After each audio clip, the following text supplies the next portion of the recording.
you so much for watching. Thank you. Have you subscribed? Yes, you. Have you subscribed? You. Yeah, before you go, click. It's free. Click.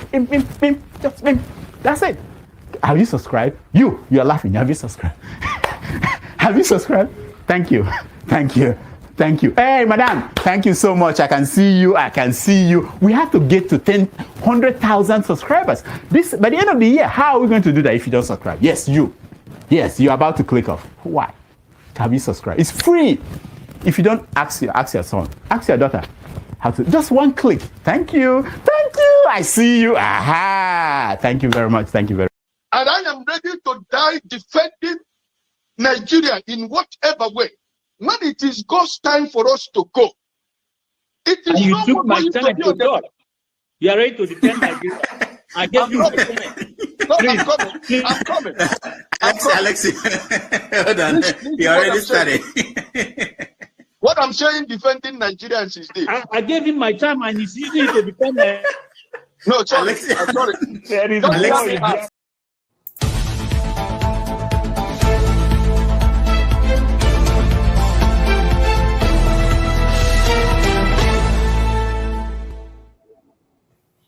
All right.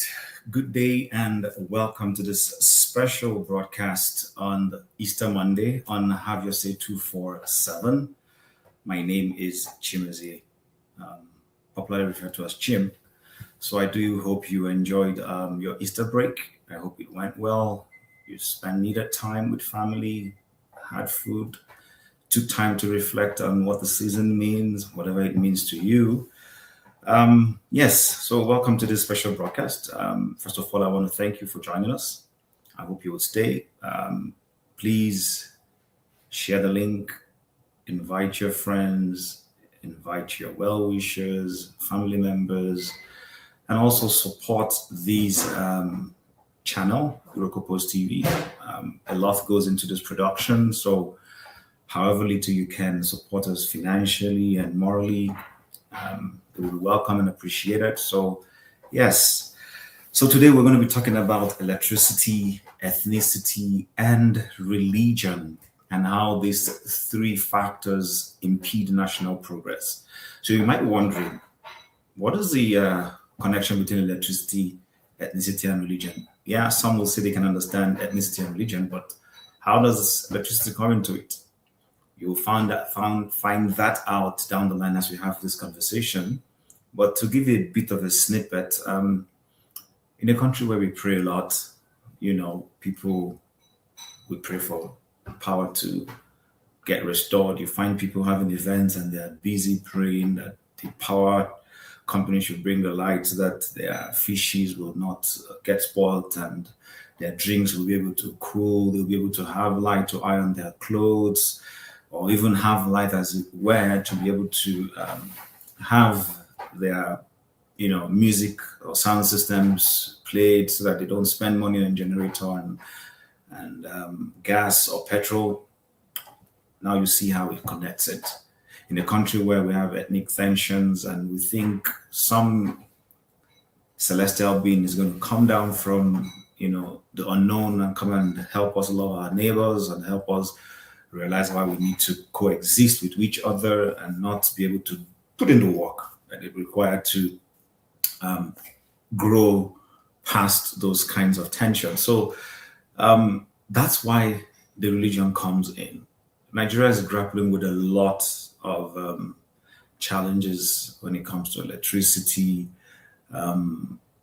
small scale, medium scale, large scale businesses. A lot of them are shutting down. Some have even left the country in the last 2.5 years. If we even want to bring it down to small scale businesses, your roadside vulcanizer and mechanic, they all need power. The guy who's going to pump air into your tire when your tires are deflated, he needs power to be able to do that. That dress you want to wear to the next ceremony, be it a wedding or baby dedication or whatever it is, that tailor needs power. Increasingly, we're having power electric sewing machines and not the manual ones that exert a lot of energy. So if that tailor is going to be productive, they need energy. But for the longest time, Nigeria as a country has grappled with being able to be energy efficient. We hear of the national grid collapsing. Is this down to policy? Is this down to inefficiency? Is this down to lack of planning? What exactly is responsible for the inability of the nation to generate enough megawatts of power to supply its citizens that will in turn help them be productive in their different endeavors? So we want to unpack all of that. Of course, we also want to look at ethnicity. There is nothing wrong in belonging to an ethnic group. Everybody is a product of one sub group or the other, which we often refer to as ethnic groups. But are we too, engrossed in our ethnic colorations that it's impeding national development? In a country where increasingly political appointments are given on ethnic considerations, a country where when your man or your person is in the commanding heights of national position, it kind of makes you feel that, oh yes, we've arrived. You hear things like Emiloko, it is our own Kani, and all those kinds of things. Are those things impeding national development? Are they helping national progress in any form? So those are some of the things we want to consider today as we have this conversation, and hopefully you will come in and join us so that we can explore these things critically and review them and see how these things really, how we can go about resolving them. Same thing with religion. Ordinarily, people would say there is nothing wrong in religion. Religion is supposed to be, what brings you closer to your God. But have we taken a step further beyond just seeing religion as something that is personal between a person and their spiritual authority or God, whatever you want to call that? There are cases where people now use religion as a tool to maim, to stop progress. We've heard of cases where certain national assets are supposed to be cited in a particular place, and then ethnicity or religion become factors that influence those things being cited in where they ought to be cited in the first instance. So hopefully people will come into the state, into both the chat section and on the studio to join in this conversation. I can't hold this conversation alone by myself, and I hope I'm not going to be on a monologue for a long time. So, but before we, while we wait for people to join, I am going to play a couple of videos and then watch and see when anyone comes in so that we can begin to further the conversation. So again, thank you for joining us. I'll be waiting. Like, share, invite your friend, come into the studio yourself. I don't bite. Just want to have a civil conversation and see how the conversations we're going to be having will in any way help. Maybe some policymakers somewhere might be listening in, and you never know. You might just be the person who will proffer that needed idea or solution that somebody will have the courage in government to pick it up and work on it. Maybe even invite you. I don't know, and then see how those things will help for national development. But while we're waiting, I am going to play one or two videos, if you allow me. No.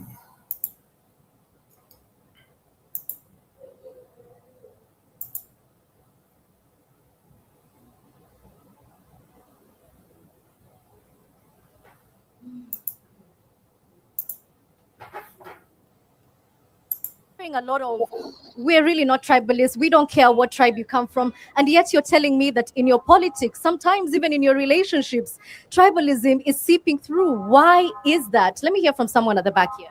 I would like to touch on the aspect of culture. I think that culture is meant, fundamentally to integrate us as a people. And the fact that he's maybe Igbo and I'm Yoruba, or he's Hausa, it doesn't change the idea and the fact that there is an aspect of individuality in everybody.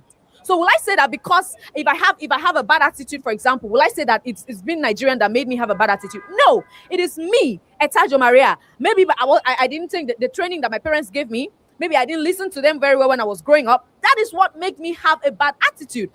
Okay. Yes, I do. And because you mentioned Ifeanyi, I know you want to say something, but I want to come to Ikechukwu for a second here, because we're hearing about the values that are sometimes ascribed to you as part of your culture and your identity. Fantastic. But isn't there room for national values, for a Nigerian identity?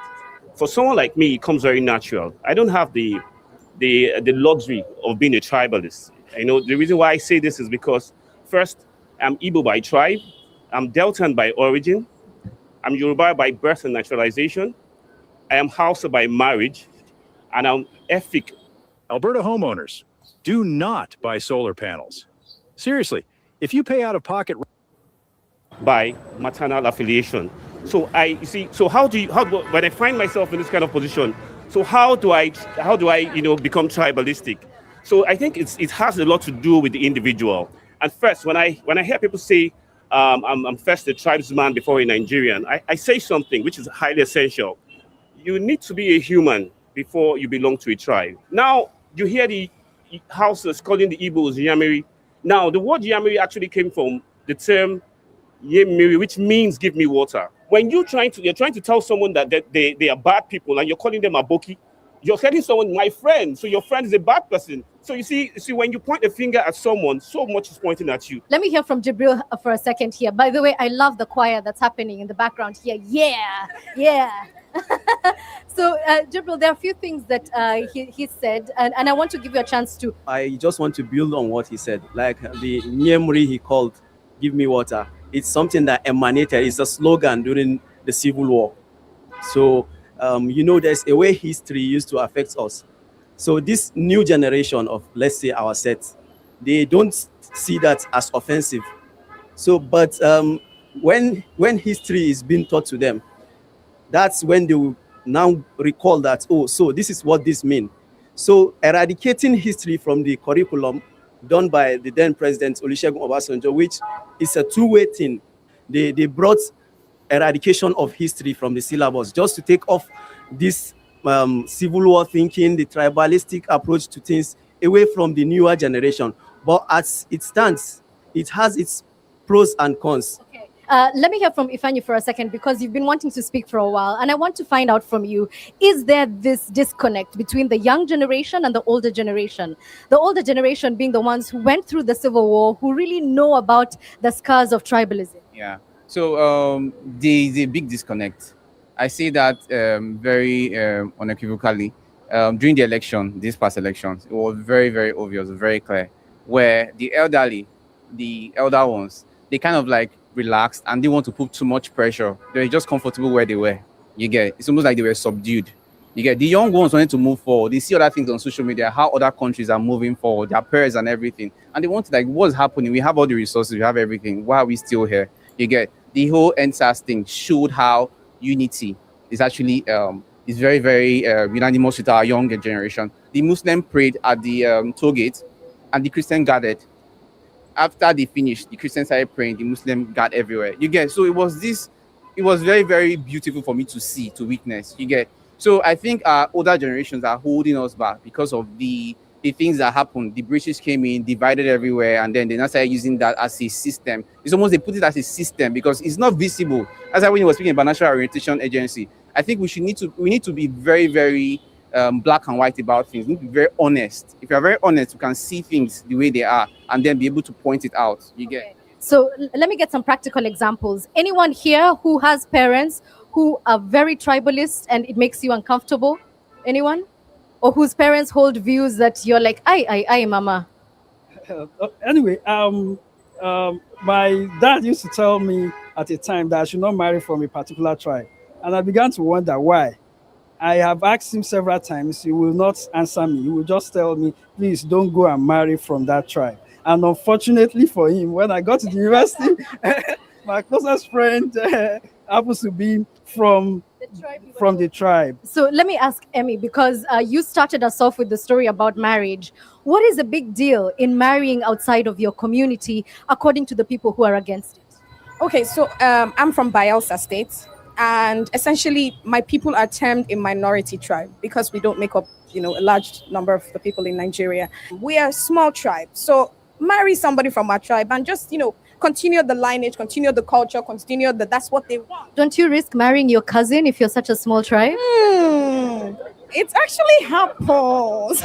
Yeah, so yes, it does happen, and I don't think it's frowned on. It's just not too close to home. But I think after which I would say that marriage didn't work out, not because of what they did, it was because the two of us agreed mutually that we should not continue with the relationship.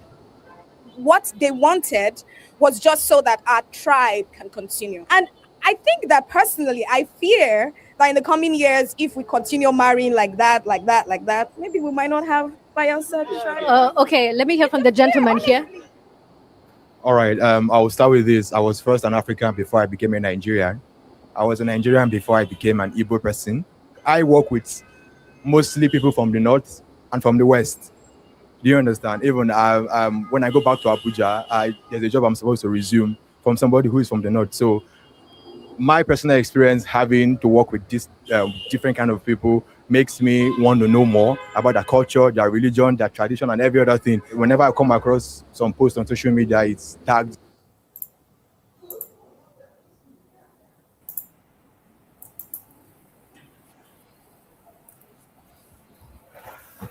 Okay, welcome, Mr. James. It's good to see you. How are you today, and how is the Gambia? Yeah, we are cool. All right. So how was your Easter break? Generally, I know you're not celebrating Easter. I'm not asking that in terms of the celebration, but generally, what was the outlook in the Gambia during this Easter season? It has been very cool.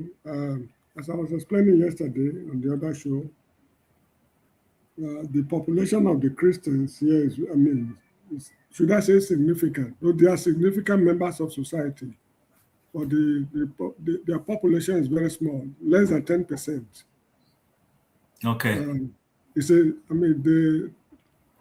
They are recognized just like any other Gambian. Okay, that's interesting. All right, so welcome, Mazio Akwara. HP 890 TVC. If you want to come in, you can come in and join the conversation.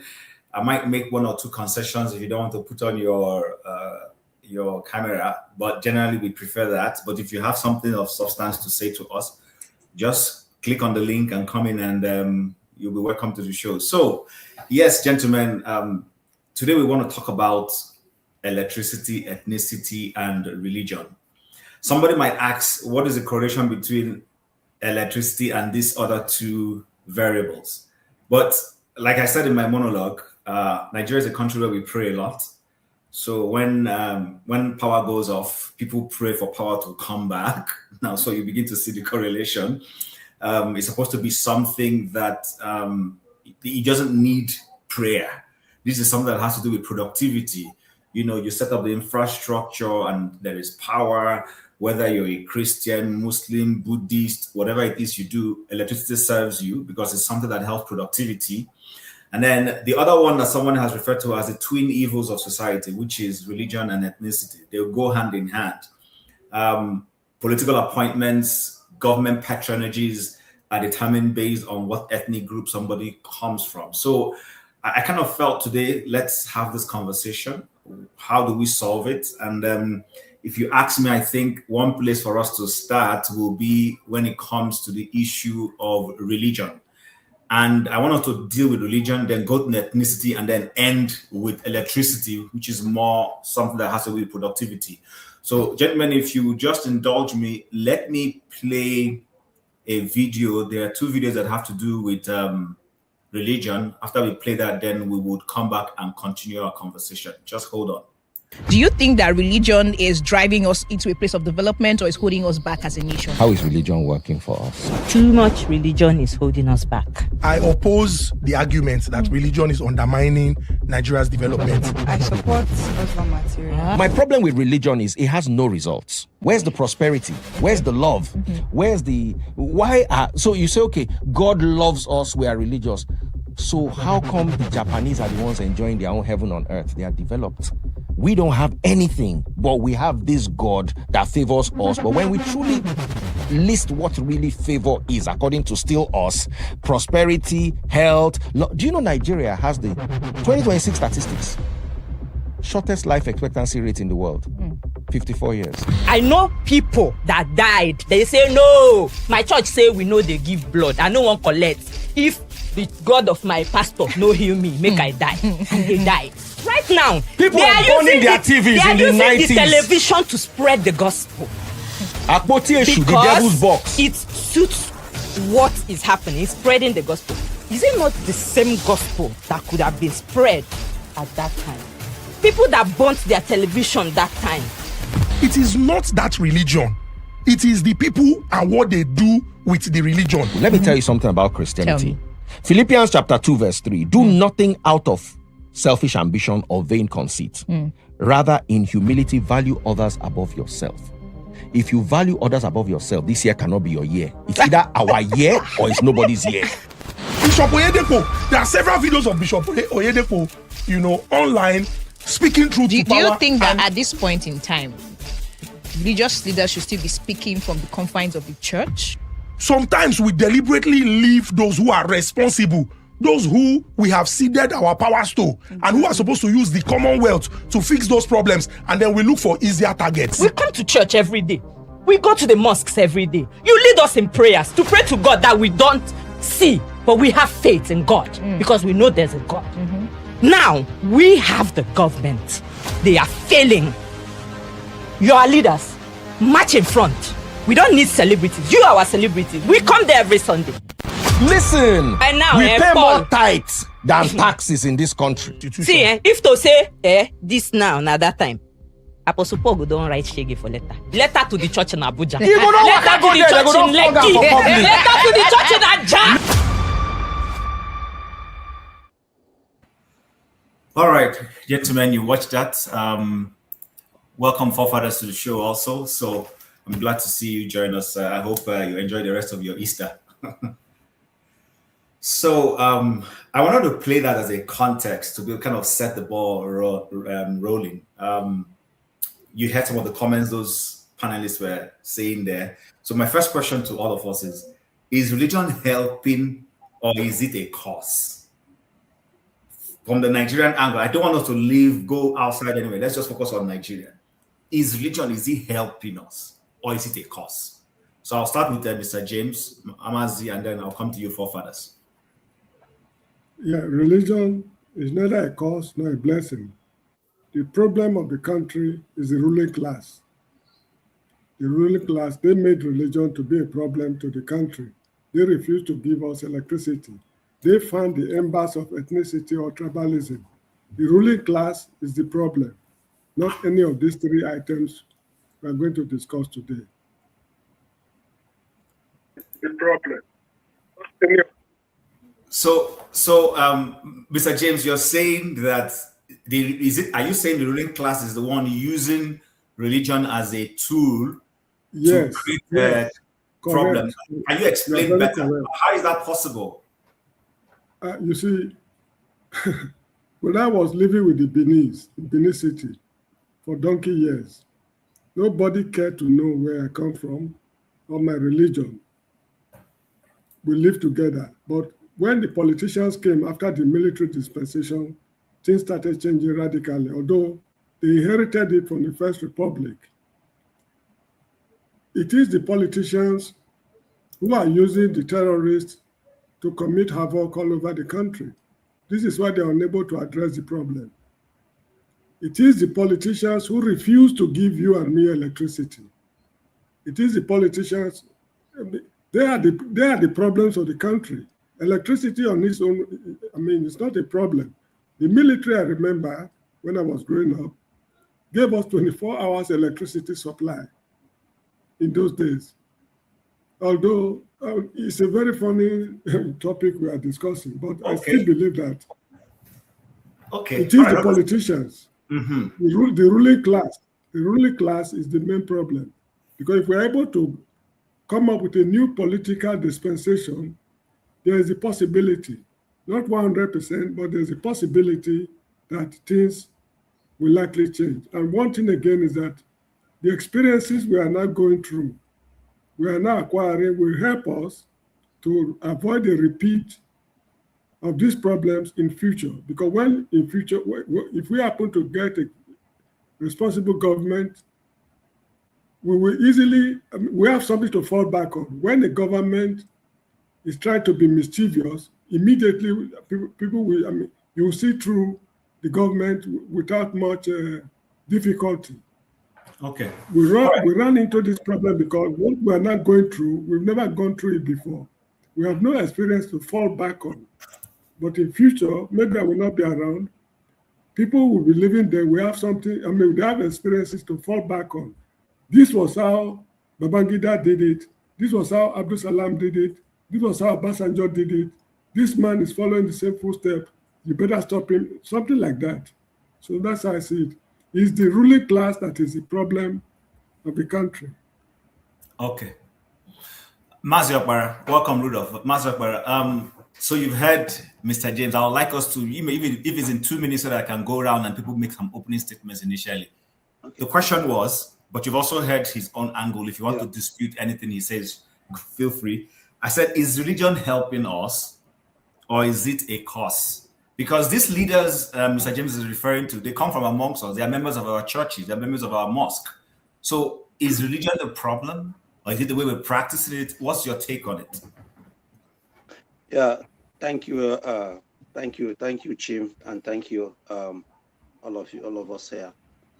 I think I would support, what Mr. James is talking about. Although you said that we should just keep it, to Nigerian, level. Yeah. Let's leave that Nigeria. Let's not go anywhere else. Okay. So let's keep it there. But I believe the religion is not the problem. The problem is we Black people. That's the problem. I see that we Black people, we overdo things. We just overdo things. Or maybe we don't even understand what we are doing. Probably we don't even understand the religion we have. The both Islam and Christianity. Maybe we the way they brought it to us, they didn't even discuss it very well with us, or we didn't accept it wholeheartedly, and we jump into it and discussing a mayhem. But for me, religion is not the problem. The problem is we Black people. Thank you. All right. Forefathers are supposed to come to you, but I know Rudolph wants to quickly join in and then dash off. So let's just give him the privilege to speak before he goes on his appointment. So Rudolph, you know what the topic is. There are other countries where people are religious, but in the case of Nigeria, it's starting to look different from the way people are seeing it. People are suspending their thinking faculties and all that. So our first question, based on our first video, is: do you think, in your own view, that religion is a problem? Is it the way people are practicing it, or is it the religion in itself, or is it the leadership, as Mr. James has tried to intertwine all of that together? What's your take overall in this?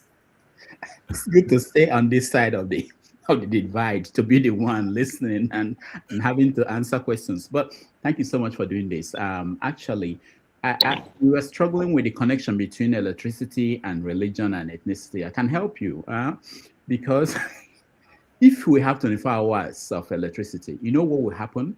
In Edo State, all the witches will die off. The witches that come out at night, they will die off if there is power. What are you saying, witch there, Edo State?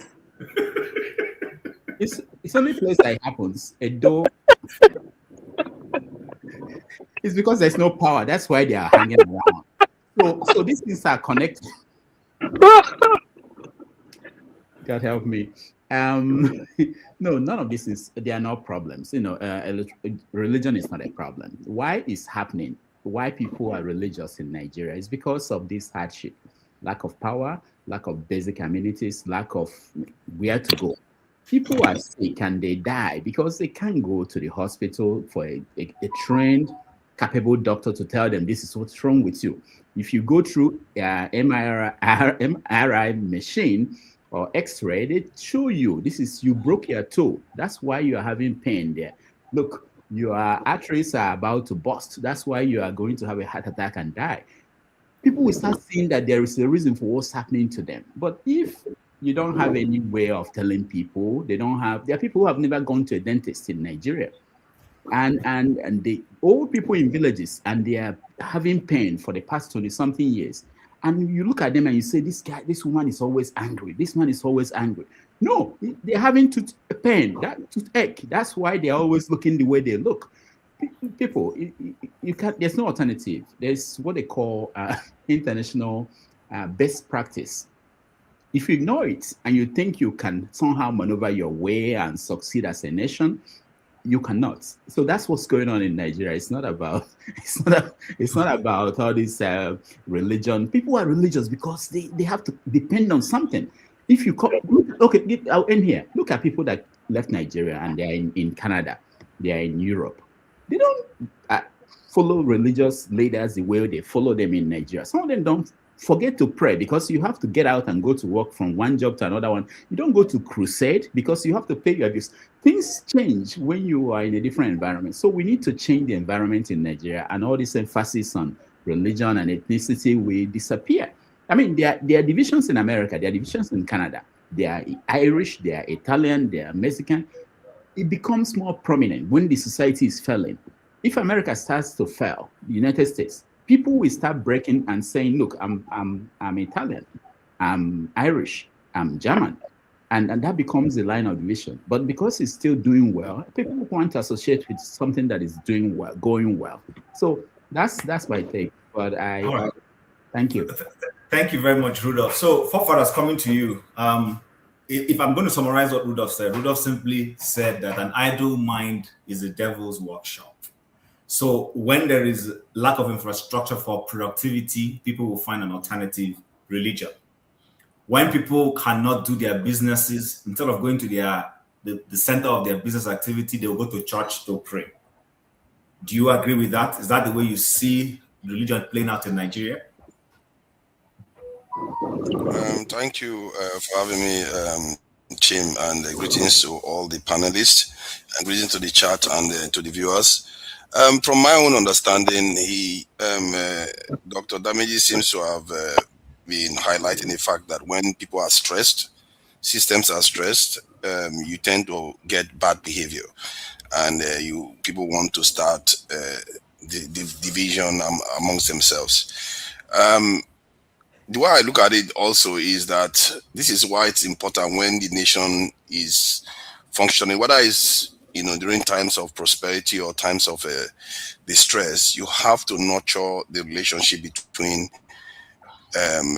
both all the various ethnicities, religions, and while all the time, because it's more acute when you don't nurture it. And I fear that in the context of Nigeria, I hardly see it being nurtured. The interrelationship between the various religious beliefs, and if anything, they are beginning to become more stratified. You can say maybe it's because of the stress, but even with the stress, there should be leadership. Should mean that a kind of relationship between both sides, trying to bring both sides together all the time. And sometimes you hear, we're here during the election period now, you see that these tensions are being fanned, and you don't see the leader. They will just be quiet behind the scenes. They will not come out, and it's like Nigeria is a country without parents, and they just leave it for the people to sort out themselves. The religious leaders will just be hanging in the background while all this is happening. So the religion in itself is not the problem. It's the way we nurture it, and the way we kind of relate to each other, because you can see clearly in Nigeria, some parts of the religious practices are quite intolerant. They are actually quite intolerant. Hence, I'm sure why you're having this conversation and why it seems like, you know, even if most of us say the religion itself is not the problem, but the way it's being practiced in Nigeria is a problem because we don't naturally interfaith relationships, or even the traditional ones too. They discriminate against those ones. Both sides discriminate. The two major religions discriminate against the traditional religions. So, and I think that is something that we as a people have to be aware of and work towards, you know, building bridges amongst all religions, because our own lives should come first. And I think all religions believe in the sacredness of life, that we have to honor it. So that's my own take on it. And everybody is right from that point of view. All right, thank you, forefathers. Ovie, I'm coming to you before I go to OBE. So, Ovie, stress. Forefathers just emphasize stress, leadership, and then the chaos in religion. Do you think that the leadership is the one causing the stress that causes the chaos in religion, or it is religion that people have focused too much on as a way of running away from the stress in the system? You know, because we want to see there are people worship in China, whatever it is. People worship in South Korea. People worship in the US. In fact, the US has a very peculiar kind of spirituality. But despite all of this, we still see progress being made in terms of development. So what's your take when we are looking at this religious issue as a factor that is leading to lack of cohesion and even development as a nation? All right, thank you, Chim, and I greet everybody. I think it's very difficult. We are not helping ourselves by trying to separate religion from every other institution. What we regard as a social-cultural institution, right? These are institutions that are organized to, you know, to provide guiding principle, belief, meaning of life, progress, prosperity, you know, pretty much a guiding light to a given society. And I normally approach them as the Holy Trinity, right? Now Nigerians, now be Christian, now the same Nigerian, now be Muslim, now the same Nigerian, now be government, whatever. So we are not helping ourselves by trying to separate, especially in the country whereby 4 out of every 5 Nigerian is a believer. We had believe in one religion or the other. So instead of approaching them, trying to isolate it, we should see it as from that angle. The family, religion, government, media, these are all one and the same. Now, why we tend to look at it as isolatedly is because we think they operate independently, right? There is, especially in Nigeria, the relationship between the institution, the religious institution, and government is very open. Now, only in Nigeria, there are no regulation in our religious institution. There's no regulation at all in terms of finance, in terms of anybody will start church. If you start church today, you literally put your own guidelines together, right? Regardless of how ridiculous it may sound, if you have a connection to the government, it stands. So for that reason, the government itself no need to check. They don't check themselves. That's why maybe the last few years, some religious leaders begin come out, speak direct to the government, right? And most of the time, you think you understand that they are politicians, they are playing political role because they belong to one side of the eye or the other. I'm not saying that is wrong. I'm saying that it's not supposed to be like that. There are no rules and regulations between these two people. So the religious leaders are tasked with the task of bringing the numbers together, bring as much people together. After at the end of the day, if you say go this way, of course you're not going to see everybody, maybe few percentage of them. Why the man in government will say, you know what, yeah, we are going to look at it, regardless of how misbehaving. You guys are your religion gathering is about all the financial misappropriation that we are not going to go. So there is a very tight, close relationship. So we should stop trying to isolate these institutions separately. If our government is not working, you don't expect the family to work, because again, it's boiled down to they are all boiled down to the same principle, right? The religious, if you pay, when we argue yesterday that Christianity is not Western, it's not, but some of the characteristics, some of the doctrine are Western oriented, right? Even our marriage, right? We will go do traditional marriage, we go see it to go church. They are all tied together. Our government structure is you can relate it to the West than any other traditional system of government in Africa, or if we even have one at all. So the same thing. So everything is interconnected. So if one is bad, expect the other one to be bad. As an athlete, right? If you get injury for one leg, they advise you to stay off until that one heals. Before, if you manage them, you are putting more stress on this. So as that one way they hurt, couple of days they heal, the other one injury will pick up. So once the government is bad, expect everything to bad. Once the family institution is bad, so that's how I see it.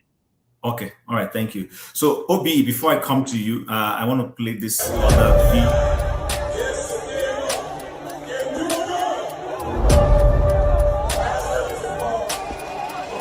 What is the church producing? Imagine a Nigerian daddy GO that has 20 million followers, does what VDM does, or does what Randy Peters does. That's your expectation. It's not an expectation. It's not the job the government will answer. When Goodluck Jonathan was the president of Nigeria, they marched. Yeah. Bishop Oyedepo, there are several videos of Bishop Oyedepo, online, speaking truth to power. Do you think that at this... I want religious leaders to be like Let me VDM, what do you want the church to do? Or what do you want religious institutions to do? to hold them accountable. They are doing their bit. They are doing their How bit. much is their bit? They are tiny little bits. This is you people's expectation. See, that what are we empathy looking on. at? I mentioned two people. I mentioned Randy Peters. I mentioned VDM. Why are they able to stand? The other day I was watching VDM was calling out the wife of a governor. He said you are selfish. He was calling her out. Why can't that is how Matthew chapter 23, that is how Christ looked at the leaders And of VDM religious is not law. even religious, so And he called his elders in their 50s and their 60s and their 70s and their 80s, the Sanhedrin. Even the politicians attend their churches. Some of their wives are deaconesses in their churches. Even the politicians are afraid of them. There is something. The only reason why they are not doing it is because they are selfish.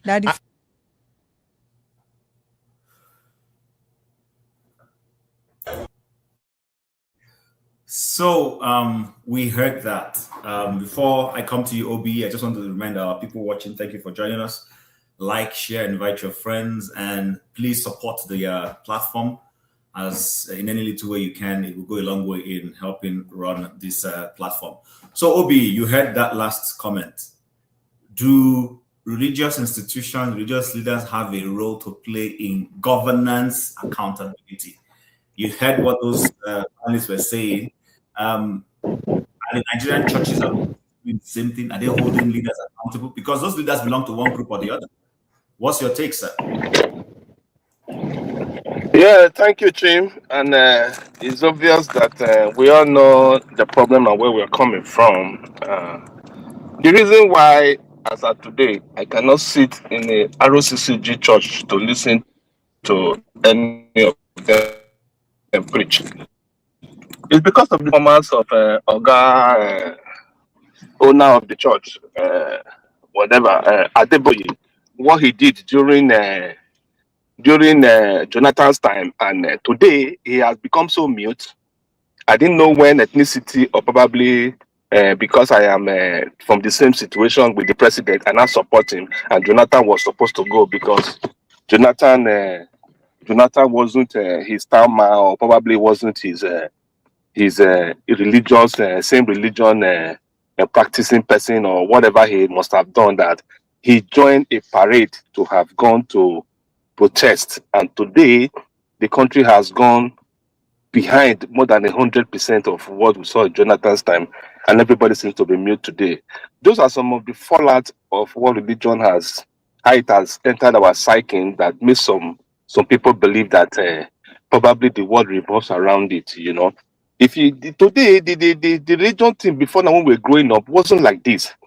It was you see pastors then you are like they are like they're just like the Hausa then and other people that ruled. They were not very political. They were saying truth to power. They were there, the foremost. I mean, in the forefront of trying to hold the government accountable. But these are all died now because of benefits and all that. Because your so-called what's his name, a pastor was the vice president. That's why you supported, or that is why you wanted him in power, or something and all that. And number two, you see the way they were playing the religion thing. You train your child with the church money. He went to UK to go to school. When he came back, he became the financial director of the home ministry. The home ministry, as big as ROCCG. That means there's favoritism, there is partisanship, there is make my own better. Hold on. I want us to stay on governance because you're going into the morality of what they are doing. We know that that's not the subject for today. The subject is Yedeko be taking a stand to come out, for instance, to say, listen, we need better government and all that. Is there anything wrong in it? Are they doing that? Do you think the Nigerian churches and religious institutions, whether it is mosque or churches, do you see them doing that enough? I don't want us to go into that other moral angle. Oh, yeah? Chim, sorry. Now you use your Yedeko. If your Yedeko come out 2027 and want to run for presidency, what is he going to run on? The kingdom that he has built, right? The kingdom that he has built.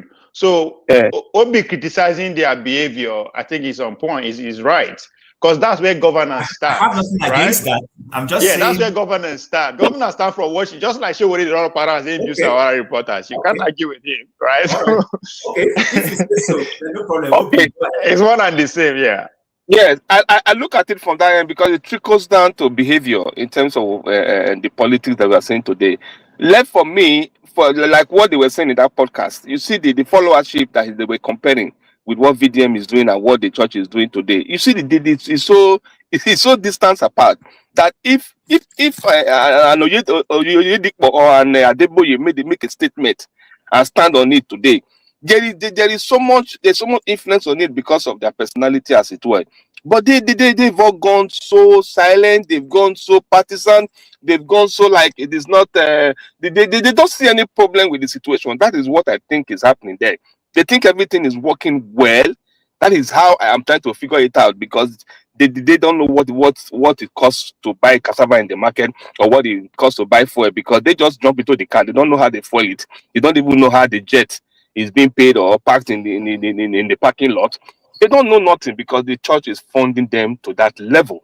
So at the end of the day, they cannot speak to power because they are not being affected. My pastor here in America, you see that the system will help you a lot. The school that his child will go to is all free till high school, 18 years. And after 18 years, because he's a clergyman, the system will give the child a scholarship to further his education. That's the standard, because they know that he's not earning so much, he's a pastor and all that. And the pastor doesn't need to go and hustle, don't need to go and start making the children super, don't need to go and take his children to school in London or whatever, because the system is working right. That is why the corruption and the so-called behavior pattern here is trimmed enough to help them perform better. But in Nigeria, they are also competing with us, their children, their world. At the end of the day, it's affecting everybody. So they don't make statements because they are benefiting from the system. They are part of the system, and they are so big that whatever they say will tend to affect how they will grow in the system. So they don't talk much. They were always speaking to Jonathan time because they wanted to take over power. As soon as Jonathan left, all of them became so mute, especially the redeemed people, because they were actually factor to that election, So my problem with them is that they are so fond of trying to see how they will benefit. That earthly thing that make my own better, make my children they okay. Everybody is busy about that, and they leave the flock that are suffering. How can you imagine all of us will be the school? The children of the poor in that church cannot go to that school. That is part of the economic situation now that is affecting the system. Okay. So at the end of the day, it's just married down to affecting us because they can't speak out to truth because they all rope their hands into the mess of into the nemesis of the country and then the backwardness of the country every day. And they have very large followership. They have very large audience that they can talk to, and this thing will move very far. But they're not doing it because they're beneficiaries. Okay, thank you, Obi, for that. I appreciate that. Welcome to the broadcast, The Preacher's Son. I don't think I've seen you here before, but I'm sure you know what we're discussing. Or do you want us to bring you up to speed? Your connection is not, they can't hear you well. We still can't hear you. Do you want to go out and come back in? Yeah, so just go out and then come back in and I'll bring you back in. Okay, so get a anybody new wants network. to say something quickly before we move along? You want to change the radio? You want to change the subject? I think my problem. Okay, this is where I will bring the intellectuals, the educated people in, right? Let me use us here as an example, right? Chim is the academic level now, one of the best astronauts we have in Nigeria. Mr. James, the best geographer. I mean, academically, we are at top of our game. Let's put it that way, right? We have different political opinion, right? But if we happen to find ourselves in Redeem, as an example, and we are the echelon, the top echelon of the Redeem, what Redeem is about. Maybe you get your own church. Make it quickly. Now he's back. Let's see if he's Am I audible now? So yes. Yes, go ahead. If we occupy that position, it will be very hard for us, right, to go against the political trajectory of that institution. That's my problem with education. Whereas I get problem with educated people and religion. Now, once you get that inside, you put whatever you know aside and join that, especially if you have a position to occupy that will benefit you in the long run. Okay. All right. We'll come back to that over here. So welcome, the preacher's son. So do we need to bring you up to speed, or you're well attuned with what we're discussing? Thank you so much for welcoming me. Though I've always been a passive observer, in the chats, but this is my first time joining the live chats. I think I should go by tradition. Greetings to the elders and also greetings to all the panelists. I saw the topic and that caught my attention. I was actually doing something different, so I wanted to use my downtime to chime in, and just share my 2 cents. And also thank you for having me. I've ironically, for some weird reason, I couldn't sleep last night. So I watched that said podcast from the beginning to the end. And when I watched that podcast as a concerned Nigerian, and also as a Nigerian that up to a certain degree, I'm aware of self, and also I'm aware of my environment. A lot of things were said on that podcast, from all the beautiful people on that podcast. And when I saw the topic, I wanted to chime in from a very different perspective, just to give a little background. I'm a church boy. My father is an ordained reverend. I grew up in the church. My mother too is an ordained minister. All of my siblings were church worker. I was the only black sheep of the family. So, and I love that tag a lot. I'm beginning to love that name even more now. And I wanted to come in from the perspective of being a Rasta man, having a different perspective about religion, governance, and what exactly our problem is, not even as a Nigerian, but as a people, black people.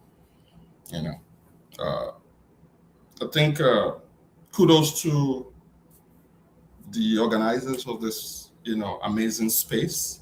You guys are doing a lot of amazing work, but I beg to differ. And this might sound a little controversial, and I think that's totally fine. If we can hold different opinion and different perspectives about life, I think it's really very important. One of the major problems we see us having as a people, especially Nigerians, because we always look at ourselves as that we are special people. Yeah, we could be special people, that we are different than other, people that look like us, that have the same, And I think, in my opinion, I'm very young, and a lot of people on this panel are way older than I am. So I might not be able to speak a lot to history. But if we look at human relationship, how we treat each other. And one of the things that caught my attention on that podcast yesterday was one of the things that Daddy Free said. I know a lot of people might not agree with his ideology, his personality, and that's totally fine. I do not agree with everything that he says also. But one of the key things he mentioned, that some of the people on the panel that are leaning towards religion is not our problem, is he mentioned love. And what's the basis of why we are here? What's the basis of our existence? For us to do what? To love ourselves and love our neighbors. And if we go back to why we are here today as a people, we can see it all around us, even in the diaspora, how we treat ourselves. I'll give little instances. In every community or every state or city we are, in any part of the world that we are, you're going to see this community, this community, this community, this community. But that's really hard for us to do amongst ourselves, to have a cohesion as a people. That's one. Then I'm going to talk a little about data, talking about Nigerian electricity. We know over 200 million people, 300 plus ethnicity, 56.1% Muslim, 43.4 Christian by. Sorry, the preacher song. Can you? I want us to come back to electricity later. Is it possible to dwell more on this religion? How do you see it? Is it a problem? Is it being used as a tool for exploitation? Is the government pushing people more into religious activities, and religious people, are they really helping? Can you speak more on those issues? Absolutely. From a Christian perspective, being a church boy and also being a Rasta man, I'm going to speak from that Rastafari perspective. I do not see Nigeria diversity in religion as a curse. I do not see that. What I see is the injustice, the mismanagement of what religion stands for amongst our people. We do not need any political correctness. We do not need any fine words or fine vocabularies or grammar to pinpoint how much religion has done to the psyche, to the mindset of our people. Let's forget about when we have not really had access to technology. Let's focus on the last 27 years of democratic rule. When we begin to have people of conscious mind, people with different ideology coming into the space, leveraging on technology to disseminate information to the people, meaning that the people are becoming more aware about the damages that religion has been doing to our people. And I'll give you a very personal experience, which I know is almost similar to the experiences of 200 million Nigerians in terms of how much religion has taken us away from our reality of who we are, what we are, and what is our real existence, the essence of our existence on planet Earth. So for Nigeria, I'll say one, ethnicity and religion we shouldn't even look at it as the source of our identity to start with. We can disagree as much as we want to. Like I said earlier, which is going to be my final submission on this. We don't need any data. We don't need any finessing of words or patronization to hit the nail on the head and speak the truth to ourselves, regardless of what side of the house we are. Religion has done more damages to the psychic, to the mindset of, I don't know about Ghana, I don't know about Mali, I don't know about Congo, but in Nigeria that I know, that I was born in a little over 40 years ago, religion has done more damages. And that's why I'm even focusing on the last 27 years of democratic rule, when, quote unquote, we can say, well, people are beginning to understand what it means to live, to be citizen, which we have never been. That's another conversation for another day, which we have never for once been. So if we now look at it overall in terms of what has religion, okay, let's come back to the advanced world. I believe most of us live in climes where system works. And so we see how the religion system have been regulated. Like in America, most of us live in Canada and America. We attend churches, even our Nigerian churches, and we see how much regulation, how much orderliness in terms of how they conduct their businesses.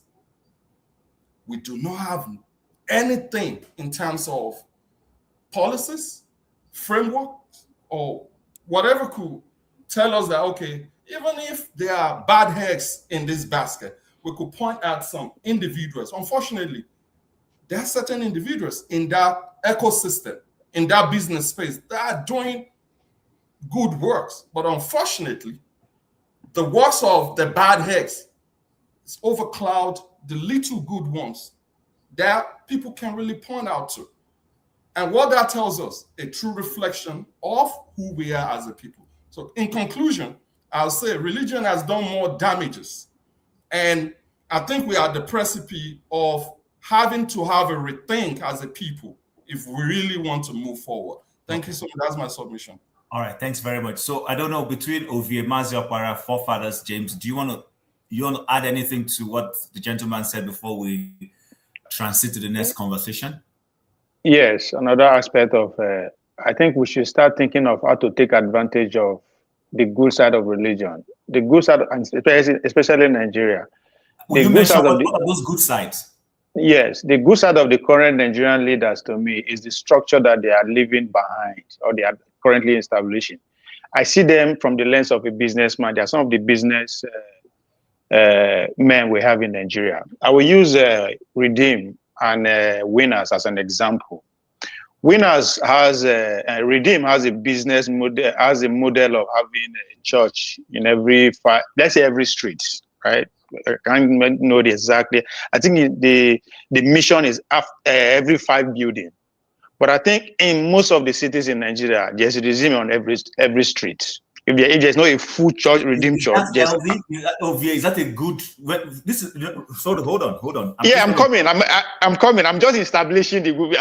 When I finish, then you understand where I'm going with it, right? Okay. So they already have establishment pretty much on every cities, every street in major cities. Winners, and that's McDonald's business model, by the way.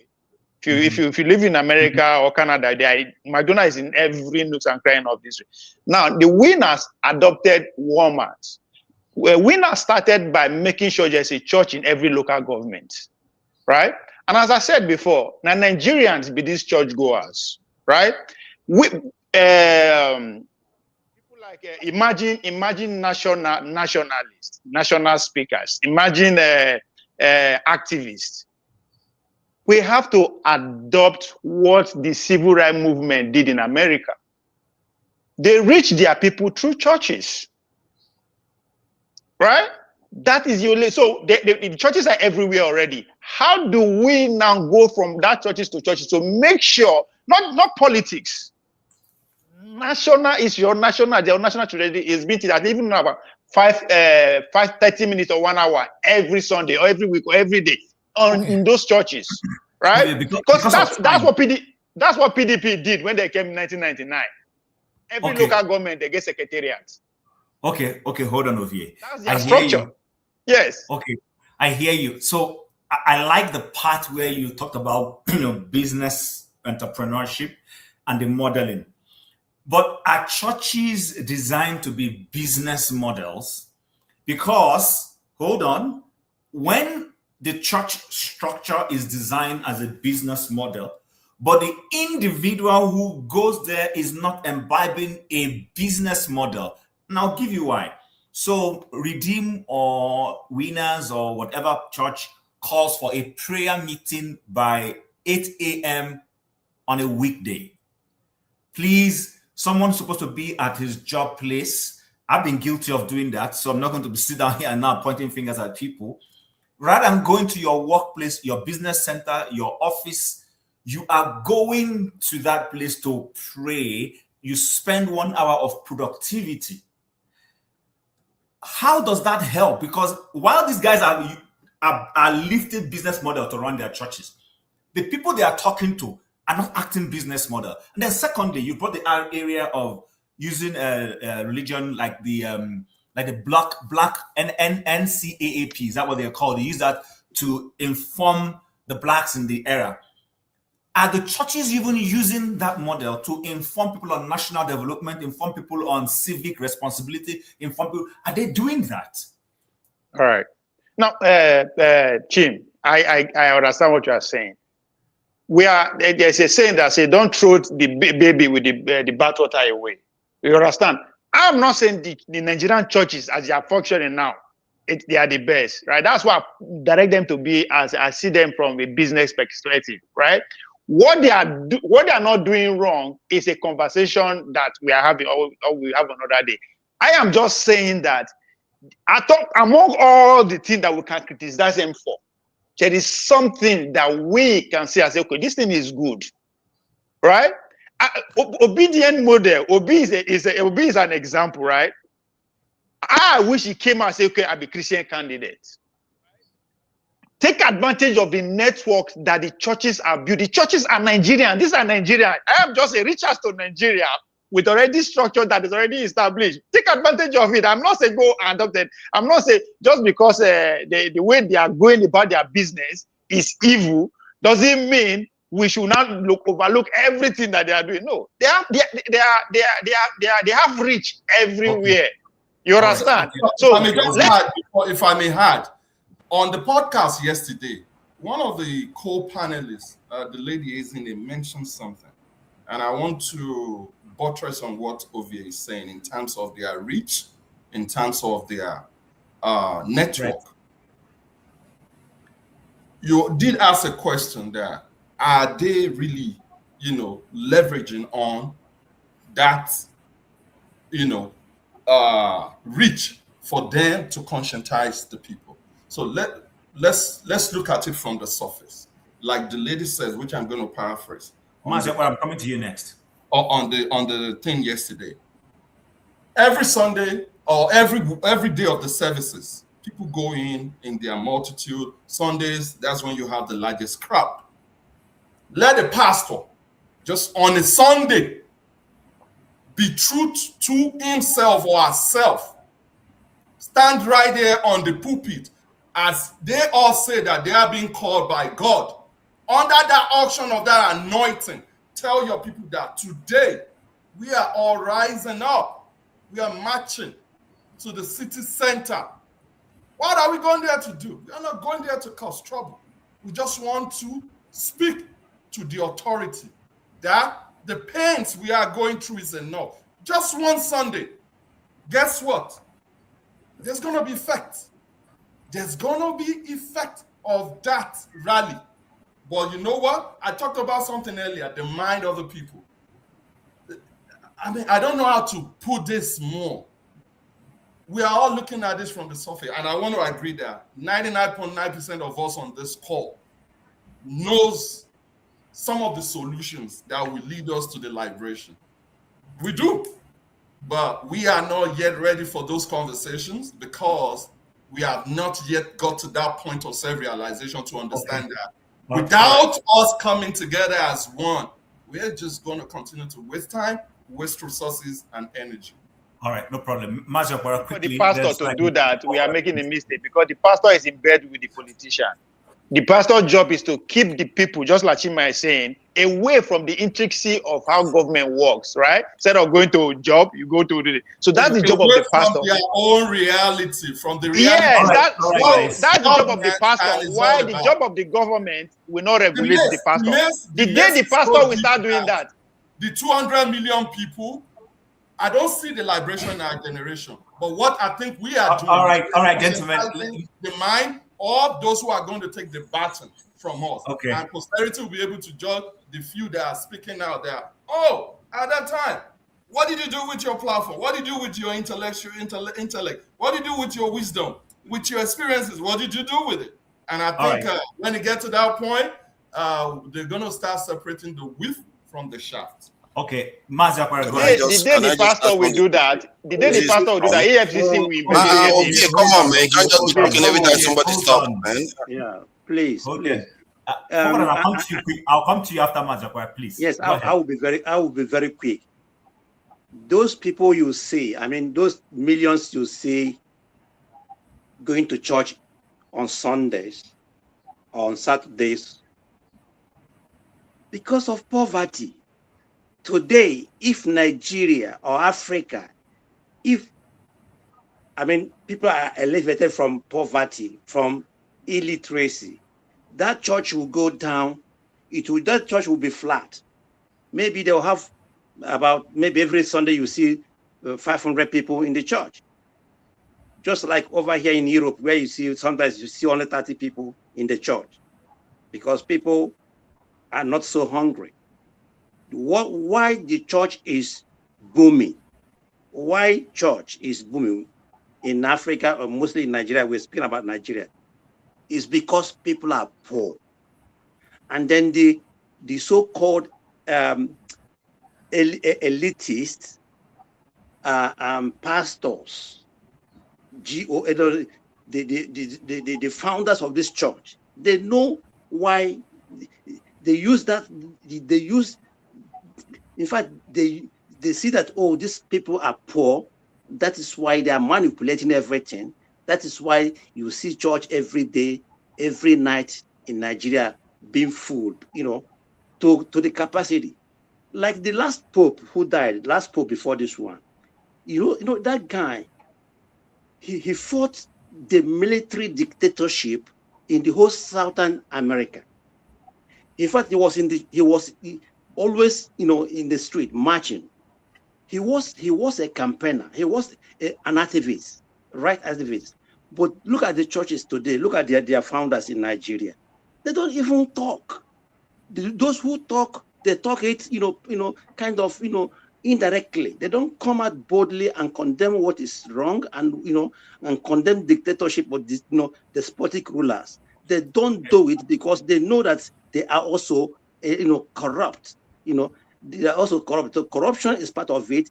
But what I'm saying that illiteracy, any day Black people, any day we are, we are, liberated, we are educated, poverty, nowhere, you cannot not eradicate poverty anywhere, but at least reduce poverty, to minimum, those churches will collapse.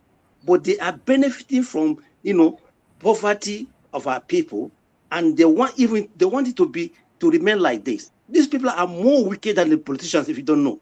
These people, they are more wicked than politicians. The problem is not religion. I said before, the problem is our mindset. We Black people, our mindset. That's the problem. That's where I stand. Thank you. All right.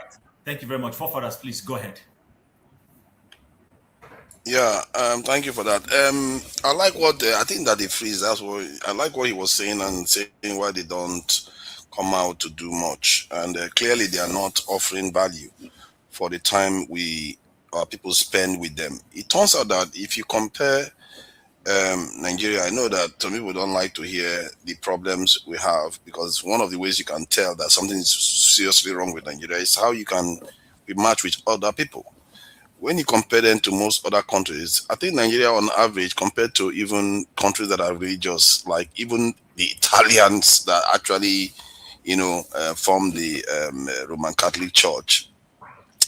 Nigerians lose a month every year, every 2 years, because of church compared to them. We lose about a month. Basically, like we are not doing anything. The hours we spend in church compared to them. And that is scary. Because it's not only now that our governments are badly behaved, we, the people themselves, are also compounding it. Because we don't spend a lot of time working. Can you imagine that even India, that is doing better than Nigeria, and many other countries actually work more hours? China work more hours than Nigerians do. Nigerians spend most of the time not actually working. And part of it is the time they spend at churches.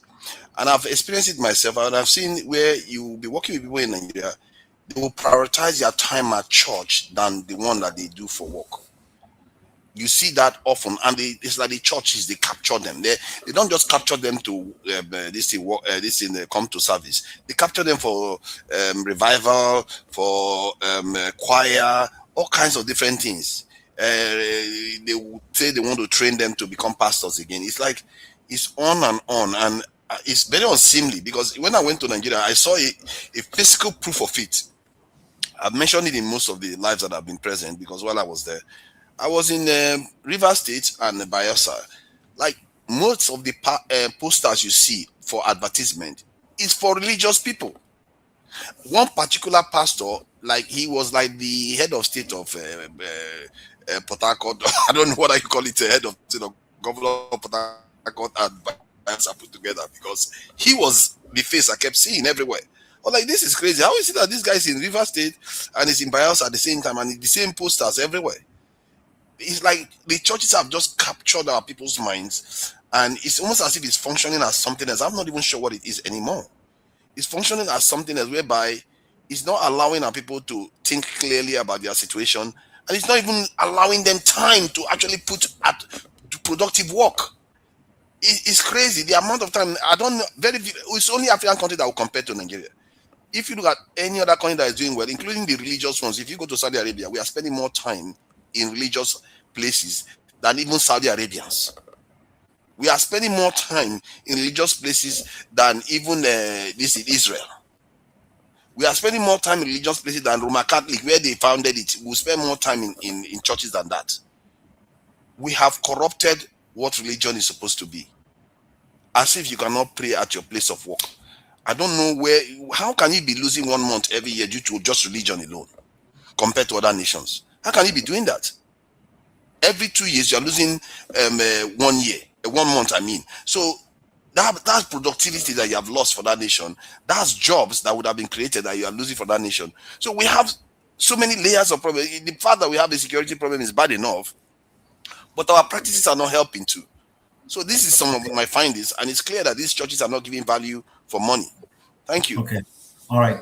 Value for time, more like in this case.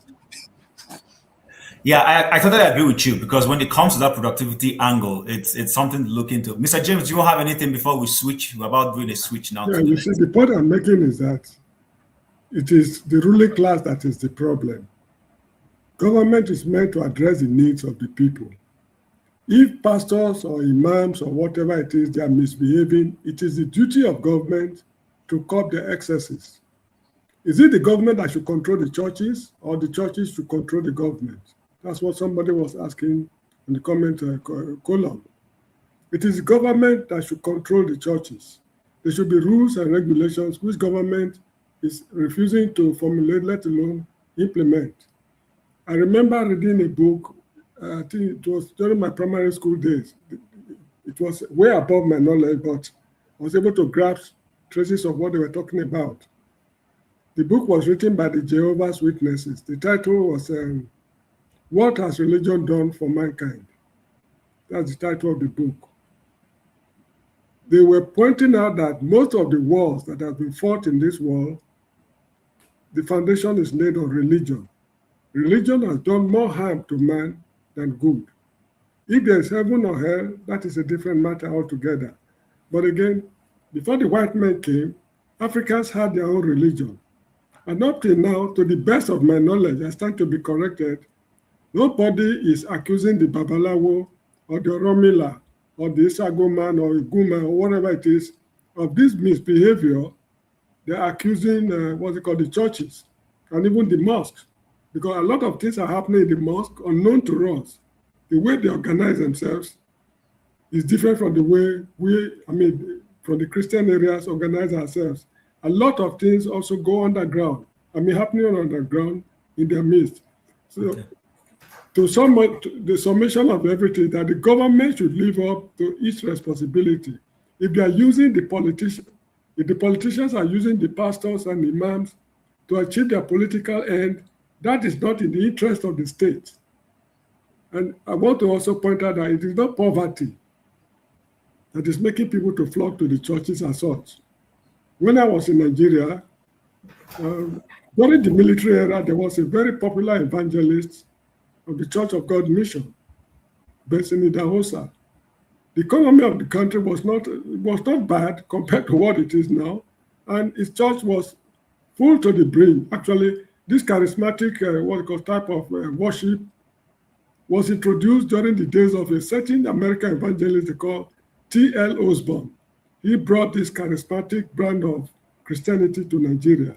Before his time, it was the Orthodox churches that were in control of the situation. Anyway, the government should wake up to its responsibility, and if they are not paying taxes, they should be imprisoned. There's no reason why a pastor or a church overseer who is refusing to pay tax should not go to prison.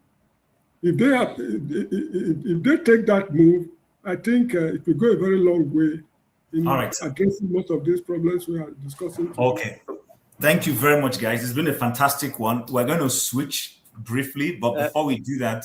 Chim, please. Chim, 1 minute or a second. James, under the military, the poverty rate was not so horrible like this. That is why you see people, why people are flooding into churches today, because of this poverty. I'm telling you, I lived under Nigerian military dictatorship. Life was not so horrible like now. Okay. Thank you. All right. This is debatable. There is no right or wrong answer. We're just bringing out some of the things we're seeing, whether it is that the government should do more, and that when the government is doing more, then people will be less overly religious, or it is that the religious leaders need to use that as a pedestal to be able to help people, grow in terms of national mindset and productivity. There's just a myriad of all sorts of things. Religion is supposed to be a tool as well as a way of life. But the summary is we all agree that for some strange reason in our country called Nigeria, religion is not exactly accomplishing what it should be accomplishing 100%. There are seemingly good opportunities, but not necessarily being exploited. But let's go to the other one. I'm sorry. Let me just chip in a sentence or two. I'm sorry. Somebody in the comments column made a very valid point. If the government of Saudi Arabia can deport Gumi for anti-religious activities, why should the government of Nigeria not follow suit? Okay. I agree with you on that. But we will see why when we go into the next conversation. And the next conversation is on ethnicity. Let's just listen to this video, and then we'll come back and have this conversation.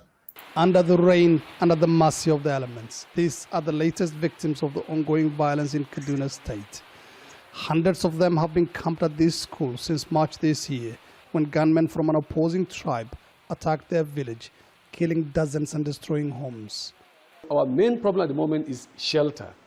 From then, we're able to go back home, then we talk about security. Located in northwestern Nigeria and with a population of nearly 6 million, Kaduna State has been embroiled in conflict for decades. The violence has its roots in ethnic tensions between the state's Muslim and Christian populations. The Muslim-Christian divide has been so exacerbated by the fighting that the government has mandated these two men, a Muslim imam and a Christian cleric, to use the pulpit to try and bridge the gap between their two communities. And they have brought together traditional leaders to join their cause. The politicians have taken this important element, sensitivity to our religious values, as a chess game for winning political office. This is why it becomes so sane. Pastor James Wuye is himself a victim of the ongoing conflict. He lost his arm when his village was targeted in the tit-for-tat attacks and now wears a prosthetic arm. I wish they know the benefit of peace. Sometimes I feel incapacitated. I wish I am this Superman somewhere in a movie that can go drop waters in trouble zones and say, stop this killing, it will not help you. The conflict is mainly concentrated in rural Kaduna, but has also spilled into the city. The people of Kaduna have also been physically divided along religious lines, with River Kaduna forming a natural boundary. Many Christians have fled the state over the years, fleeing the almost endless cycle of violence. Those that remain behind have sought refuge in the southern part of the city, while the Muslims dominate the north. This man, the governor of Kaduna, is also leading efforts to bring peace to his conflict-riddled state. We are making progress. Rome, they said, was not built in a day. We are very realistic about our expectations. We are pragmatic about this. But what we are optimistic about is that we are now, as a state, as Kaduna State, we are moving in the right direction. In the first 6 months of this year, ethnic clashes in northern and central Nigeria have killed an estimated 1,300 people. That is 6 times the number of deaths from the war with Boko Haram, according to the International Crisis Group. It's these grim statistics that make the need to bring peace to the affected areas ever more urgent. Mohammed Ado, Al Jazeera, Kaduna. All right, guys. So, welcome. Where is Hello? Hello is here. Okay, welcome, Hello. So, guys, we're moving from religion now. We're going to ethnicity. That video is a very old video. It's a video from way back 2020. But I just felt it was something that was apt for us to be able to play. Nigeria is a multi-ethnic society, as we know. Yeah, don't worry, I'm coming to you, ma'am. Just hold on. I came for the religion and to go. So when it's time, don't worry, I'll allow you. You can mix both when it's your time. I'll allow you to do that. So, like in Nigeria, it's a multi-ethnic society. We have all of us here. All of us here all come from different ethnic groups. I mean, it's a fact. But I see that it's supposed to be. We're taught that there is unity and opportunity in diversity. Now, my question is Nigeria really exploiting its diversity for the good, or are the political elites using it as a weapon to divide us? We saw in that clips people who were amputated, people have lost their arms because they come from different ethnic groups. So how is ethnicity helping for national progress, or is it drawing us back into something that shouldn't be? So without question, I'm going to start with Hello. Hello, you can, when you're answering or giving us your perspective, you can talk about religion, because I know you are not here at the beginning. Go ahead. You have 3 minutes or 4. Go ahead. Hello. We can't hear you. You're muted. Okay. Can you guys hear me now? Yes, we can. Hello, Mr. Chim. Hello. Mr. James, Maziokbara, and Mr. Ovie. So, I don't have much points, but lately, regarding this religious stuff, but lately, first of all, I'm from a religious background. I'm a Christian. But over the years, seeing what's happening in Africa and in Nigeria, it has given me a deep thought. I began to re-examine our religious positions in Africa and in Nigeria precisely. And my background is like, I've seen, in my background is like, I have to pray morning, afternoon, night. Morning, say 6 a.m. or 9 a.m. and then 12, 3, 6, and then midnight, sometimes fasting, which is healthy apart from being religious. But growing up in such an environment, I had to sometimes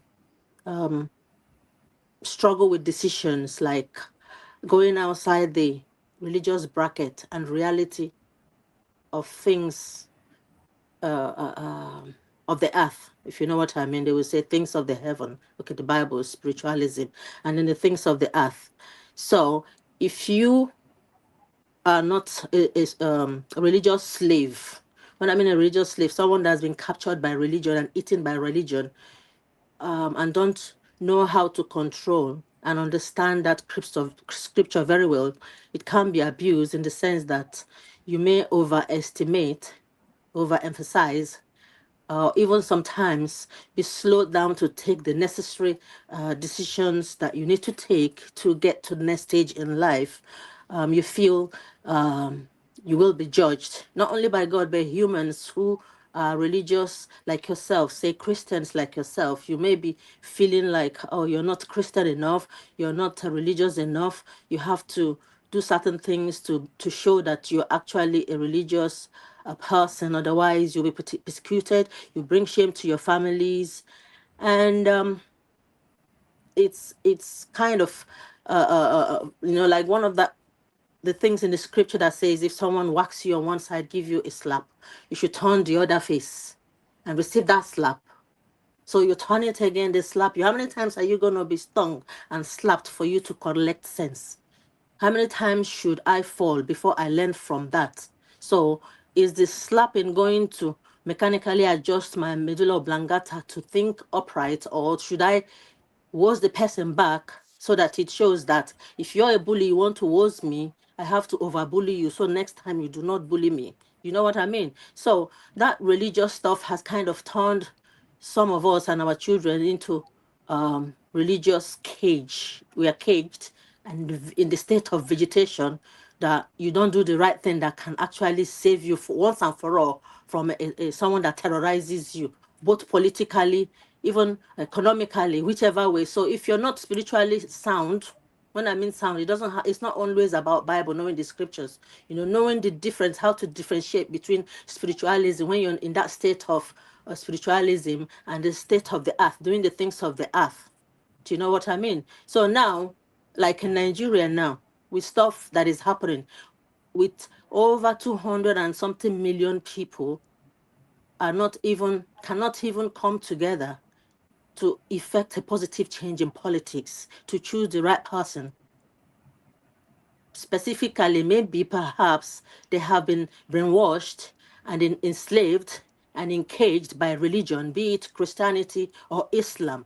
So now, for you to go out and act in a certain way, you'll be seen as a thug. Or who is the owner, who gave birth to that useless child that is out there demonstrating? But forgetting that when that child goes out there, the child can see the future and is fighting for the right stuff to happen, uprightness in the society.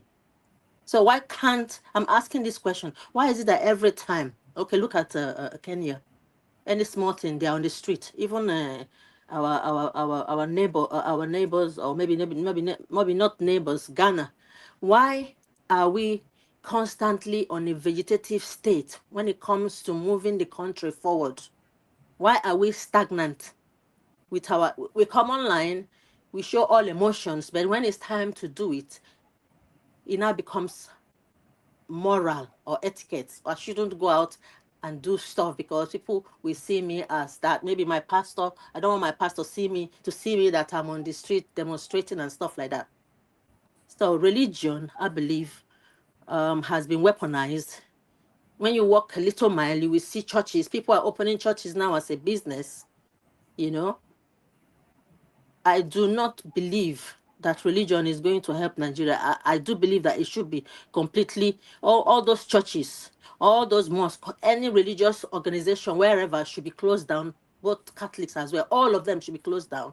And possibly, if you want to have a religious institution, very few of them, and there should be a standard to test that these people are actually genuine. What stops us having one church in the whole of Imo State or something like that? Hello. If I could just ask, is that not draconian? I mean, in a democratic system, you allow people to gather, associate, and do what they want to do. So is that not turning Nigeria into China or Soviet Union or Cuba or any of those places? Would you like to live in such an environment? Yes, I would, if it's controlled and not abused. And say religion is a personal relationship between you and your God. It's something of the spirit. We are living on earth and we should act as humans and guided by laws. So no one is saying do not practice your religion, but nationally it should be controlled. It should not be used politically. It should not be used to scam someone. It should not be used to enrich anybody that I'm coming now. You're my God. I come to church and you tell me how much I should give as an offering. It's happened to me. If you're coming here to give offering, if you don't give, if you come to this altar and give less than £5, you're not welcomed. I had to go home. At Yeah, another one. but that's your choice. That's. I hear you. I'm not supporting what they did, but at least you had the choice, and you went home. My question is, in the UK, in Canada, in the US, religion, people are liberty to worship. However, if the head of any religious institution is creating abuse, then the system steps in to stem the tide, hold them accountable. So isn't it a failure of government institutions in terms of regulation than the fact that you want it to now be a legislation that people are you legislate religion and then we become another China or Cuba? I mean, I don't want to live in that kind of environment. It's not just down to the government. It should be a moral standard. We are not over spiritualism to the extent that I'm aware of someone who had diabetes and refused treatment because he thinks fasting and praying will save his life. So there's supposed to be a line drawn, a morality line drawn. I'm not saying we should be like the communists in China. Everyone should, do the same thing, act the same way, think the same way, otherwise we are zombie. Here, people don't abuse religious stuff. Sometimes they even arrest them. I know the government are doing stuff, but the people themselves, the government are not going to come there to watch you when you're scamming your people who come to learn the Bible from you or come to church. The government are not going to come there to monitor you when you're abusing the people coming to pray in the house of God sexually. The government and they didn't put camera inside women privacy to say, okay, this is how these women have been abused. So the things going on in churches are personal things that people should have morals for. It has nothing to do with the government. Okay. The people will do theirs, government do theirs. Otherwise, my sister, in any church, if you attend such church and you are abused and you have the right to report to the state, that there is a system in place where you live. I think you live in a society that is a civic society. If you are abused and if you see someone who is abused by her pastor or his pastor, you have the right to go to the police and report that person as long as you have your evidence. Which police, brother? I want to ask you. Like no, now, I can see your name. 1 minute, I'm not. This is not an attack. You're an Igbo man. I can tell from your name. Yeah. Say in the village now, by our culture, sometimes as a woman, when you are abused, you cannot even say it out because you will be blamed. Oh, why did you go there? Even if it's a church, why did you wear a short skirt? Why did you wear a tight skirt? That is what I'm saying, because we live. I'm telling you, that's what I said before before you came up here, that the problem is not the religion, but the system, the people. Because if you live in a system that works, somebody cannot do this to you. You understand what I'm saying? So the problem is not the religion. The problem is the people who practice religion and the system, the state. I mean, the society where they practice the religion. That's what I'm trying to. The religion is the problem as well. No, it's not. It's not. 1 minute, sir. 1 minute, sir. The people it's a religious extremist. They think it's only Islam that practice that extremism. A lot of Christians practice it. Do you know what I mean? Like, for example, a country in Africa is going to fight for Israel. Tell me now, which planet is this happening in? Yeah, is it not because of religion? Because they believe Israel. I want us to move away from, because we've trashed religion a lot. Let's look at the ethnicity factor in Nigeria. I just played a video for us. We were told that there is unity in diversity. in the case of Nigeria with our multi-ethnic nature, OVA, is that axiom holding true for us, or is our ethnicity now becoming a cause? How can we turn our ethnic multiplicity into something that is beneficial to us as a people? Political structure. I don't think Nigeria have a tribal ethnicity problem. It has never been a problem, even before our independence. It is in history that we trade with ourselves, we marry ourselves, even dated back to 1800s.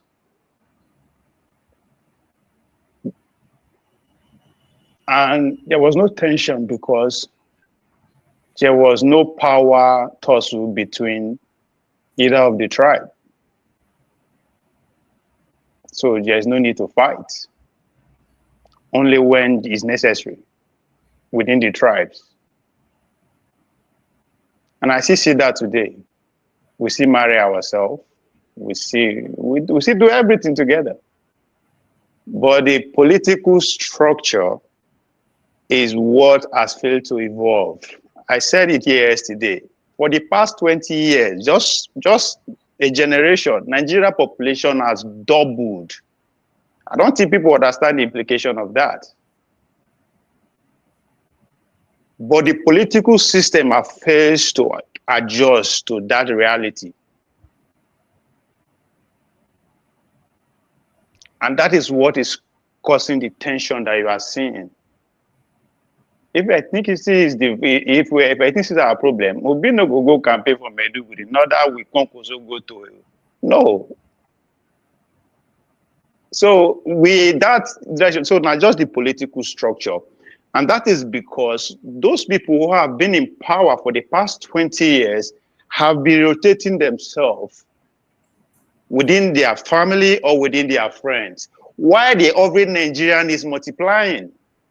The position are stagnant. The position are the way the only one person can be president. Only two people or three people can be minister from a state. The population is increasing. So even among the peasants, among the majority, some people they escape the poverty line, make money, or grow along the academic line, or grow in the political line.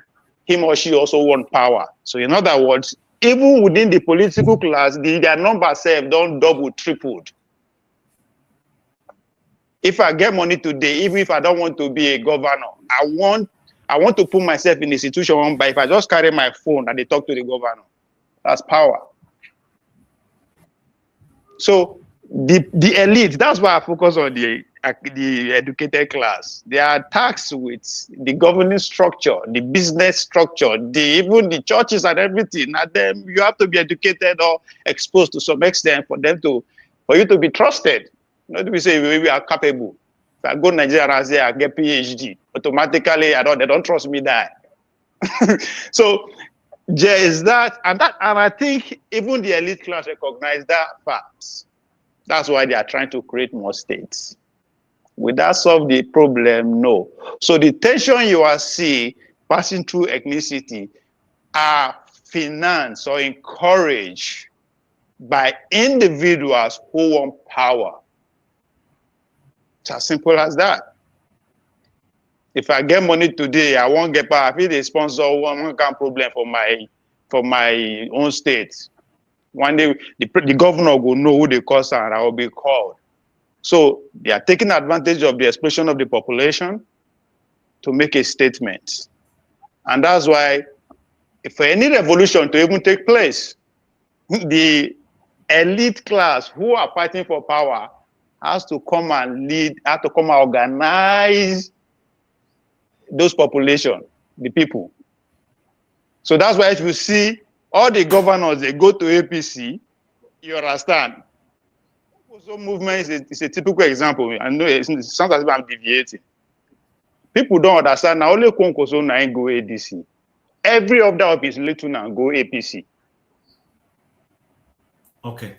So now, so the governing elite, they need to organize the population so that the tension goes. So everybody they exploit those because the ethnicity level. We've never been at Nigerian as a people. We don't do intermarried. We don't do business together to a point that say we would fear because somebody in this. No, I don't see that. Okay. So, forefathers, coming to you, Ovie just said right now that Nigeria does not have an ethnicity problem. Yet, a political structure problem. Yeah, it is a political structure problem. Do you want to take off from that? Do you agree that Nigeria does not have an ethnicity problem? Because somebody just posted here, let me just highlight this. And then you, sorry, that is not what I wanted to highlight. Yes, Sunday Boho and MC Oluomo have said certain candidates should not come to a certain location of this country to campaign. Is that not an ethnicity issue? Does that negate what Ovie just said now that Nigeria does not have an ethnicity issue? What's your take on these forefathers? I think Ovie was basically talking from the point of view that it's not the deciding factor why we are where we are. I think if one looks at it like that, then you can understand where he's coming from. But it doesn't mean currently the way politics is being played out in Nigeria, physically on the ground, and the way the discourse on the ground, it doesn't clearly show ethnic division. You can only go back to the last election and see how Igbo people were being targeted, and Abike Dabiri's retweet of that terrible statement by I don't know who even made this statement on Twitter that she went and retweeted. So, and even the president themselves, I've seen the president say something about Lagos being their own and something. You see this stuff going on all the time. Kwankwaso himself has said something similar. So it's clear that we play ethnic games. But I think Ovie is also right that it's not necessarily the deciding factor whether your country is doing well or not.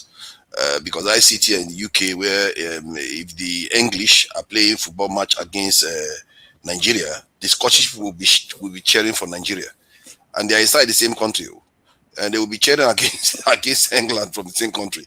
So it tells you that it's not a deciding factor whether you have different ethnicity within a nation. As a matter of fact, America could be one of the most diverse countries in the world, and yet it's the most powerful one. I think it's how you manage it. And our politics right now, and this is where again maybe Ovie has a point. The way our politics is adversarial. It wants to pitch one side against the other, so that it's not a politics that forces people to come together. It's not a kind of consensus-based politics and democracy that we are practicing. And this is why we have to consider changing this formula that we are using right now. And every chance I get, I will be advocating the presidential council system, or I think somebody suggested it in Nigeria where they call it the elder council, where you have people from the 6 geopolitical zones come together. Yeah, so you have to give them credit because he knows. They've studied the system. They see systems that are very stable around the world.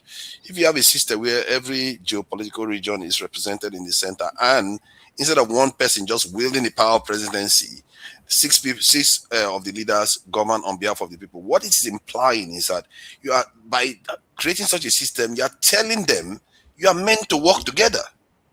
That is the spirit of the country. It makes the country want to work together. It's not adversarial. It's not telling them, oh, let's fight each other. You see what I mean? So we have to start thinking about implementing such systems that encourages us to work together instead of this adversarial American system, which most OECD countries don't practice. Most countries, actually, Western nations and the other OECD nations, they actually practice a parliamentary system. They don't go with this American adversarial system because they clearly, we can see the deficits of the system. It has, if you look at the accountability with the Epstein file, you see that the OECD, the parliamentary countries, they hold people more accountable than the presidential system. So we always see the worst things and we pick it and say that's the approach we want to take. Even in the religious discourse, we see the worst aspect of religion, That's the one we take. The good part, we don't take it. We leave the. And I think Hello is correct to say that even on that religious topic, religion in itself, not just the way we practice it, has a way of brainwashing our people not to see clearly. So it's something that we too have to consider on every front. In terms of ethnicity, we have to start following systems or encouraging systems that encourage us to work together. And in terms of religion, the same thing too. You have to have leaders that bridge gaps. It's supposed to be obvious, but people don't do it, and we don't force our leaders to move in that direction. So thank you. All right, thanks. Thanks very much for that. And there's something you said, and I would like Mr. James to, if he can, build debunk on this. So, Forefather just talked about the presidential council system. In my understanding, should be as a panacea for trying to eliminate this ethnicity thing, because every time we're playing our politics, it starts heading towards an ethnic angle. Is that not in itself an admission that ethnicity is a problem? Because there are other groups in the world that have ethnic groups, but people are able to vote or conduct political processes without resorting to those ethnic issues. So, Mr. James, what's your take? Do we have a problem with ethnicity? Is the presidential council system, as forefathers just mentioned, a good way of trying to address our ethnic problems?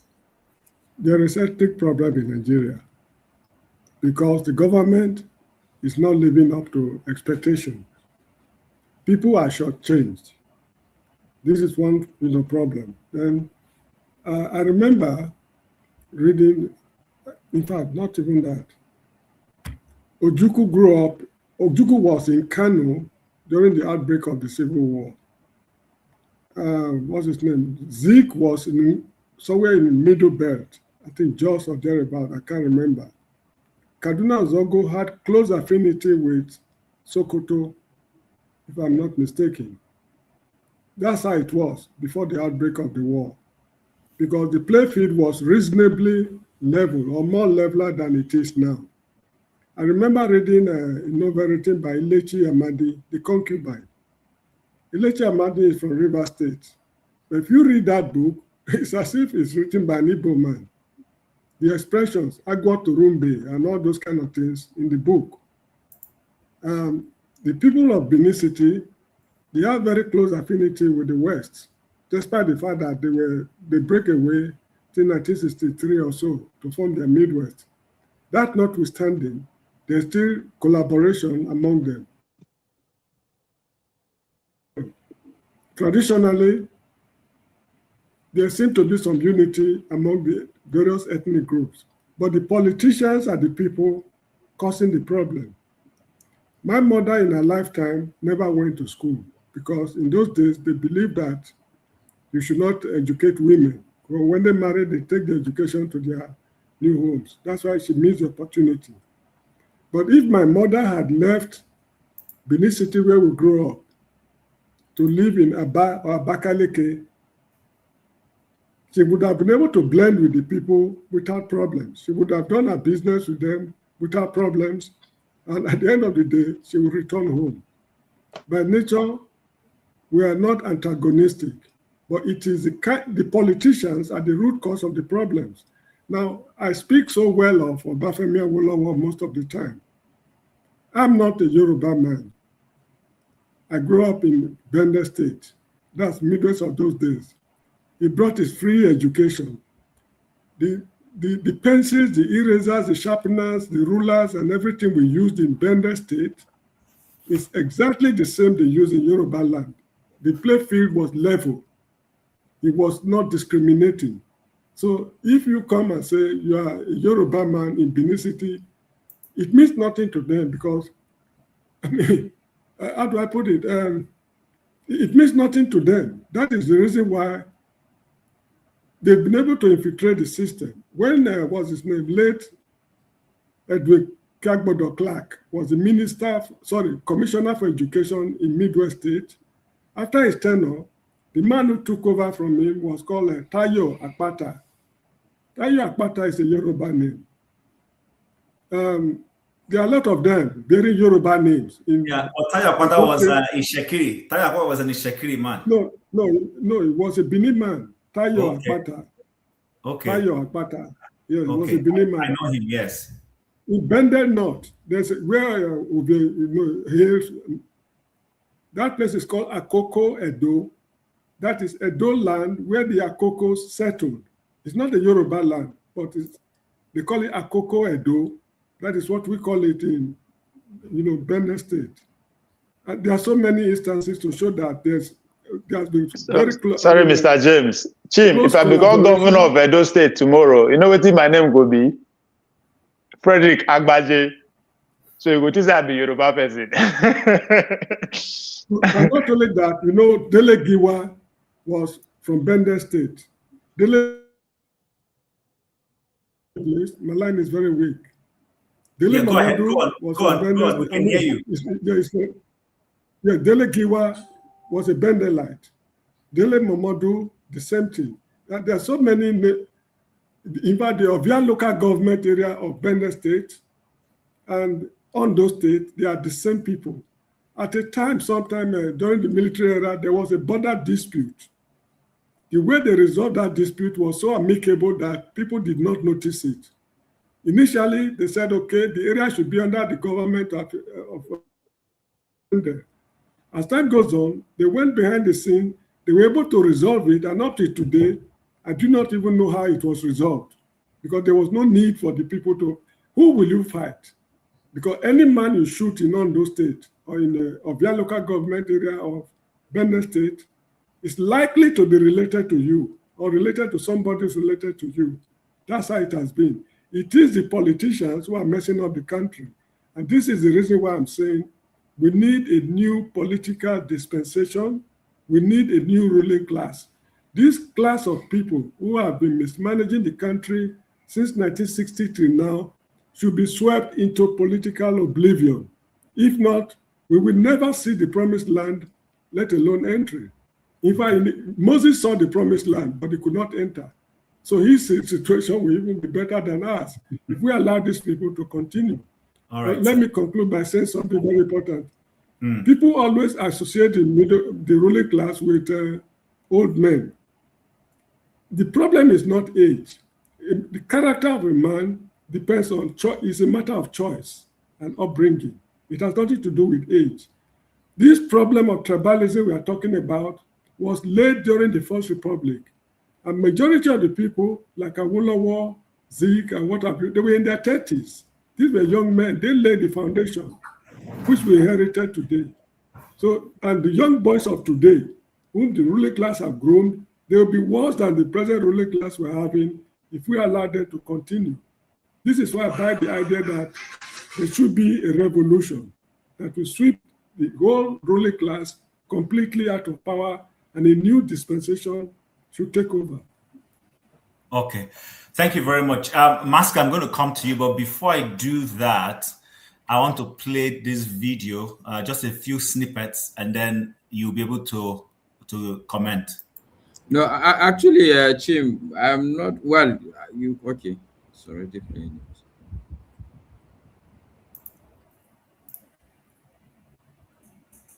Sorry, give me a second. I think I have just a second.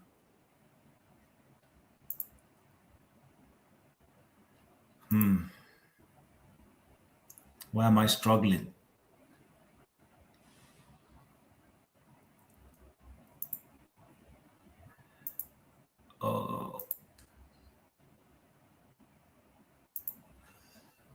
Okay.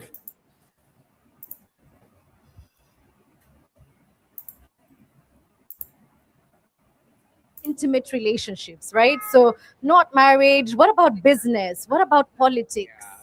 Let me hear somebody who wants to respond, and then So I witnessed tribalism when I was still in secondary school. A friend of mine who was my namesake, but he wasn't from, he was a Delta Igbo, he was not from the across the Niger. I was across the Niger. And we got the same course of McKinney Ben. Engineering. He got it, I didn't get. Started questioning and everything. I went through different places. I started hearing that because I'm from Delta, I mean across the Niger, like Imo, Anambra, and the rest, my cut-off mark has to be higher than a certain level. So people who got less than that from the other, from the northern part and everything, they get into school and you don't get into, my sister didn't get into school. Imagine, like, okay, it's happening on a secondary level, at that level, education. Imagine what's going to happen, politics, business, every other thing. So I think National Orientation Agency, I don't think they've addressed all these issues. Well, here is the National Orientation Agency. Okay, but I will tell you that National Orientation Agency is doing a lot. We are the government. But he's saying you're doing nothing. That's what I'm about to tell you. We are the only government agency, apart from security agency, that is present in all the 774 local governments. And so we have programs that are set in place to address tribalism. One of them is building a people of peace. Government also has put measures in place, has established some government agencies. One of them is Federal Character Commission. You mentioned the other time that it appears tribalism only happen in marriages, interrelationship. So not only that, it doesn't only happen there. It doesn't only happen in politics. It's also happen in government circle. But government has noticed that and has put a government agency in place to ensure that, yes, such things are curtailed. And one of them is Federal Character Commission. Okay. I think we shouldn't. I need to bring a little bit of history to that. So we shouldn't lose sight of what tribe is. By the way, let's just clarify that for a second, because I only ever hear the word tribe in relation to Africa. When we go to the Northern Hemisphere, they're referred to as ethnic groups. What's the issue there? Why? Well, I think that shouldn't be a problem. I think we should focus on what tribe is as a word, and it's not a bad thing. It is group identity. The problem is tribalism, which is the behavior. Okay, tribe is a basic human instinct. It's a basic, just like hunger, just like appetite for this or for that. Okay, that was how humans survived in pre-civilization era. They had to come together. Okay, so that character, that trait moved from pre-civilization era to the modern.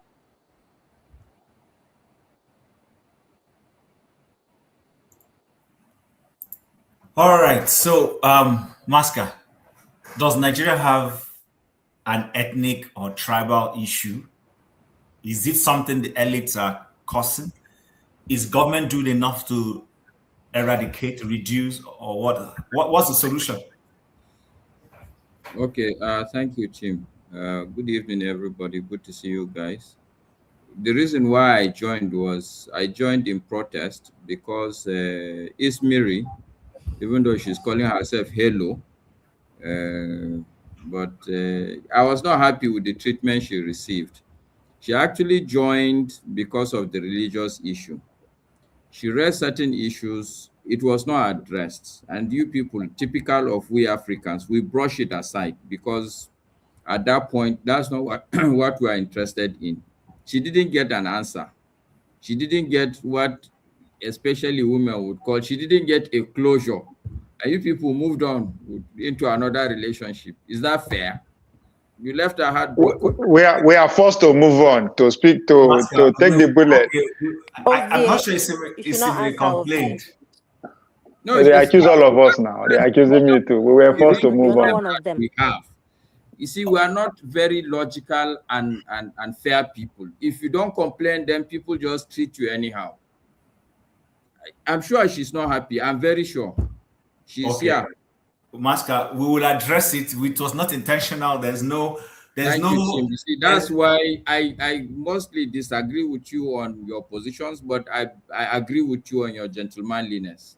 All right. So it's all right. I will leave it at that. I trust you. You come back and address that issue. For sure. Okay. Right. So now that I'm here, even though I really don't want to be here at this time, I have a lot of work on my laps. But anyway, so look, I don't think we have an ethnic problem. If we look at things from an ethnic perspective, I think things will be better. But we have a tribal problem. We have a tribal problem, you know. Let me give you a very typical example. If you go to Benue State, for instance, somebody like, people don't understand why John Abba probably is holding the positions that he holds. Me, somebody like me, I've moved around this country right from the very tender age. I have a very nuanced understanding of the issues in this country. If you go to Benue State today, an Idoma man in just the small Benue State is being maltreated by the same thief people. Do you understand what I'm saying? If you go to Otukpo, the major town of the Idoma people, there's nothing to show for it. I doubt if an Idoma man would ever aspire to be the governor of Benue State. I'm just using that as an example to say that it's not even ethnicity, it's tribal. We are very tribal in nature. If you go to Plateau State, it's the same thing. A Biron person will tell you, look, you would want, if you give him the chance, this person would forever be the governor. It doesn't matter whether the governor is not performing or not. The same thing with an Angas person. He would rather have his person. The same thing with somebody from which other tribe now in Plateau State. You know, it's always like that everywhere you go among us. We are very clannish. In fact, that's the word. And I think part of the real challenge that I see with us as a people, I've said it, I think yesterday, in my mind, I really think that we have not moved. We are still like the children that, you know, when you are very young, people would use all sort of funny things to scare you. People would do all sorts of, people just do boju for you. When they want to collect something from your hand, they say, oh, see that thing in the sky. When you raise your hand, they collect it. We are adults, but black people were still like that. Somebody would tout is your religion and your tribe for him to collect power from your hand. Once you collect that power, he disappears. You won't see him again. So we are clannish, we are tribal. The problem is not ethnic. We are not even, ethnicity is a higher level of tribalism. If you are ethnic, it means that now you are thinking at a broader level. But we are very ethnic and we are very tribal, very clannish. Even within the tribe, I can tell you, if you go back to the same Plateau State, the Biroman from Barkiladi is not completely at peace with the Biroman from, say, Riom local government. So I think we have a lot, and I hear us, one of the problems I have with us as a people, every time you say, is government doing enough? Is government doing enough? And like, again, we're like children with feeding bottle in our mouth. Are we not old enough to have weaned ourselves and not be looking at government? We should be telling our government what to do. We the people, at least we the enlightened people. But even the enlightened people are looking up to government. If government doesn't do it, all we sit in one corner with our feeding bottle in hand and we'll be crying and be pushing legs. It's sad, honestly. It's very sad. Sometimes it's very, very sad to be a black man sometimes, honestly. Okay, thank you, Master. I'm surprised. Yeah, I'll come to you, Mr. James. Hold on. I'm surprised with the issue of Benue you raised. So no Idoma man has ever been governor of Benue State? I don't think so. Wow, that's interesting. I've never heard. I'm just learning that for the first time. You go and check it. Some of these things are, look, yeah, our problems are very obvious to us. It's just that sometimes we don't look at it the way we. And look, let me tell you. Let me also shock you. I went to a secondary school in a state in the north. Mm-hmm. I had a major problem, not from my state. I had a major problem there. The principal looked at me as tender as I was, as a secondary school student. He looked at me in the face and said, you these Hausa people, you've come and filled our place. Get out of my office. But look, I'm not going to hold it against him. Look, he's the one who is ignorant. Because in my mind, there's nothing, the school is funded by federal government to start with. You know, there's nothing that one will get from any state that you're not going to get from any other state in this country if you really work hard. Okay? But like I said, we have a lot of tribal problems. That I can tell you for free. That I will tell you. And it's not just everywhere you go. If you go, I don't know which state you come from, but even in your state, they will tell you that this man from North Central, this part, or that central part, or that is now the turn of these people, even within the states. Yeah, I know we have that in my own state. What they try to do is to have a working arrangement. If it goes here, after a while it moves to this other side in an amicable way. So when he moved to this side, all the parties will field candidates from that side. Whoever wins, wins. When he moves to this side, it becomes the same way, amicably. I'm surprised that in a state as old as Benue, Benue State is as old as 1976, if I'm correct. You know, just go and check it. Go and check it. If I'm not doubting. Under election has ever won, and I doubt if he will ever win. Wow, that's interesting. Anyway, but coming to you. On a lighter note, Chim, the only state that is over and above all this, head and shoulders above every other state, is Kano State. Really? I can tell you 4 people, or at least 3 people that are not even indigenous of Kano that have been governors, and everybody knows. Okay. And it's not an issue. But Lagos State is practicing it. Masker, don't come here and tell us another thing, Hey, Joe. Hey, but let's check. I'll check it now. Mazi, tell them. Okay, so Mazi, it's your turn. Go ahead. After you, then we'll come to Mr. James and go back to KJ. Sorry, to Hello before KJ. Thank you for remembering. When is it going to be my turn now? You have spoken. But you are the first person to speak on this topic. No, of course. On tribe? Yes, now you've spoken. Okay. Oh, I see him. I'm still here. After Ovi, I came to you before I went to Mr. James. Yeah. So I thought it's gone around since. No. We have Mazi. After Mazi, Elo. After Elo is Ovi before you. So get you a coffee. Yeah, Mazi, go ahead quickly. Yeah, I will be quick. You know one thing with us, we don't tell ourselves the truth. That is the problem. We have ethnic or tribal problem in Nigeria and in other African countries. Not only in African countries, but even in Europe where we live. You cannot separate this from human beings.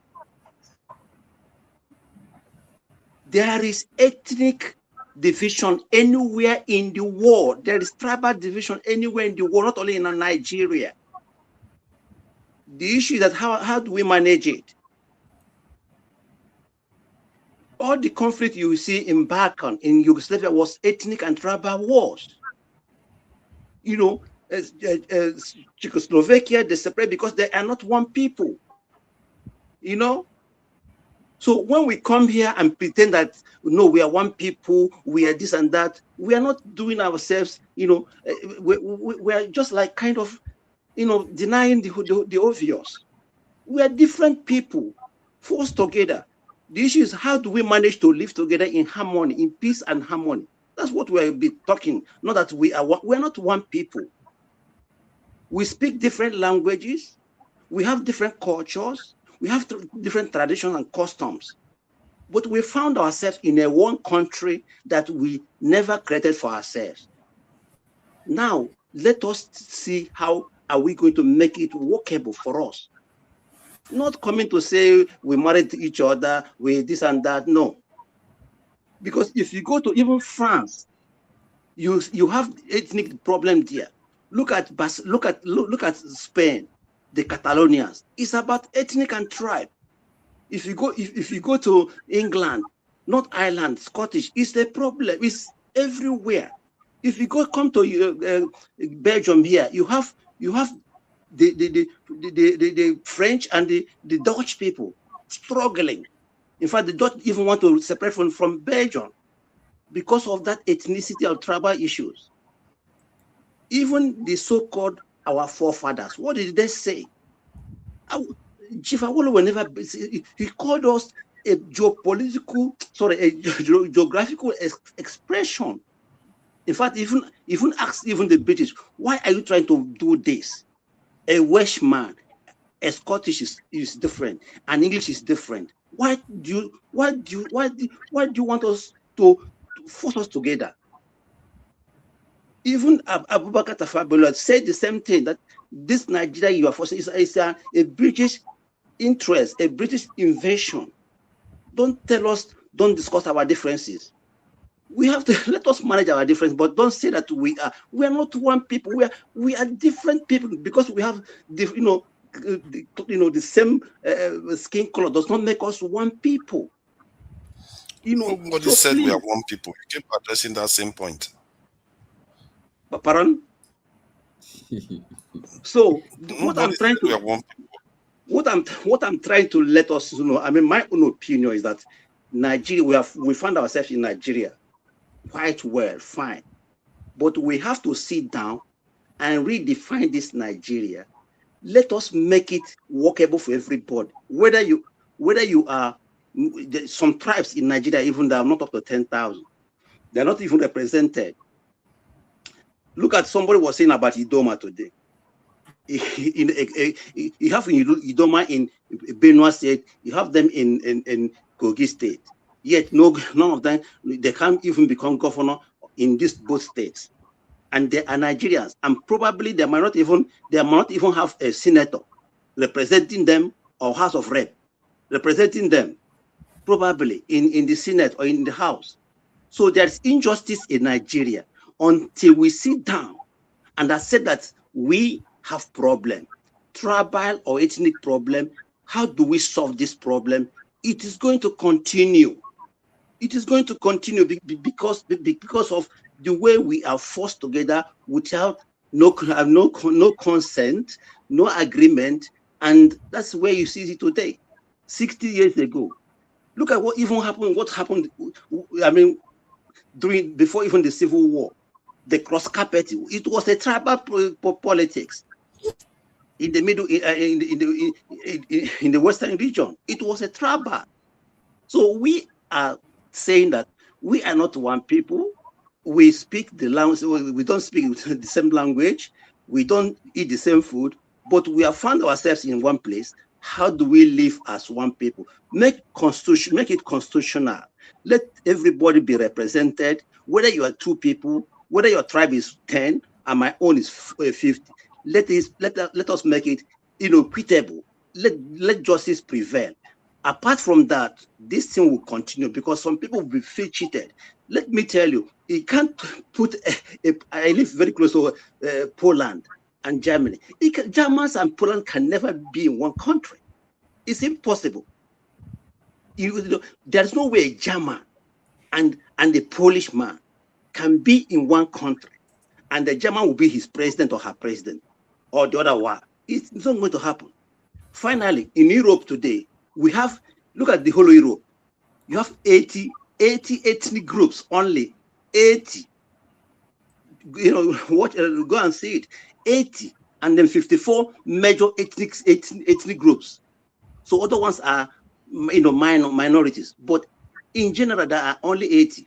How many do we have in Nigeria? I'm not talking about the whole Africa. How many do we have in Nigeria? That is why there is at least stability in Europe, because every tribe, every ethnic group manages their own issues differently.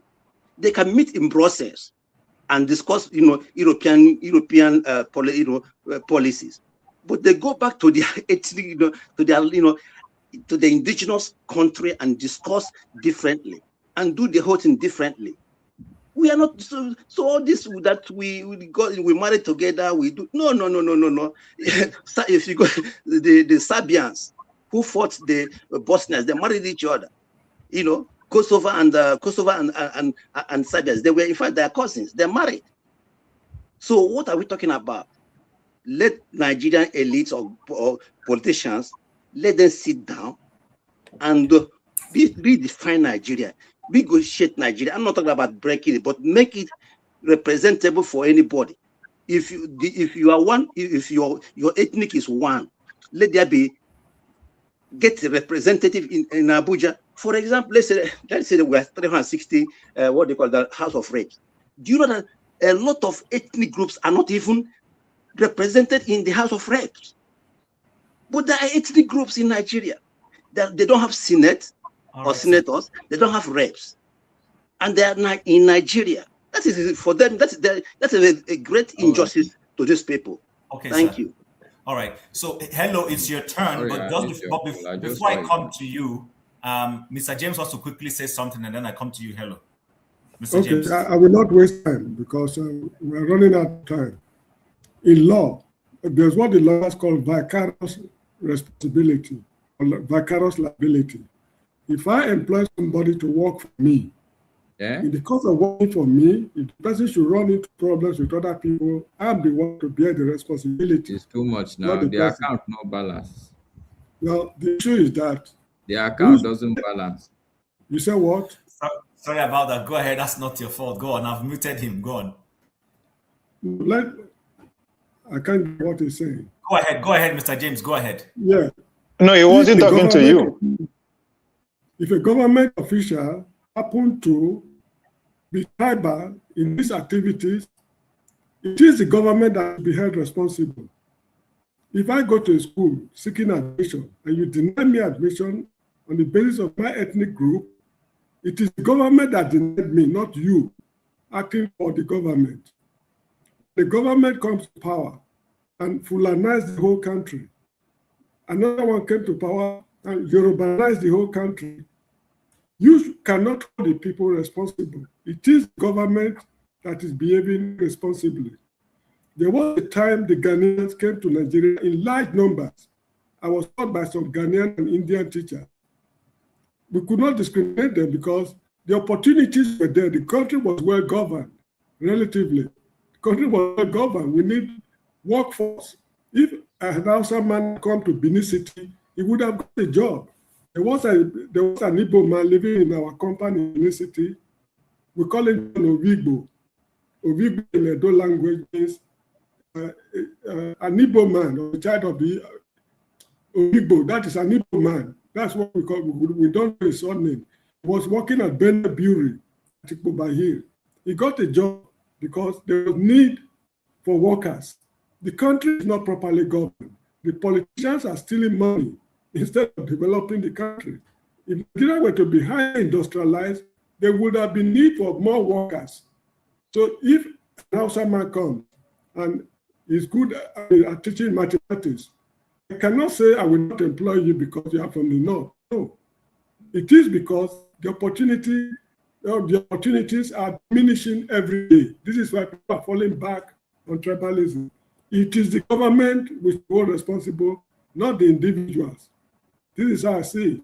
If I suffer an injustice, maybe in northern Nigeria, and that is how I see it. It is the government that should be held responsible, not individuals.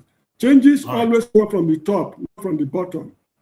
That is how I see it. Now the government has set up Federal Commission. Federal Character Commission, National Service Corps, and a lot of bogus institutions which government is unable to control. Instead of this constitution, these institutions to live up to public expectation, the head of the institution is using it a means to enhance what's called tribal allegiance, just like the Technical Aid Corps of Nigeria. It is dominated by just one ethnic group, just only one. If they say that 100 members, about 80 to 90% of them are from that ethnic group. That is how it is in Nigeria of today. So what are we talking about? It is the government which will hold responsible, not the people. The people don't have the money to run the government. It is the government that sells the crude oil, that mine the gold in Zamfara, what have you. Money is with the government to solve the problem of the people. We should put the blame on the government, not the people. This is how I see it. The government is vicariously responsible. All right, thank you very much, sir, for that. So, hello, you heard Mr. James. This is the government that is responsible for solving the issue of ethnicity. But first and foremost, before you even come there, do you agree that Nigeria has a problem of ethnicity? Or do you think it's just something we're just making up? It doesn't even exist. What's your perspective? Bearing in mind all that you've heard or since. Well, I'm not a political. I'm not Go on, hello. I'm not a political guru, but this is my own belief from what I've gathered over the years. That I started looking into politics not long ago, though I'm still learning. So I do believe that we have the ethnicity, but tribal married into ethnicity problems, you know. And I do believe that the government are not solely responsible for ethnic and tribal problems, because the people make the government. The children will be born into a family unit, and they will be educated morally and certified with certain tools, be it positive or negative or combined, that they will further on begin to hold positions in their in respective places that could lead them to become number one in the country. So it's an individual to start with, and then it progresses to a group of people, a state, the nation. So an individual from a tribe into a big, larger ethnicities that now emerge into blocks of ethnicities that come together to vote someone. So the people make the government, and people should be held responsible. That's why I said the foundation of all these bent kind of behaviors start from individualism, yourself. We should look into ourselves one by one to become a better people, to educate ourselves and our mindset so we can produce good leaders. So, for example, tribalism is inwoven into ethnicities, and it exists in different tribal groups that found themselves then grows into larger ethnicities. Like some tribes do not intermarry. They're saying we marry each other. How do we marry each other? Are there no intermarriage fluid between tribes of the same people? Not to talk of leaving your tribe to go to the West or not to marry. In those times, they will tell you, when you get of age, they will tell you, look, you, the way I'm seeing you, you're learning this language. I hope you're not going to bring this person and that person to my household. Be warned, though. That is tribal. And then when it comes to politics, the people in power use their powers to divide people, divide and conquer into tribes and ethnicities, and it doesn't help anyone. So there are those things can cause things like I've gathered a few points, like political instabilities and conflicts when they mobilize certain group of people for political gains that could lead to communal conflicts and political violence. When political allegiance is determined by ethnicity, listen very well, ethnicities rather than policies, it can result in weak national unity and persistent unstable governance, which is what Nigeria has a total disease and breakdown of. Okay, so we have this marginalization of the minorities within minorities. Like in Nigeria, when they want to describe Nigeria, they said, you ask a foreigner, where are you from? This person will say, I'm Yoruba. That one will say Igbo. The other one will say, I'm Hausa or Fulani. That's it.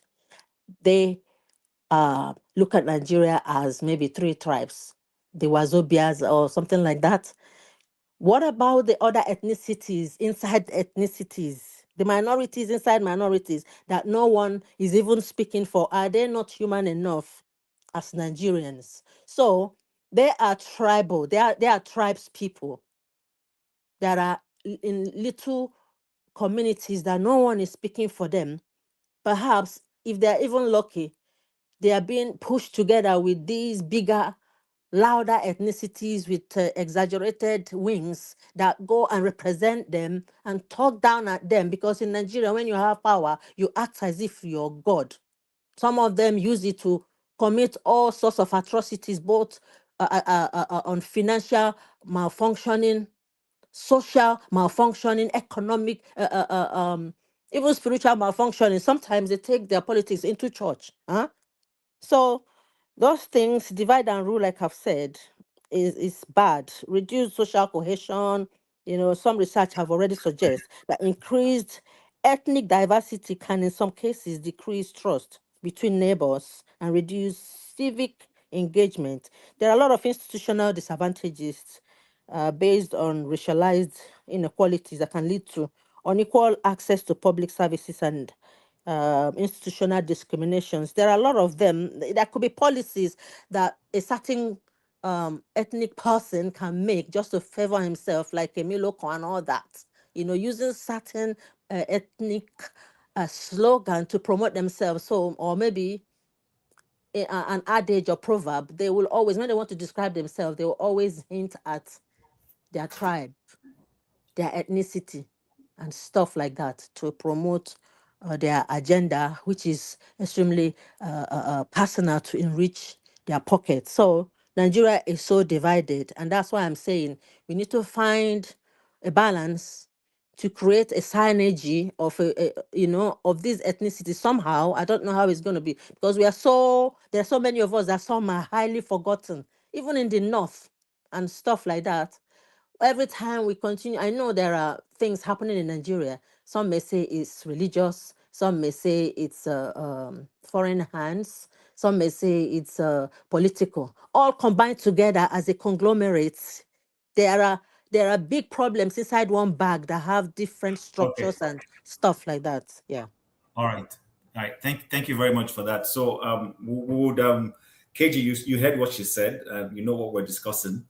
No, I don't know what you're discussing. No. Tell me what you're discussing. So right now we've been discussing ethnicity and religion, but we are specifically now on the ethnic issue. We've trashed religion, but you might want to chime in a little bit on it if you want. Our question is, right now, does Nigeria have an ethnicity issue? Do we have ethnic problems? Mr. James says that it is the government that is responsible for creating it. In other words, the elites. Ovie has reinforced the same argument. But Mazi Okpara is saying that it's not a problem, that even in Europe, there are ethnic groups. But the issue is how to create the cohesion and coexistence.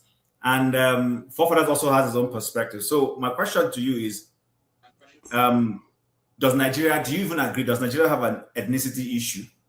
Yes. Yes. How do we address it? What's the problem? Where is it coming from? What do we do? Tell us.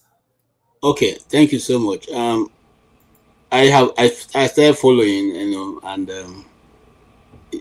let me just digress a bit, or rather go to the first topic. I agree with Rudolph what he said before leaving, that you see, witches in Africa can be controlled just by putting on lights. I know that. If you light up the community, those flying at night will not be able to fly. The only reason why they have a sway is because everywhere is dark, and evil is perpetuated in darkness. Nobody who can do evil when the whole place is lit up. So consequently, for us who Nigeria claims to be a Christian or rather a religious country, it's not ironical that we don't have light, because I think every religion talks about light. And in the Christian faith, light is everything. God dwells in light. God is not a human being. He dwells in light, unapproachable light. And one of the things that we first try to advocate is the fact that we are children of light. Light is the source. When light comes, every other form of darkness runs into hiding. Consequently, light has not been able to come to Nigeria, and they know the purpose why they do that. They refuse to let light come. Electricity is not a new science. This science has been completed and packed aside. People are even looking for how to now advance electricity without having to use cables. And we are still looking for how to use cables to connect ourselves, and it's not happening. It is very disheartening that since 1960 to today, we are still talking about electricity, and it doesn't seem to be a problem to the government. So how do you open up the space? How do you develop the country when you don't even have stable light? If I want to send money to my cousin now to start his barbering shop, apart from buying the clippers and giving money for rent, I'll have to look for extra money to buy a standby generator. So we're not talking power generation now. That's the next thing we're going to do. So just leave that one area and just focus on religion. So yes, I just want to touch on that and move on. All right. So how man, you must talk investment. Oh yes, of course. Now, if a lizard run far from tree, hang go hold on. So, so yeah, we have a tribal issue, and I agree with Maska. What Maska said happened to me in my secondary school. You know, I was selected to be the head boy. The man who was at the helm of affairs right now, God rest his soul, said, Igbo boy, no way. You know, despite the fact, you know, in my school, the teachers come together to select. Everybody was in agreement. He said, no, that I'm Igbo. You cannot never allow an Igbo boy to be a head boy in his school. How? Not possible. Okay. It was out of the fact that a Frenchman, Montesquieu, we call him Montesquieu, who could not understand. You are in Nigeria, you are saying this Igbo person. What's the difference between Igbo and the rest of people? So when he refused, I was made a Sokoto house captain. The guy said, okay, you don't want to make him head boy. I'm making my house captain. Nobody can stop me from making my house captain. That's how I became a house captain in my secondary school. I'm talking about secondary school now. So you can see that, yes, that thing has been in the in the spin for a long time. Nobody is taking interest to deal with it. I don't want to talk about when I went to serve. I served in Abuja, and that's a different kettle of fish. You know, but the authority know what it is. They are using it for their own advantage. Now, we cannot blame Nigerians for being tribal. Even the nature itself groups things in tribal. If you go into the forest, and I'm using the forest as an example, you find that a group of trees don't grow in between each other. A group of trees coalesce in a particular place, and as you travel through the geography, the location, the savanna, you find out that the tree system keeps changing, and they all are in the same kind of places. You hardly will find one different shrub too far away from where the neighbors are. Animals travel in tribes. That's why you see a group of monkeys, a group of baboons, a group of lions, a group of this. They will all travel in that direction. Man is not different. But the only thing that will have been different with us is that we understand what it is and make sure that each tribe is represented appropriately. And we divide resources in accordance with every tribe. If you see what is killing Nigeria the most is that we seem to think that one particular tribe is better than the other. One can be left behind and the other one brought forward. And just like Maska said, I lived in Benue for more than 30 years. And Idomama has never been governor of Benue State. And Idomama have been deputy governor, okay, but never been, all right, a governor of Benue State. In fact, if you are following Benue politics right now, Bonu, Chivo Bonu, who is the former deputy governor of Benue, just started a group. They had a conference 3 days ago, saying that now they will insist on the governorship seat. It's not the first time. He won't be the first person. Audogbe is from Benue, very intelligent. God bless him, so very intelligent, very straightforward man. But he never made it to be governor. And I don't think anybody who is coming out now, even though I have friends who are in that position, they are not going to still make it because the numbers will not be in their favor. The numbers of the thieves double the other people. Even if the other tribes put themselves all together, they still not be able to win the governorship in Benue. Now, if we are being fair people, just like we did in Abia, zone it this year, this side, we will do the same thing in other places. Okay, it's a turn of the thieves. Let the Idomas have the next one. Let the Igedes have the next one. Let the Agatus have the next one. But we won't do that because we believe the number we have is big enough for us to muzzle our way through the other. Can I just throw in this little spinner and then you round off quickly with your whatever minute you do, the remaining 2 minutes you have. So are we saying as Nigerians that a man from the other ethnic group in a state cannot, in the best interest of the other people, carry out policies? Let's say, for instance, you and I come from Abia, we come from Abia North. And Abia North is Umuahia. You know that Aba is more developed than Umuahia. So an Abia Northman cannot ensure that people in Akwete get enough good resources that we build, turn Aba into a fantastic place that everybody wants to develop. So my focus should be Umuahia only, and vice versa. So are we also saying that if the president of the Nigeria comes from, I don't know, let's say from Kanuri, that he cannot realize that, oh, there are some benefits and there's a developmental project in Ishekiri land. Let me go and make sure it develops. Why is that difficult for me to be a Kanuri man, but I see the interest of the man from Ishekiri and I pursue it? Why is that? Why do we have to think that the person from my ethnic group is the one who will do that? Okay, it's not what you ask is not impossible, but it looks impossible in Nigeria now because we have dwelt on this wrong path for so long. You see, when just this afternoon before your program, I was just thinking to myself, when this 12 states of Nigeria was going to be created, were you represented? No, you are not represented. Did anybody consult you how you are going to draw the boundary lines? No. Certain individual who didn't even know some part of Nigeria sat down and said, this is how we're going to divide the state into 12. And then, give to themselves whatever they want to give to themselves. So I'm not saying, in a place where politics is more stable and justice is maintained and equity is understood, it is a right question you have asked. Those things will be done. But in our own locality now, and the kind of policy we have practiced for many years has eaten into the fabric of the system and in the mentality of our people, that when you don't have anybody from your state or from your side, equity or what is due to you may not come to you.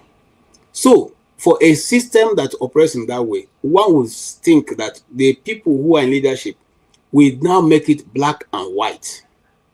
If A is going to A, let A also go to B.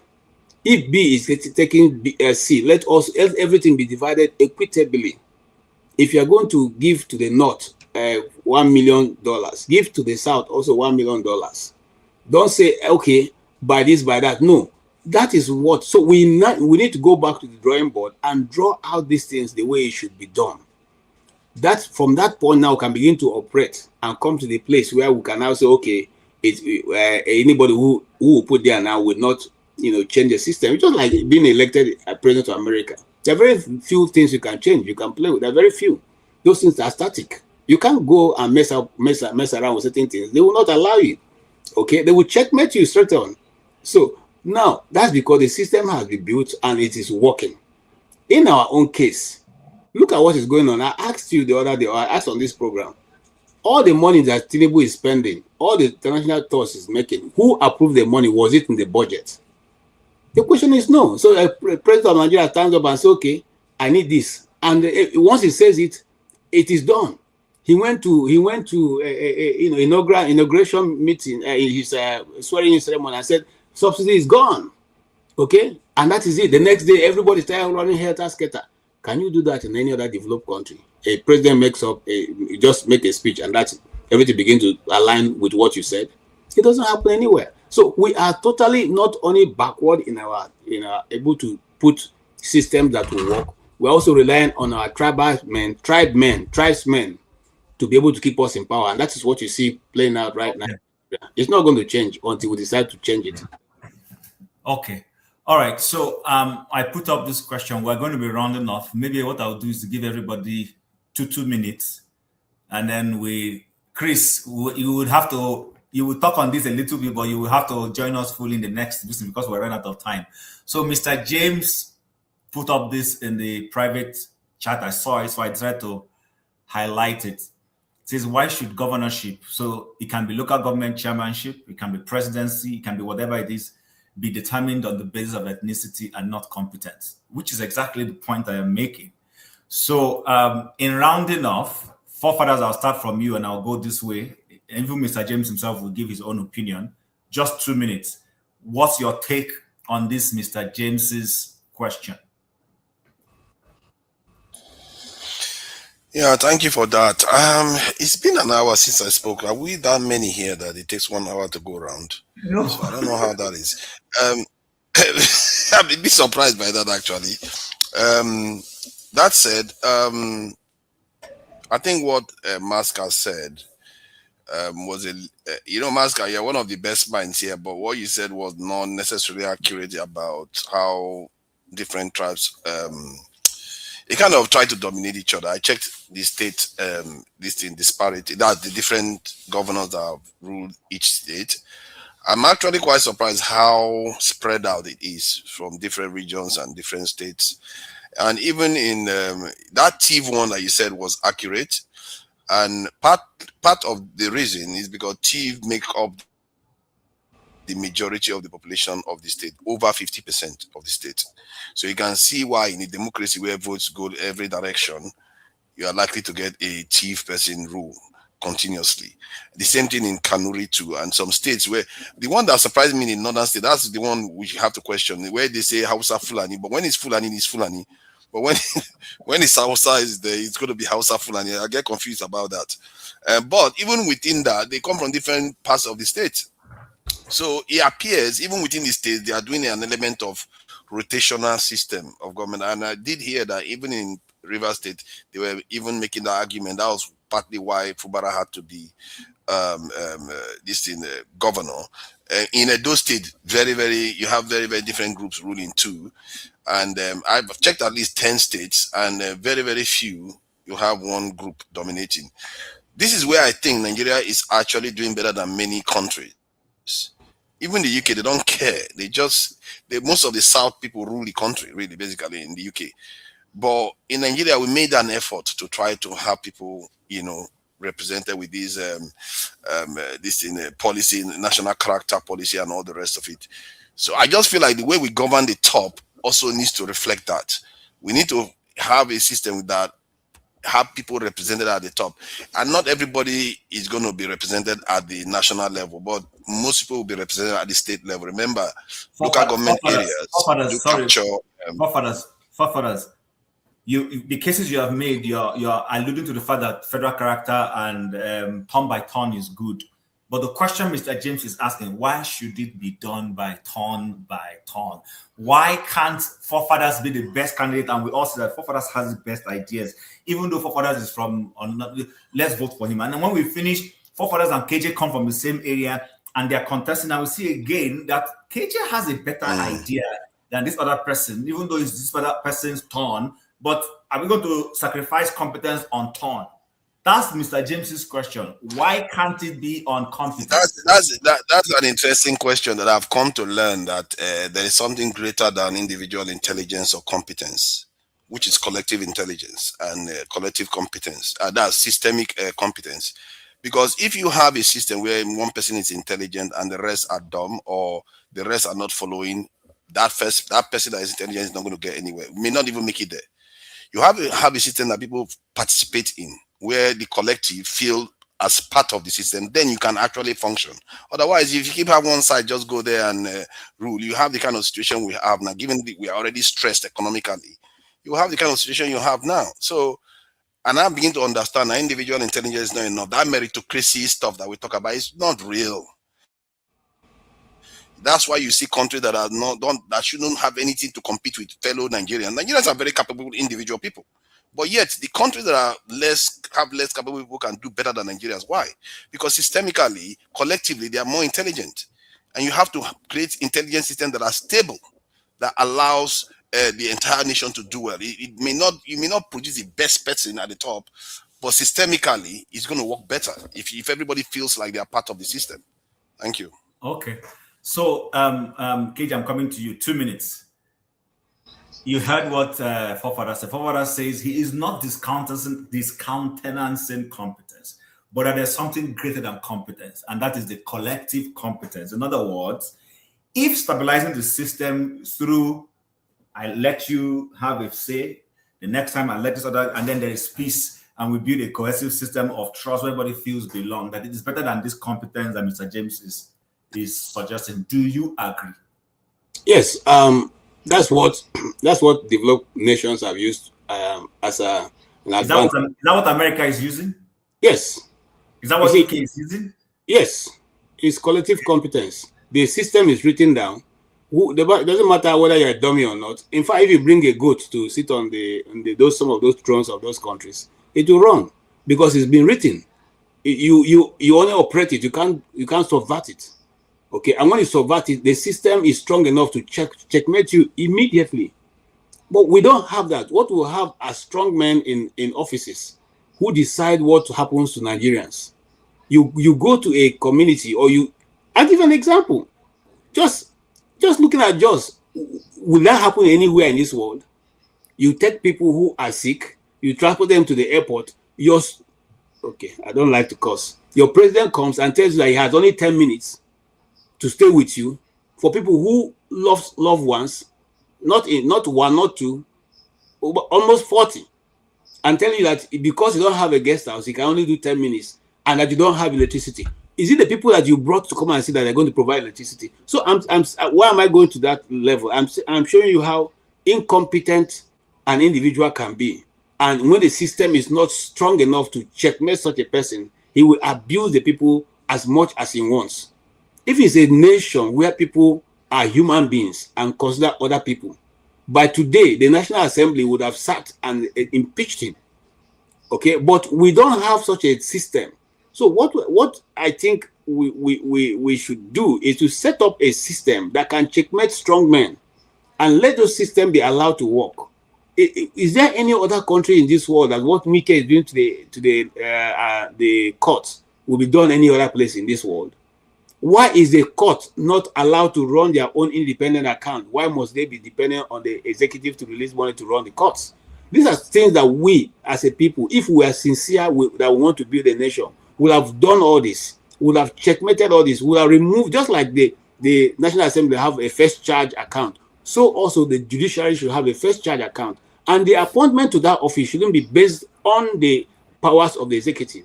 We should look for other ways to make sure that the judges who are appointed as judges, Supreme Court judges especially, are not on the same lane with the president. But KJ, the National Assembly has a first line charge account, as you call it, and they are still on the mandate.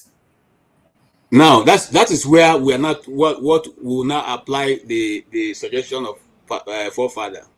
If there is a systemic intelligence that is working, you can't subvert it. You can't. If you go to National Assembly and say, okay, because the man have asked you for $6 billion and you just within three minutes approve it, the system will check you. The system will not even allow you to go to London and enter a contract that the National Assembly is not aware of, and it will null and void right from the beginning, and it will be checked. But you see, everybody have been cowed, so we are all working with our heads down. We're not even able to stand up and look at them and say, no, this is not right. We can't do this. Thank you. Let's go quickly so that we can come to that last topic before we go. So, Masker, Mr. James is asking, why should governorship, presidency, whatever position be determined on the basis of ethnicity and not competence?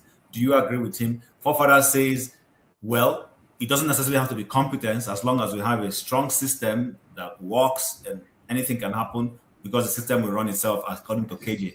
What's your take? I think it's a process. What I mean by process is it's just like girlfriend and boyfriend. The first time you meet, you need to build confidence in each other.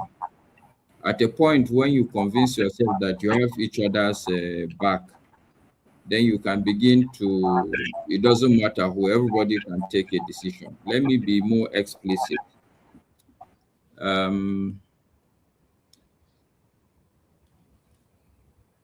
We are supposed to have, for every relationship, whether it's an individual or a community or even a country, we've agreed that we're ethnic nationalities or we're tribal clans, okay? The starting point is for us to go through the process of bonding. Let's put it that way. You know, you need to appreciate each other's value system. What does KJ accept? What does KJ doesn't accept? What does he believe in? What doesn't he believe in? How does he want? What is very important for him? What is less important? Once you have that understanding of each other's value system, and normally in science it's called the norming stage, where you understand the norms and values of each other. I think Nigeria probably have refused to go through that. No, we've refused to systematically agree and understand each other's norms and values. You know, everybody just want to think that he's going to go and get things his own way. That has not yet happened, and it's not helping us. That's why today, every day, we're having crisis.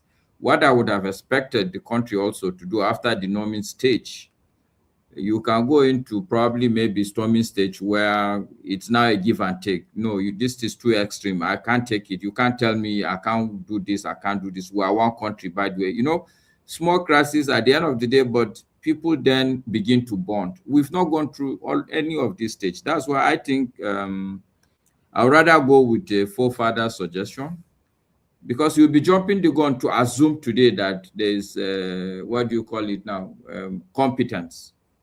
So Mask, are you saying all those 1959, 63, all those things, military rule, NYSC, those things are not norming stages? Okay, it's an attempt, but like AJ said, you see, you have to be very systematic, and all the parties have to agree that that is what they are doing. What has happened with NYSC, I by the way, I love it. It's one of the best things that any black man has thought of, this NYSC.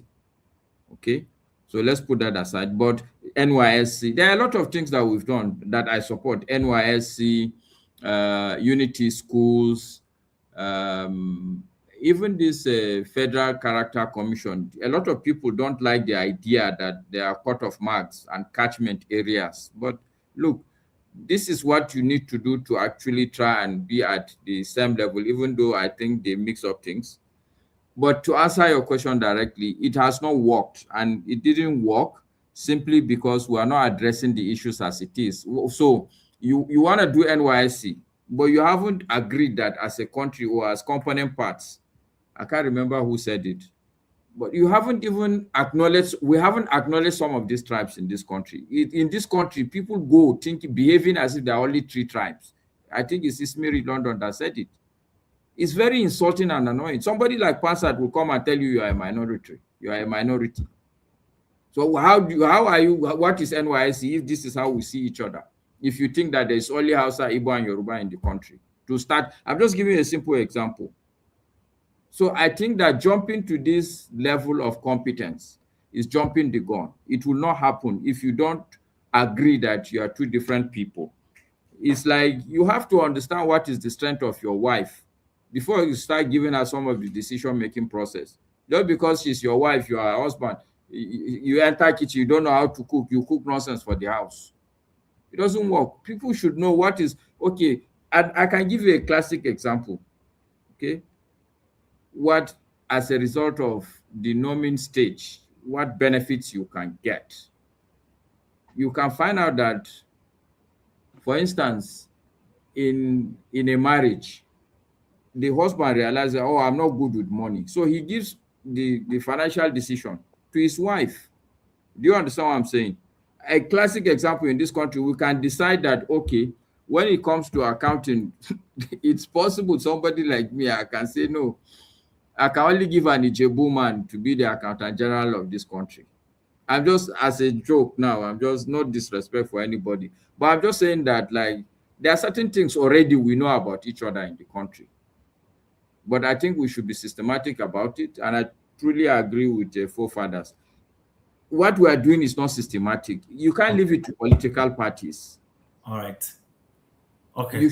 We should collectively sit down and agree. I've suggested many a times, if you ask me, one of the things we should do, no Hausa man, no Igbo, no Yoruba should ever rule this country again. Ever. Seriously. Ever. Look, this is the scientific way to go about it, okay? Leaders should come from the minorities. Yeah. They should come from the minorities. So this issue of it's not me, it's not Igbo, it's not Yoruba will completely be sorted out. It's minorities that are ruling. You can't come and be fighting on. But Wike is minority. Look, let me tell you. Do you know why Wike is a problem? Akpabio is minority. No. You know why do you know why they are a problem? Because they are not secure. if they know that as a rule in the country, only a minority can rule, they will hold their fort. They don't need to be that extremist. They don't need to be that overzealous. But today, a minority will have to look for a master and behave like a dog to that master. All right. Okay. Because of time, Maska, let's move. Ovie.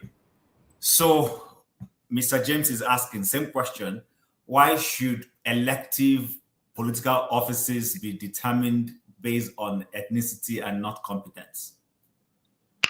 I think a good question, and at the right time too. And honestly, I think we are not doing bad in the sense that the kind of conversation Nigerians are having across the board. I said that because our people say you go crawl before you walk, right? We were put together as a nation in 1960. We are supposed to evolve gradually. I understand that, you know, especially us, we grew up in an era whereby, you know, you can take off from Lagos and go to the other end of Nigeria within hours. Before, they take weeks, days, months, and years. So we expect things to be faster. But we have to ask ourselves our question, right? For the past 60 years, right? Almost all our institutions are not indigenous, including our education system.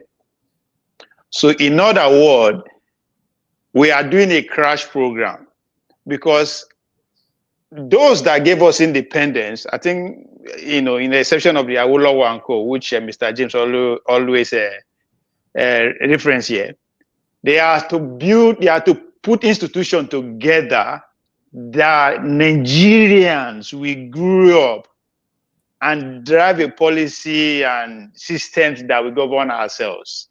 That's nations. That's where nations. That's how nation grow. That's how nation evolve.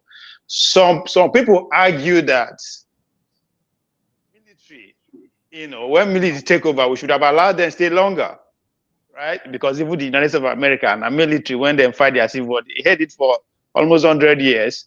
Make sure they grow those institutions. Because if I want to pick one of few examples from during our military era, they involve expertise within the country, right?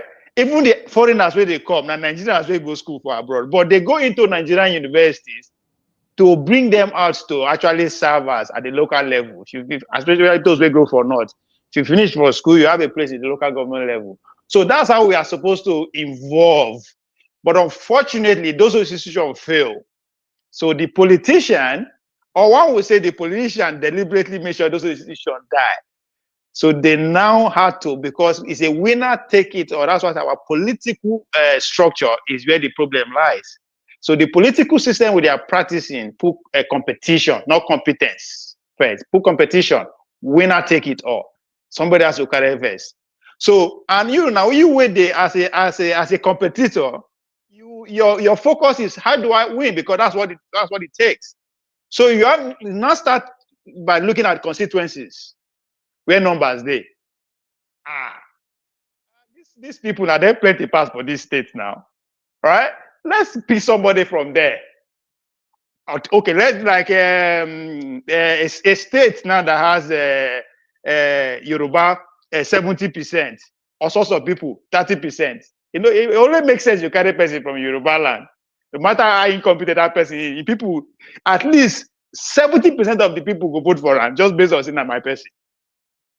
So until we adjust those political structure, well, that's why I say we should grow and evolve into them. But unfortunately, there is no indigenous education that focus on, say, okay, patriotism, logic, mathematics. You have to pass through the system before you can even work in governance. Talking about a country that has a lot of popularity, China, for instance.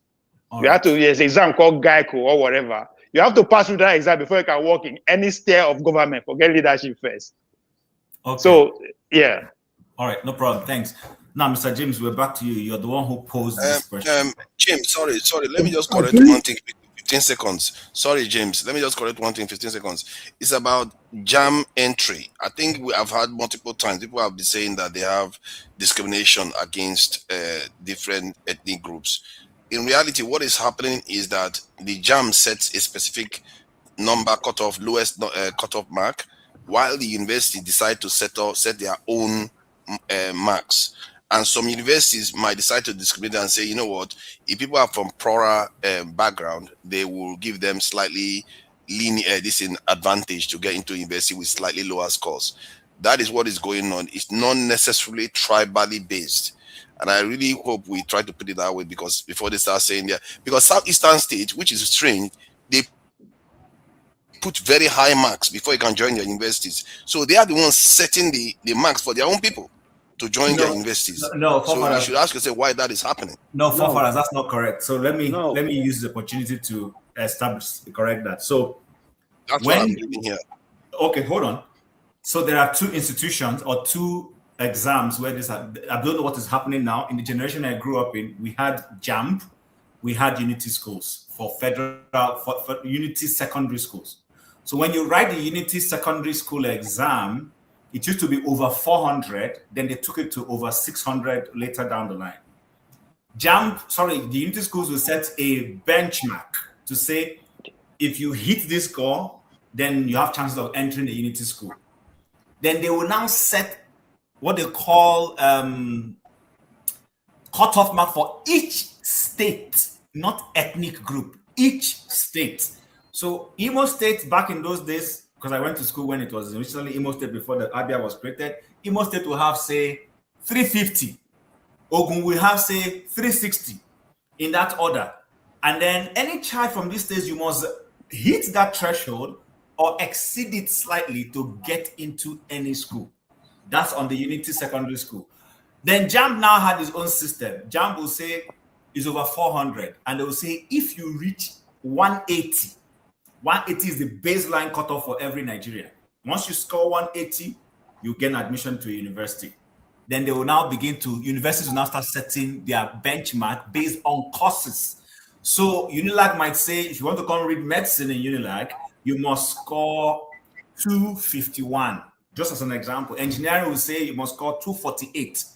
Uniben will set their own two for their different. That is the way it used to be done. So in the Unity University schools, it was based on the university, based on the course. But there is a general JAMB baseline of depending on the performance that year, actually. So if they say that the performance was high, they might set it slightly higher, 200. If the performance was low, they will bring it down slightly lower. That's the way it used to be done. It's not based on ethnic group. Yeah, that's what I'm trying to address. That with that jam, the Southeastern states set a higher figure for their own citizens to be able to join this thing. So that is what I'm trying to highlight, that they are the ones creating some of the boundaries, maybe because they don't want too many people to join. I don't know. But they set higher figures in the Southeast. But is the universities based on the courses they do, the universities. That is universities in the South. Is that what I'm not saying? It's the government. The universities in the South is they are the ones that set the higher marks. No, but yeah, you know why? There were more people in the education system in the Southeast than the northern part of the country, right? So if you don't apply that kind of logic, at the end of every year, regardless how you said the exam, you will see like 100 people coming from the Southeast and only 10 people qualify. What is wrong with that? Okay, if the other side are using 100, hold on. Let's move on. Hold on. We can come back later on, please. No, because it's quite obvious now. Why would you increase it for your own state so that you don't educate many people in your own state? Why do you do that? When the other side is using 100, why are you not putting your own down to 100 too? So because they were at the beginning, there were more schools in the south than in the north. Ovier, who cares? It's the Southeasterners that are the ones setting it. That's my problem. They are the ones setting the high figures. Forefathers. That logic of a baseline is not necessarily a bad thing. Let me explain to you why it's not. Even here in the Western world, you will see when you want to go into, at least where I live, when kids write exam, they say when you apply to go into university in September of in October of every year, the portal for admissions into universities open up here in Canada. when you apply, some schools will say if you're not a 95% percentile in your grades in school, because they don't have JAM, they use your school grades. You have to post your school grade for them to see. They'll go and verify. If you're not doing within 90%, they might not give you admission. So all the people who are scoring 90% and above will get the first admissions first.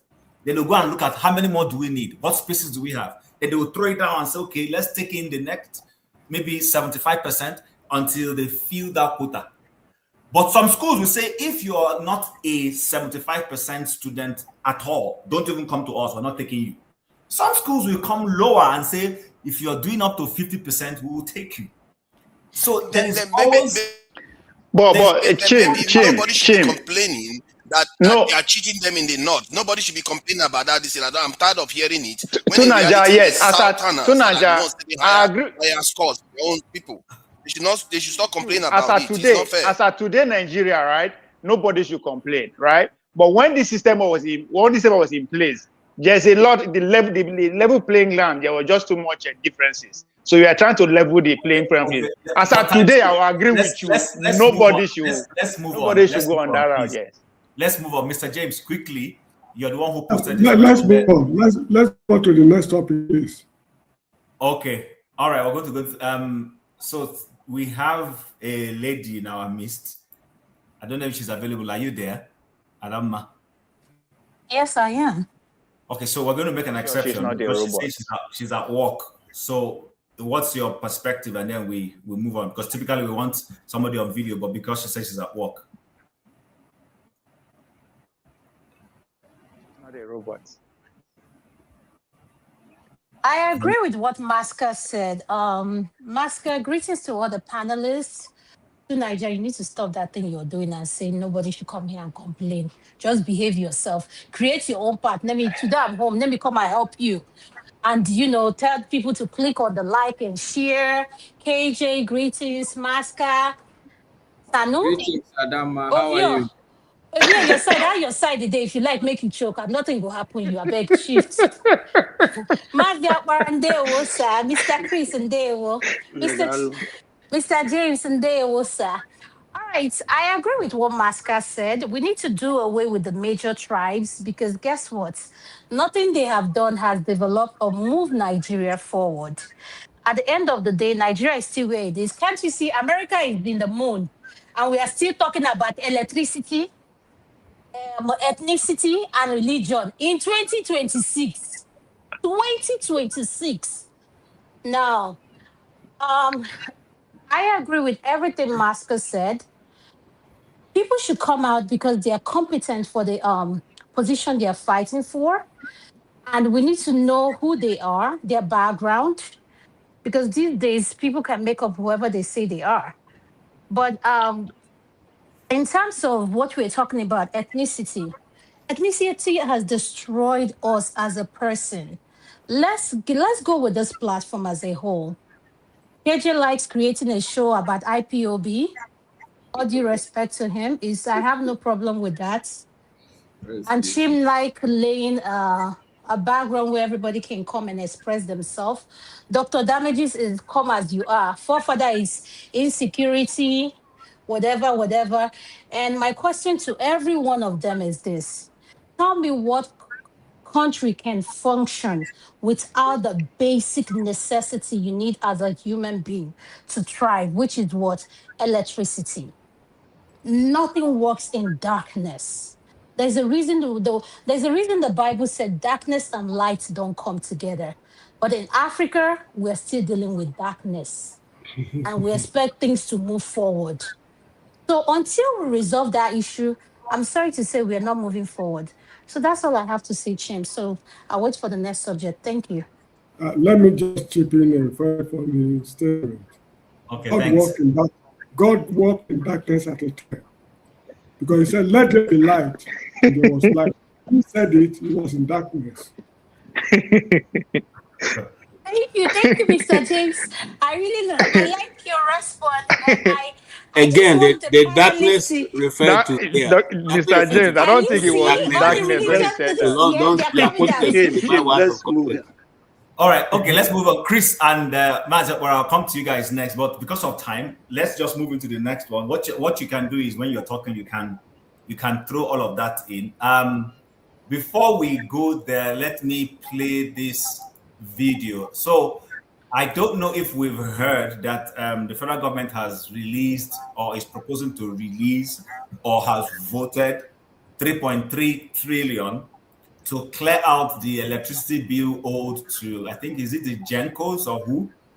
And once that is done, it's expected that we should have constant electricity now.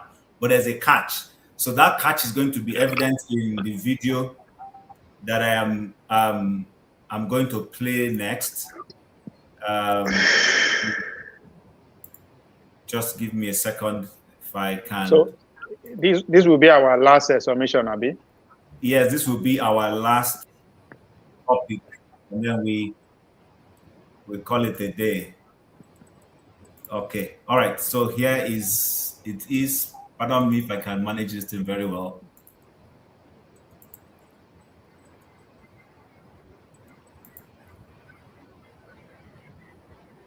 $3.3 trillion within the whole power sector since 2015. According to the report, government already raised 5.1 billion naira already, and 15 power plants were already signed. Now, make we do quick analysis. The company with the supply was like the power generating company. Government never paid them their money since 2015. So since 2015, the money just declined up anyhow. Now government can't just say, we just pay them once and for all. So government go sign and approve the fund with 3.3 trillion naira.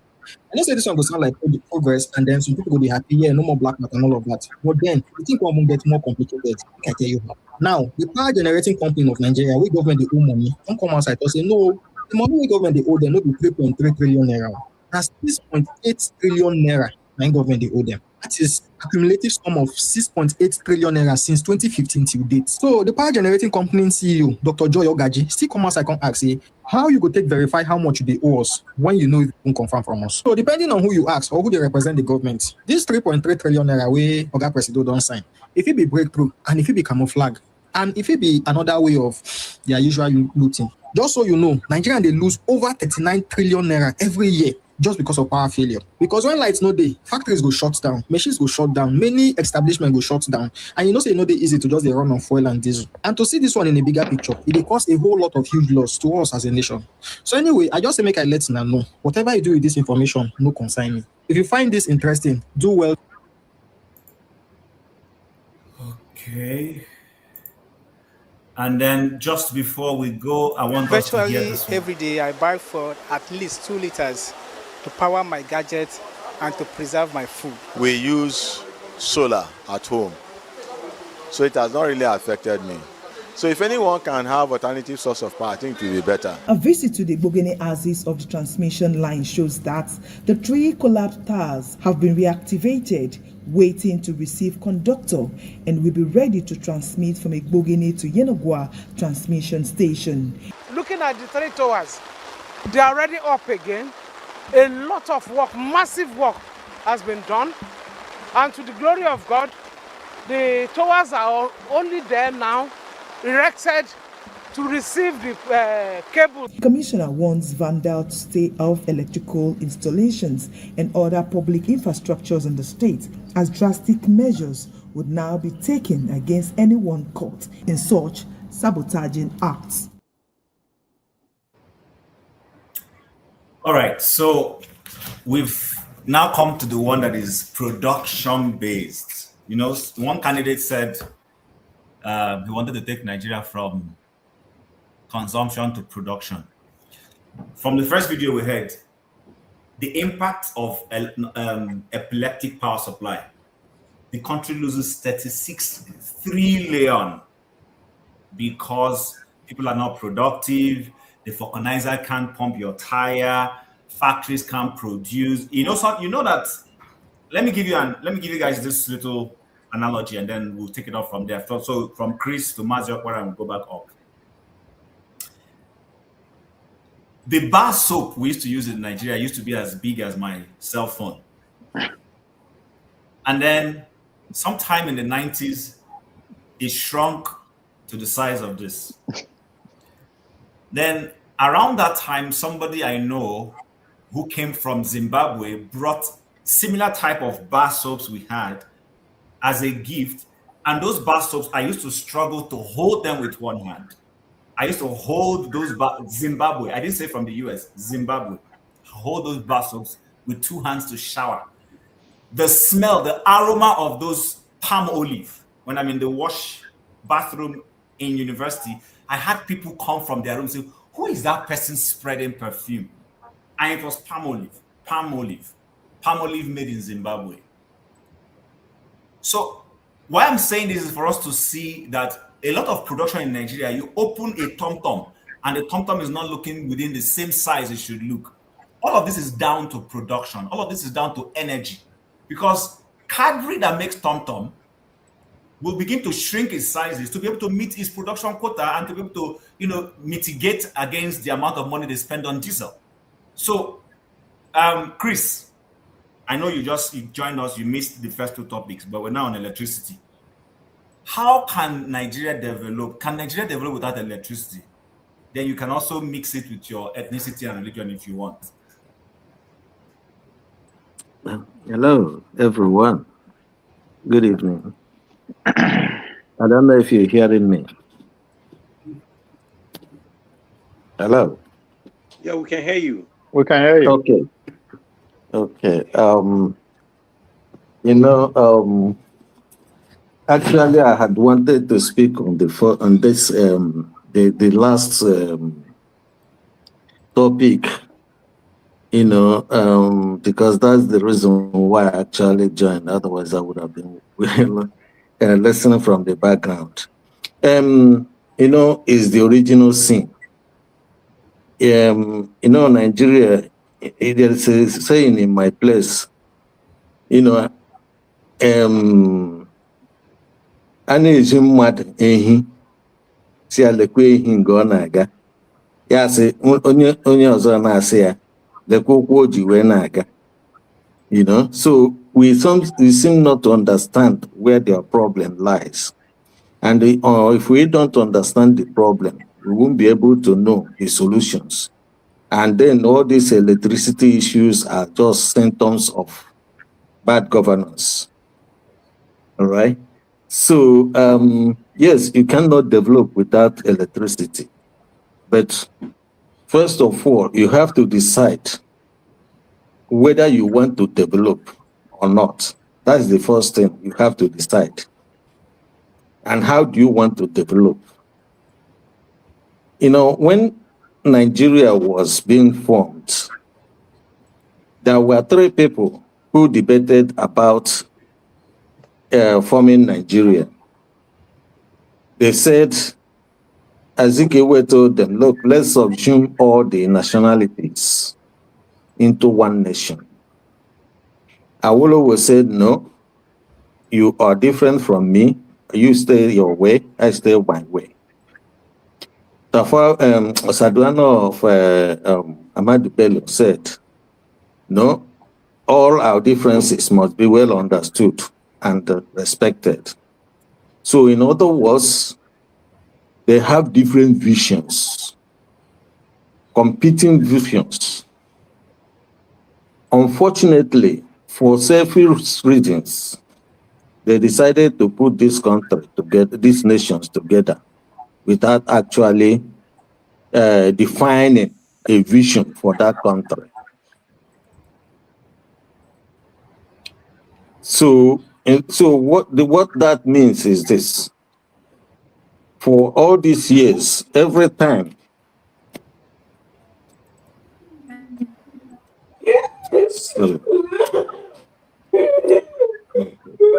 so anytime you talk about the development in Nigeria will be going down from 1960s to 70s. People will say, oh, 60s is better than 70s. Those who lived in 70s will tell you, oh, 70s is better than 80s, and so on and so forth. Just because there is no agreement on how or what or vision, Nigeria or what is called Nigeria. So if you ask me today, nobody is a Nigerian. Nobody.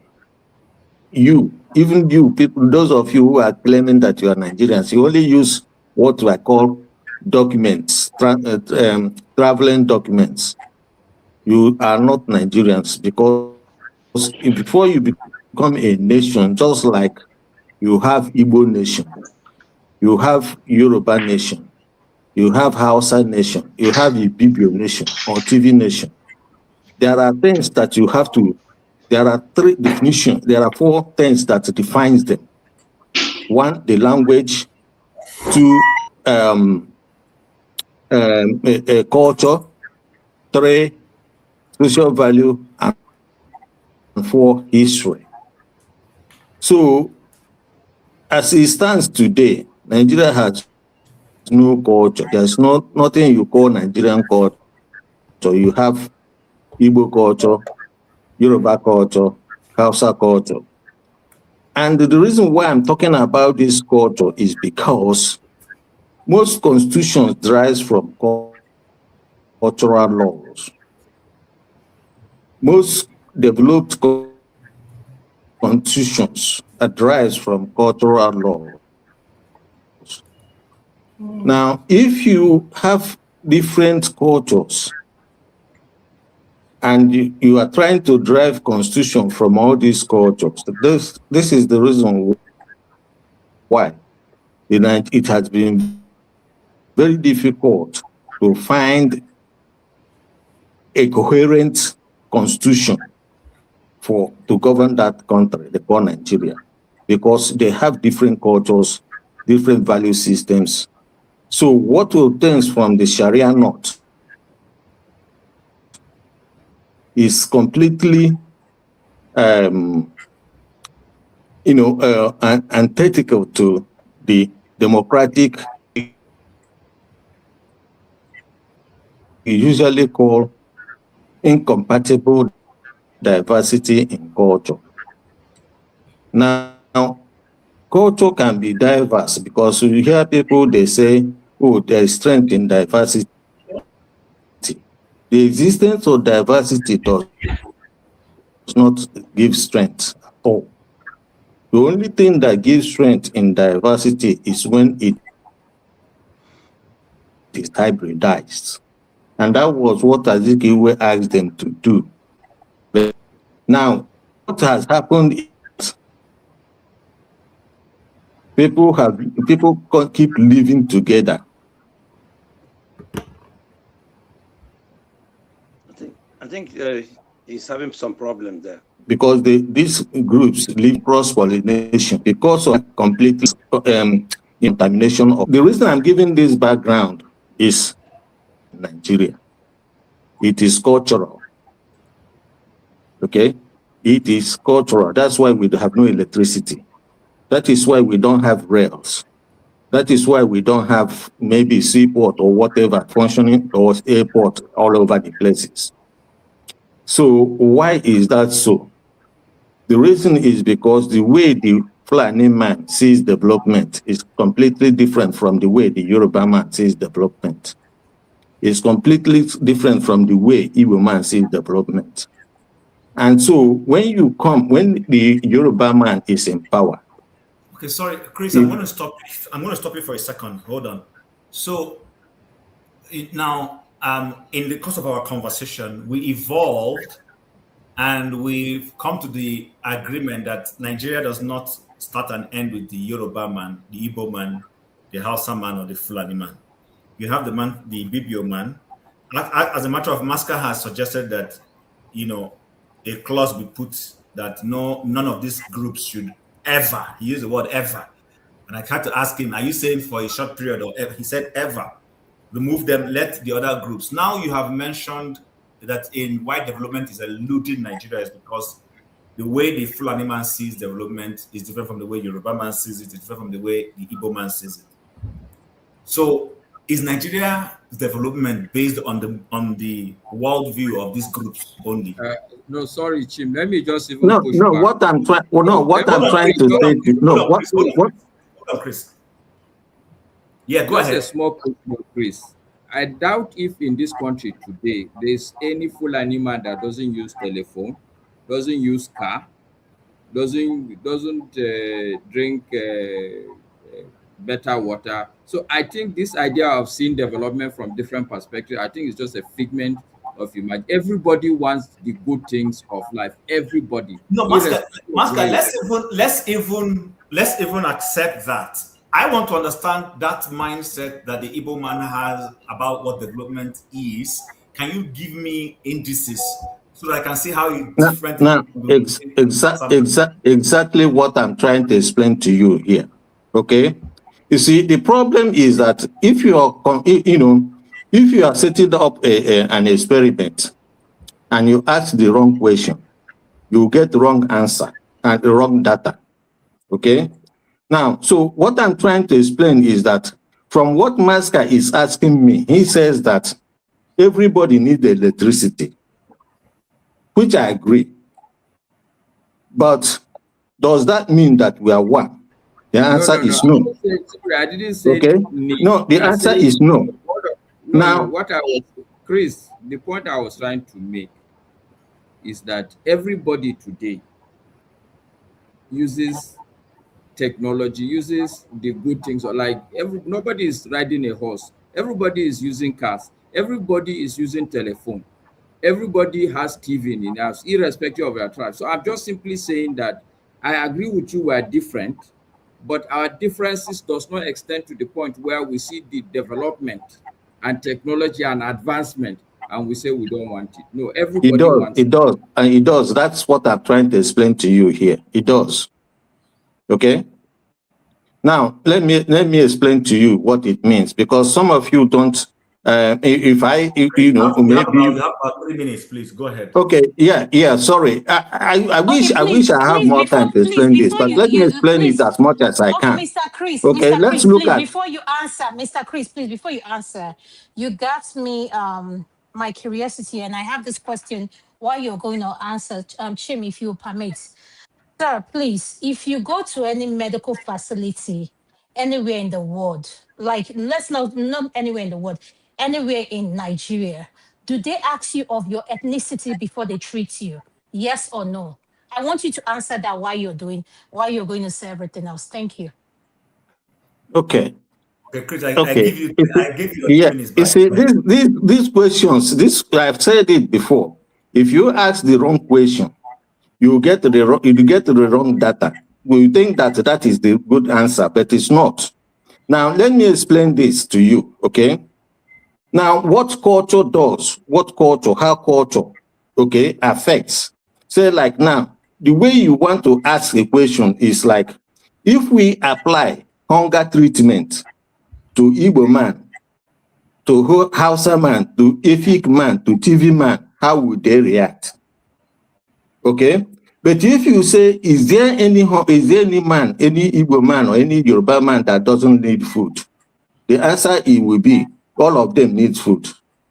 But if you ask the first question, then you will see a remarkable difference in the way they react. I give you example, education. Let's take education, for instance. Okay?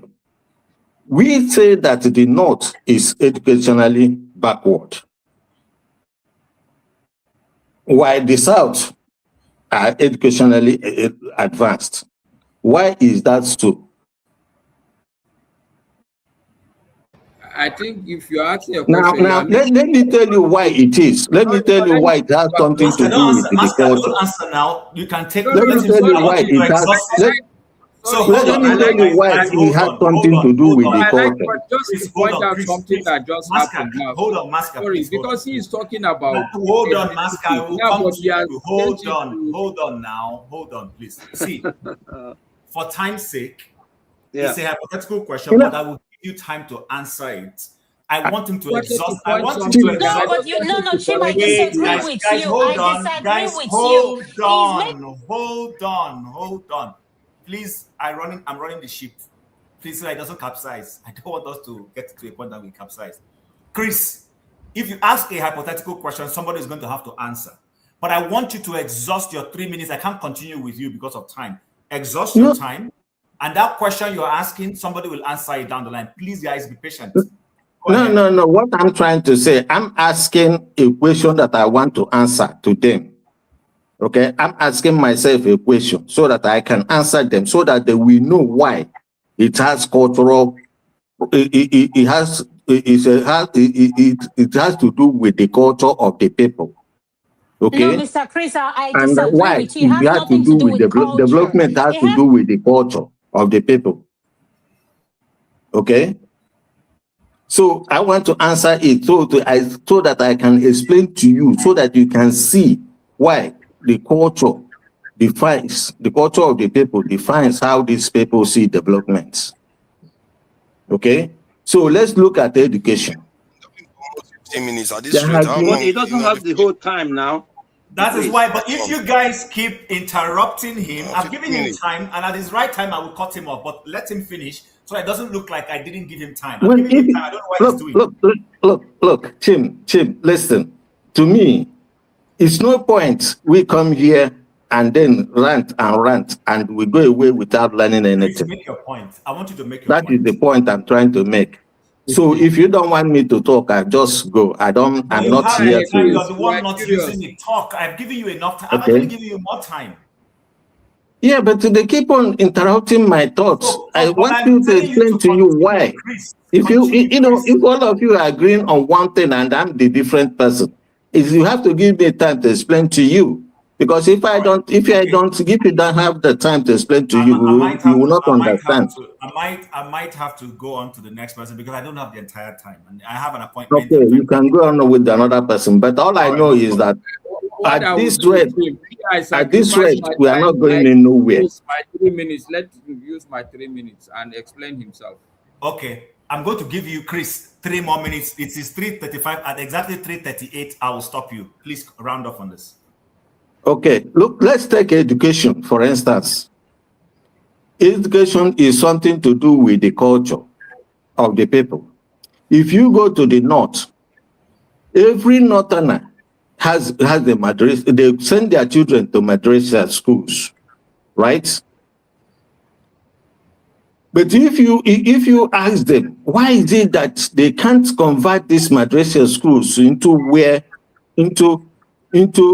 say like Western educational schools where they can learn Western education, Western type of education? They wouldn't do that, but they would send their children to madrasa schools because they want Arabic education. Now, because that is what their culture, what their culture wants, what the kind of culture they want. Now, if you come to the Igbo land, for instance, if people are going to church, they will teach them. Every church usually have what they call schools, and even if they don't, you will see the villages will rally around, build a school, and let their and let the government know that they are building school, so that they can help them and bring teachers to that school. Please, it's me that gave you the 3 minutes. I just want to point 2 things now that I think in your analysis you mix up, because now the example you give is not a cultural thing. You are now using religion. Because the Muslims, religion is part of the culture. Religion is part of the culture of a people. 1 second, Chris. And Crystal, please, Maska, before you say something, Maska, please wait. Maska, they please send their hold on. children to Western school. So I'm just pointing out that, look, you need to. I like what you are saying. I want to hear it, but I'm just pointing out that sometimes you're jumping from the left-hand side of the road. Because religion and culture, they are diabolically opposed to each other also. No. Culture is religion is an integral part of every culture of every society. Hold on, please, Chim. Can I respond to what Mr. Chris? He brought religion into it. Give me a second, and I'll give you the floor. Hold on a second.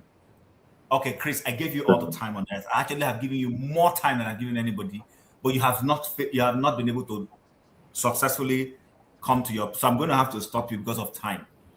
Please allow me. my pushback for what Mr. Chris said and to support what Masca said. And I asked him the question, I said, when you go to a medical facility in Nigeria, Africa, let's broaden it. Do they ask you of your ethnicity before you get treatment? No. What they ask you is if you have to get blood, what your blood group is. But this is one thing I want to. He brought religion into it. They Do ask you they know? ask Hold you on, please, history. sir. They ask you Hold on, about hold on. they ask you about Yes, they history. do. They do. Do And they before we not ask ask you you, about history? yes, before we do your history, Why do you think they ask you about history? Okay, sir. I'll ask you. You're speaking to a medical person, so, sir, this is I what know I you want are to a say. medical person, but I know that the reason they ask you about the history is to know whether it is from your lineage, something that comes from your lineage, right? No, you're wrong, sir. You're wrong. You're making us look bad. That's what I'm trying to correct. It has nothing to do with your lineage. What I'm trying to say, sir, is this. Let's have this note. In here in the diaspora, United States, where I reside, there are some schools you cannot go. And I'm a Christian. If you're not a Catholic, I'm talking about this is a Christian religion. So it has nothing to do with whether you are, they don't care if I'm Igbo. My name is Adama. They don't care. They won't ask me, is your mom Yoruba or this thing? We need to stop this. This is what is stopping us from moving forward. This ethnicity and this religion thing has gotten us nowhere.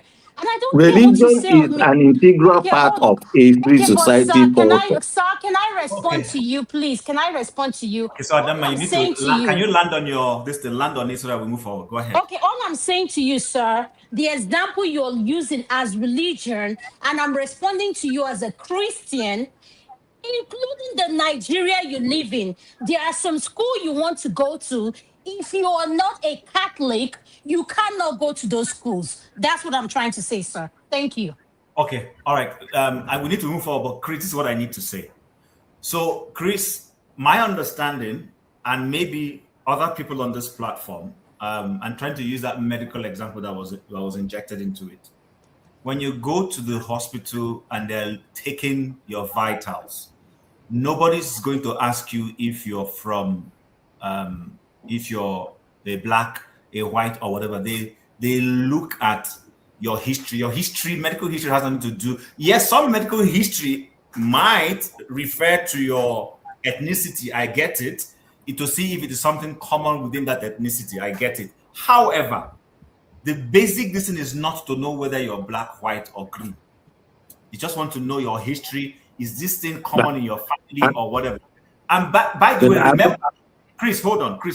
By the way, don't forget, because if we bring in that perspective, what about people who are multi-marriage products? Let me put it that way. Maybe your father is Yoruba and your mother is, another. How? So are you saying the genes won't play a factor in this? There's something we don't seem to understand. We don't seem to understand.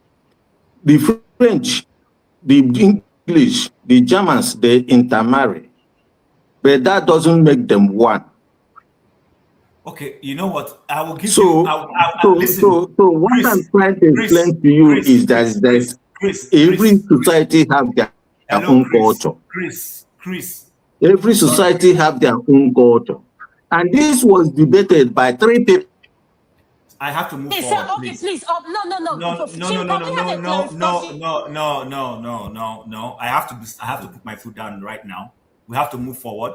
You guys are taking us back from where we're coming from. I gave Chris the opportunity. He was supposed to be talking about electricity and power, but I gave him the chance because he came in late to mix it. So the fact remains, this is a broadcast. We have to move forward.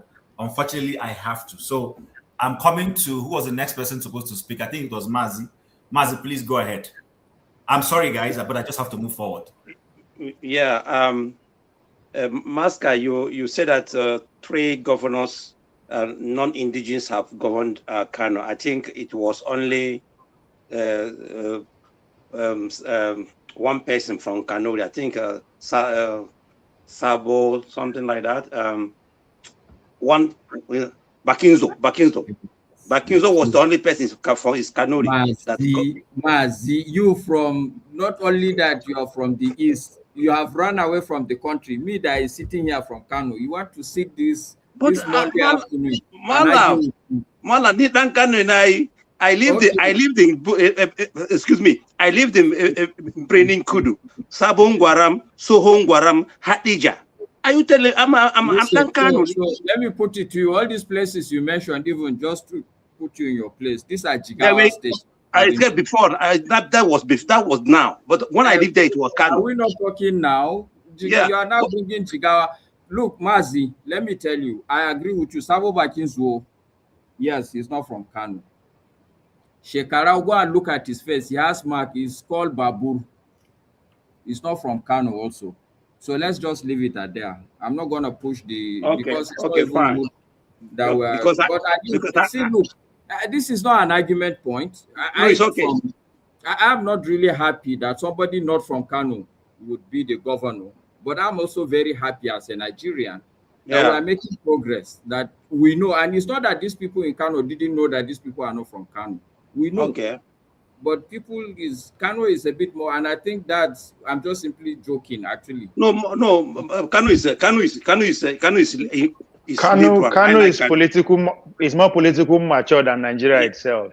That counts. So they have come a long way. Sorry, Mazi, before you guys go on, the day Kelechi becomes the governor of Kano, then at that point I will agree with you. Right now, everything people are saying is entering one ear and coming out until Kelechi what we are saying is that already the road and the ground has been watered for Kelechi to come and be governor. That's what we are saying. Okay. In line with what forefathers said, things have to be gradual. You can't start having Kelechi day one to be governor. You have to have the Bakin's and then gradually you have Kelechi. It will happen, trust me. Bakin's, that was okay, fine. Because I know that he was the governor, but I know he was a Kanuri. So you know, when we talk about this ethnicity and really, it plays a lot of a very huge role in every society. We should not run away from it. I know it's a difficult conversation. It is emotional or sentimental, or sometimes it gets into people's nerves. But it's something that is keeping us down in Nigeria, because from ab initio it was not discussed from day one, and that was the mistake of our leaders, the so-called founding fathers. They didn't discuss it. That's why we're having a problem today. Ethnicity, it matters a lot in every society, even in this Western world we live in, mostly in Europe, because America is kind of all ethnicity made up of America, and we're talking about Europe mainland, this place we live here. Ethnicity, religion plays a lot of role, in election here in Germany. Do you know that since German history, it was last 2 weeks or 3 weeks that a German of Turkish extraction was elected the governor of Baden-Württemberg. That is Stuttgart. The first time, even though this guy, his parents came here, he was born here, he's the first Turkish person to be elected. It's because of his called ethnicity and religion. So it plays a lot of role even in Western world. Let us not brush it out. Do you know why the European why they don't want to bring EU, Turkey into EU? Because of the religion and their culture and their language. That is not the language, but the culture and religion. It has nothing to do with the language, but the culture and religion. So we should not push it aside and say it doesn't matter. It matters in any society. Now we talk about electricity. Holland is 18,000, let's say 18,000, sorry, 18,400,000, let's say 19 million people. But they have 23,000 megawatts. People of 18 million. They want to, by 2030, they want to make it 55,000 megawatts. And then come to Nigeria that we don't know exactly how many we are.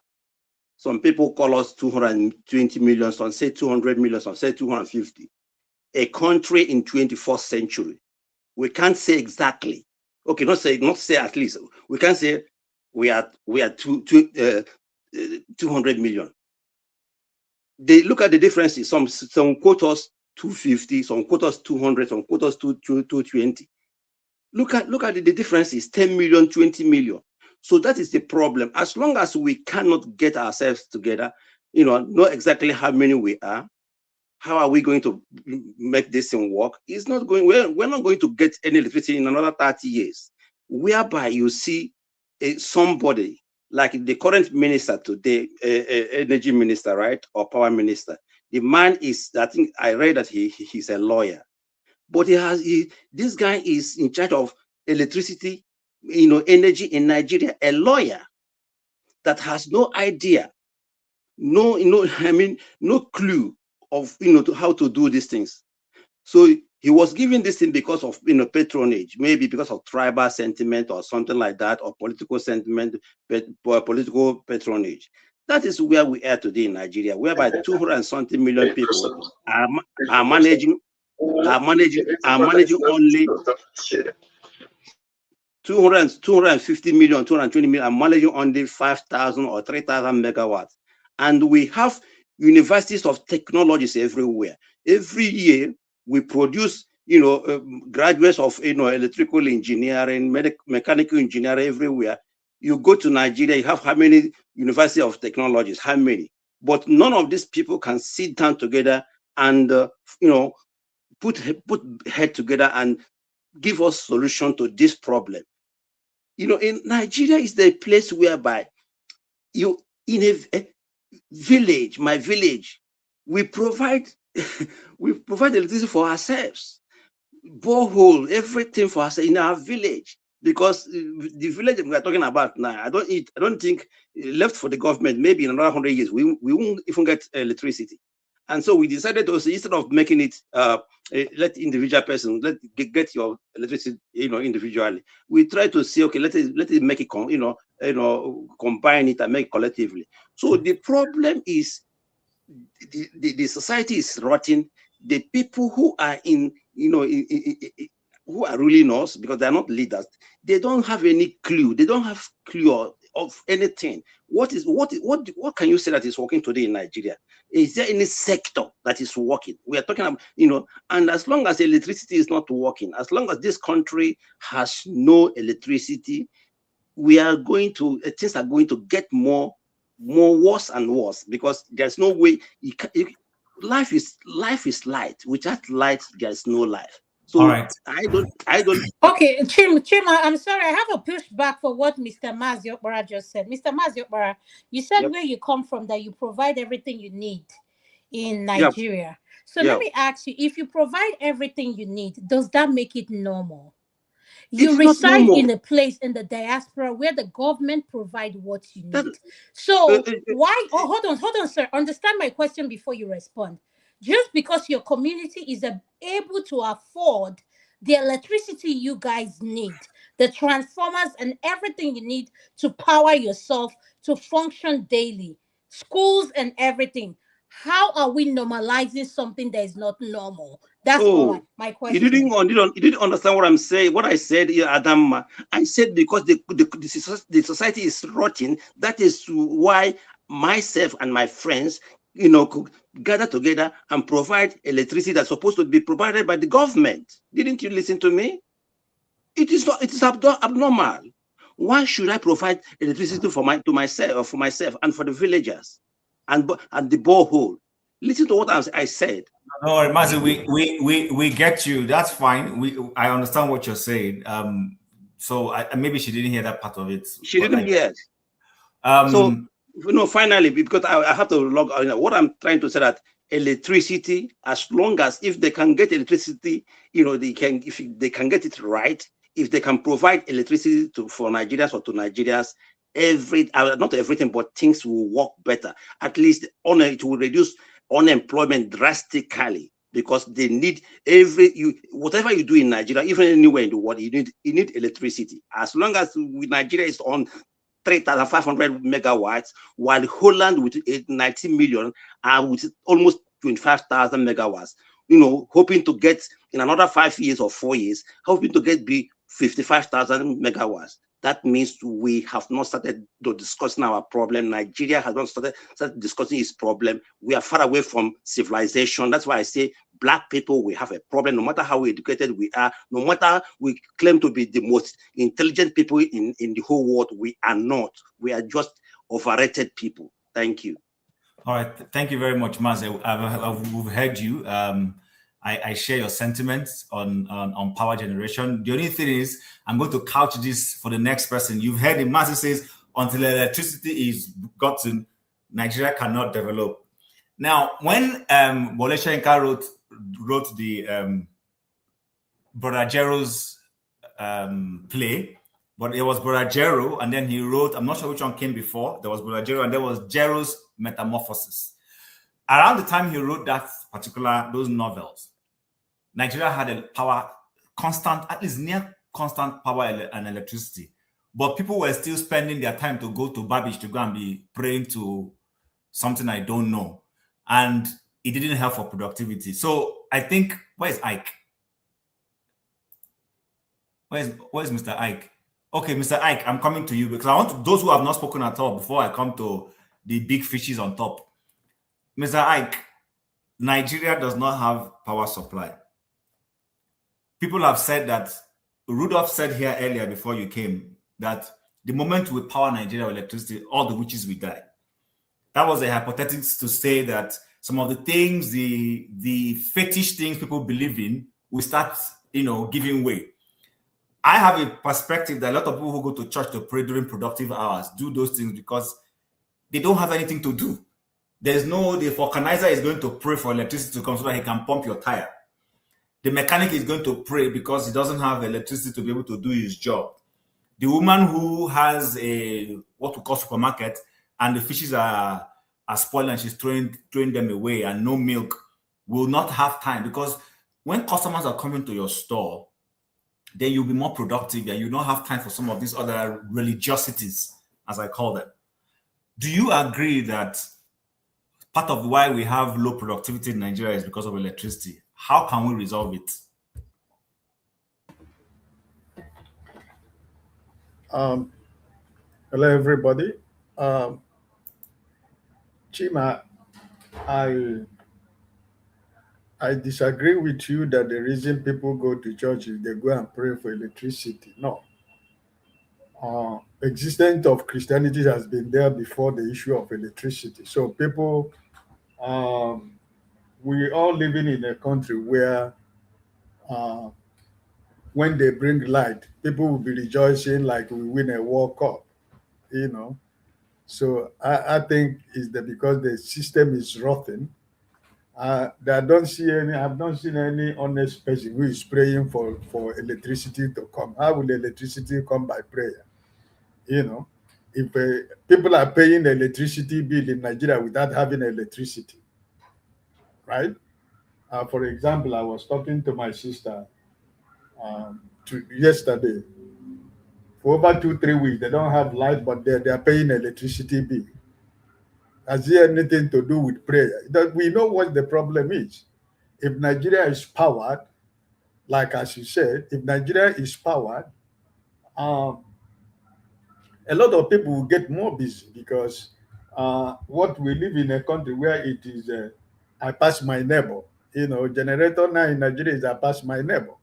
So it's a situation whereby those who are high and mighty, they don't care whether we have electricity or we don't have electricity because they can afford to buy the big listers and power whatever they have.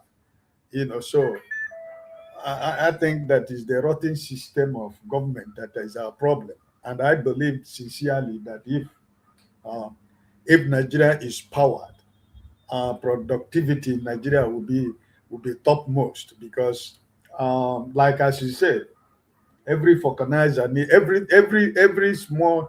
We live in the developed world. It is the small micro industries that power every nation.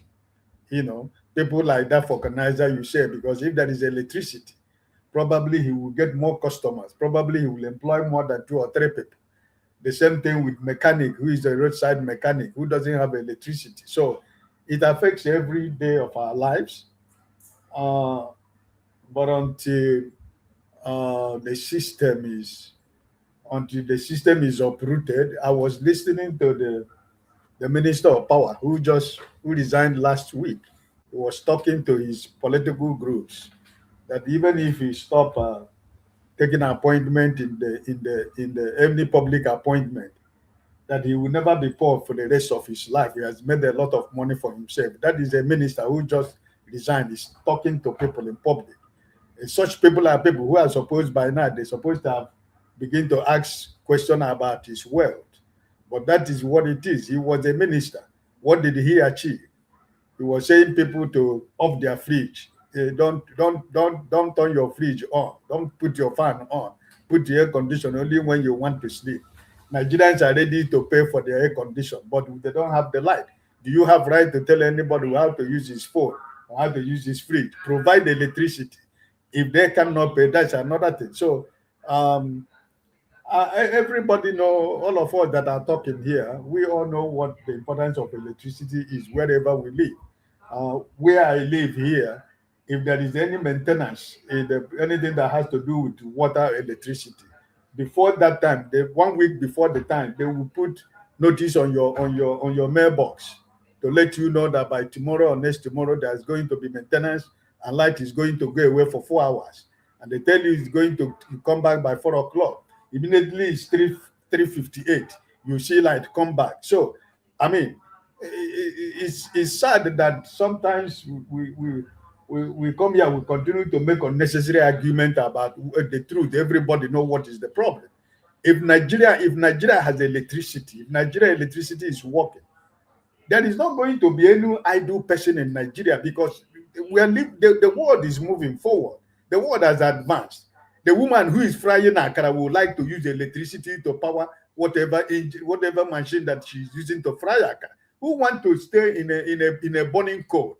Because there is no electricity. People who fry akara will continue to use the firewood to fry the akara. But if there is, if there is possibility of electricity and there is an engine, there is a machine that they can grind the beans and everything, why not? Mr. Ike, sorry, hold on. Are you very certain about that? Just hear me out before you respond. Are you very certain about that if we have electricity, that there will be nobody using firewood to fry akara? Are you very certain about that? Probably not really, because for me personally, for me as a human being, never mind I be Obodo, but I prefer food cooked by fire, firewood. Okay. When I was in Nigeria, okay. They leave stove, I leave everything. If I go home to the village, I ask my mother cook for me with firewood, right? So, but what I'm trying to say, at least it will reduce the level of people who are using the firewood. It will reduce it a lot, because if that person is somebody who has a lot of customers, it will even create more customers. So I think that the electricity is very, very important in everything that we do every day in our life. So it's not something that we have to argue. All right, sir. It's not about maladministration and bad governance that we find ourselves where we are. All right, sir. Thank you very much. So, Maska, I'm going to come to you, then go back up before I come to Oti, please. So, Maska, I was in a function somewhere, and someone said that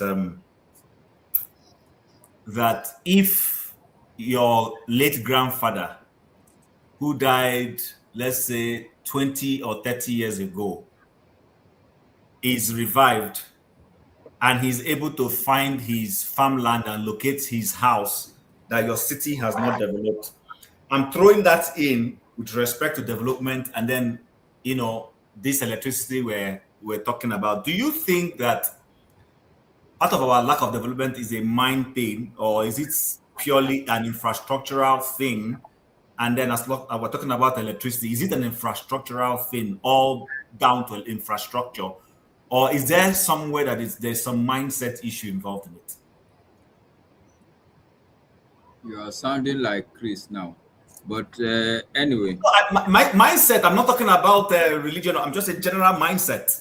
No, no. Well, that's it. Like, I would answer you straight. There's no mindset that will not want electricity. No mindset. Of course, obviously, there are some people who, and out of 10 million, there will be 3 of them who would just be different. They are not really crazy, but they are different. You won't just understand them. And I'm sure we're not talking about these people. I'm saying every normal person will want electricity. Every normal person. Are you So sure that's about my that? answer. Can I No, I'm throw just, this in? Let me throw this in and then you continue. Sorry to cut you short. no, no, it's When you fine. said, because when I said mindset, you haven't understood my mindset. So Okay. there is a turnaround maintenance that should be done at a specific period so that the grid will continue to perform at optimal level. We get to the point where that grid is supposed to be worked on. Somebody doesn't do it because they want to use the money to go and do something else, and then the grid fails 2, 3, 5 years down the line and it's irrecoverable. Is that not a mindset? Okay, so that is where I agree with Chris also. Okay, it's how you are looking at the issue. You are not looking at the user end. Everybody wants, even the man who would collapse grid in his house, if you go, he will find a way of putting some electricity there. Even the man that will collapse the grid. In Aso Rock, there's already solar system, isn't it? Okay, so I'm saying from a user perspective, everybody in this century will use electricity. Now, what you are looking at is not the user end of things. You're looking at how, where, and this is what forefathers was saying. Because that individual, or let me put it this way, I've said it before on this platform. See, there is certain level of thinking that you do at an individual level that is okay and is correct. But at a collective level, there are certain things that it's correct at an individual level, but it is completely the opposite at a collective level. For you to think of yourself alone when you're part of a collective, that would be absolutely wrong.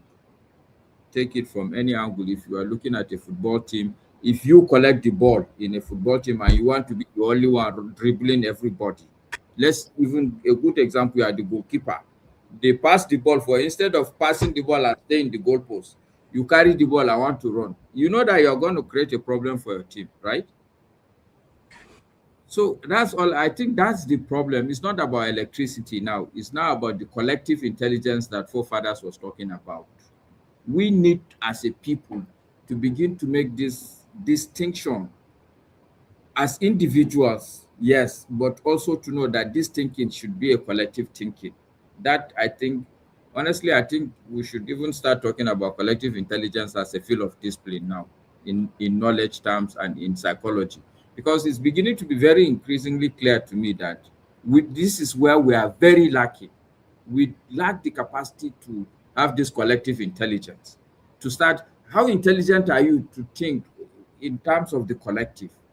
Black man is always thinking individualistic. If he goes far, he goes to his tribe.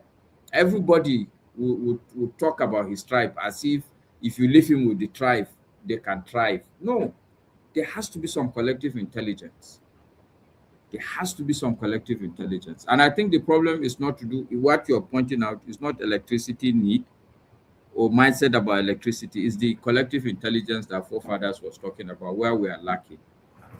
And it cuts across everywhere. If you are driving, somebody will drive against the one way, not understanding that, okay, if you block that road yourself, now if somebody is coming, the whole place will go into a jam lock. There's a roundabout, traffic light in this Abuja. At 5 o'clock, if you go there, you will weep, shame. We black people, the place will clog up. Everybody will sit in his car, and the whole place will clog up. These are not illiterate. Okay, so Maska, in a traffic light, don't you need electricity for the traffic light to work? Even I'm telling you that there's electricity, but people will flaunt it. Well, yeah, I will take that. See, in fact, sometimes in the traffic, I will take that video one day. I will make out time. I take the video. The traffic is working, and you see that the traffic has jammed in that traffic light. So you have come back to that my mindset issue that I was talking about. Okay, Sim, if you don't mind, I'll just comment and leave. Sometimes you need electricity from traffic light. I've agreed with you that you call it mindset, but me, I will call it collective intelligence, like forefather said. But I disagree with you. You cannot. No, Mask, I disagree with you. You cannot refer to what Tunaja said at collective what? What intelligence does Tunaja have? Please. Sorry, sir. Go ahead, sir. No, look, you disagree with me. I agree with your disagreement, but I've said what I've said. Okay, hold on. Can I just AJ, go ahead and say what you want to say. Let's move on. Thank you so much. I thought I would have spoken earlier, but it's like you understand, but it's okay.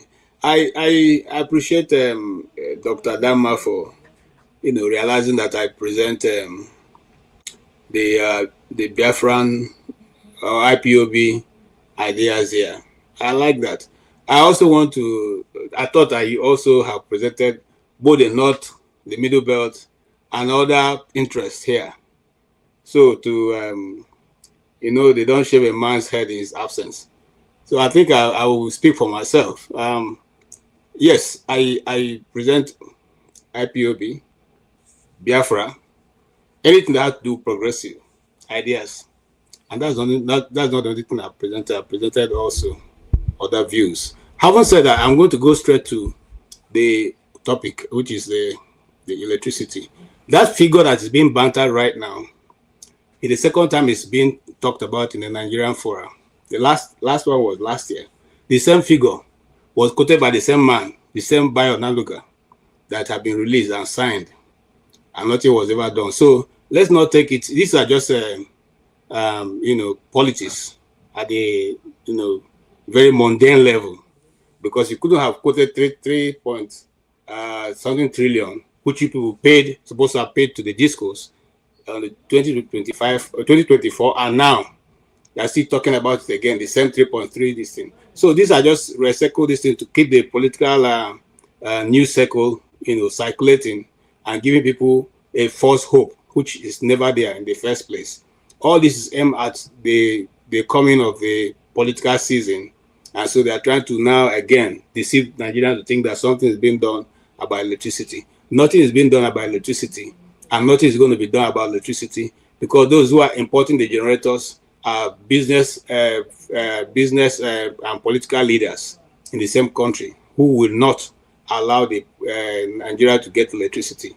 If the president was serious about getting electricity, I don't think he will have removed Aso Villa from the national grid and put it on solar, which means that whether people have light or not is not his business. So the idea of getting electricity in Nigeria, I'm afraid to say, it has become like the Proverbian tortoise who has his stories, always telling the stories and giving himself victory at every point in time of how he overcome the people. It's not going to change. It didn't start now. It was better before when we were younger people, children, but now it has gone worse. And it's going to keep going down and down, because we're not a true people. We're not a people who are serious with developing our nation. We are more concerned about stealing money from our nation and using that same money to put in other nations to develop their economy. I don't think, and I repeat myself, except Nigerian electricity distribution is broken into states, into every state get your electricity, and some kind of a national grid is kept so that whatever is generated outside of your state you cannot use, you donate to the national grid. Until we come to that level, nothing is going to happen. It's not going to change. I heard the Abia State governor saying that he wants to make sure that before the end of his term, Abia will be totally on his own when it has to do with electricity. Until such wide moves are made and implemented, not just discussed, not just bantered around as a news cycle, nothing is going to happen. And I don't think any serious country will not think of generating electricity. Because what really happens without electricity? What really happens, really? What? Okay? And so, if we are talking of industries, all the industries we know when we are growing up have all gone. Bata, Leventis, Dunlop, Michelin, Steer, Volkswagen, Peugeot, have they not all gone? The textile industries in Kano, are they not all closed down?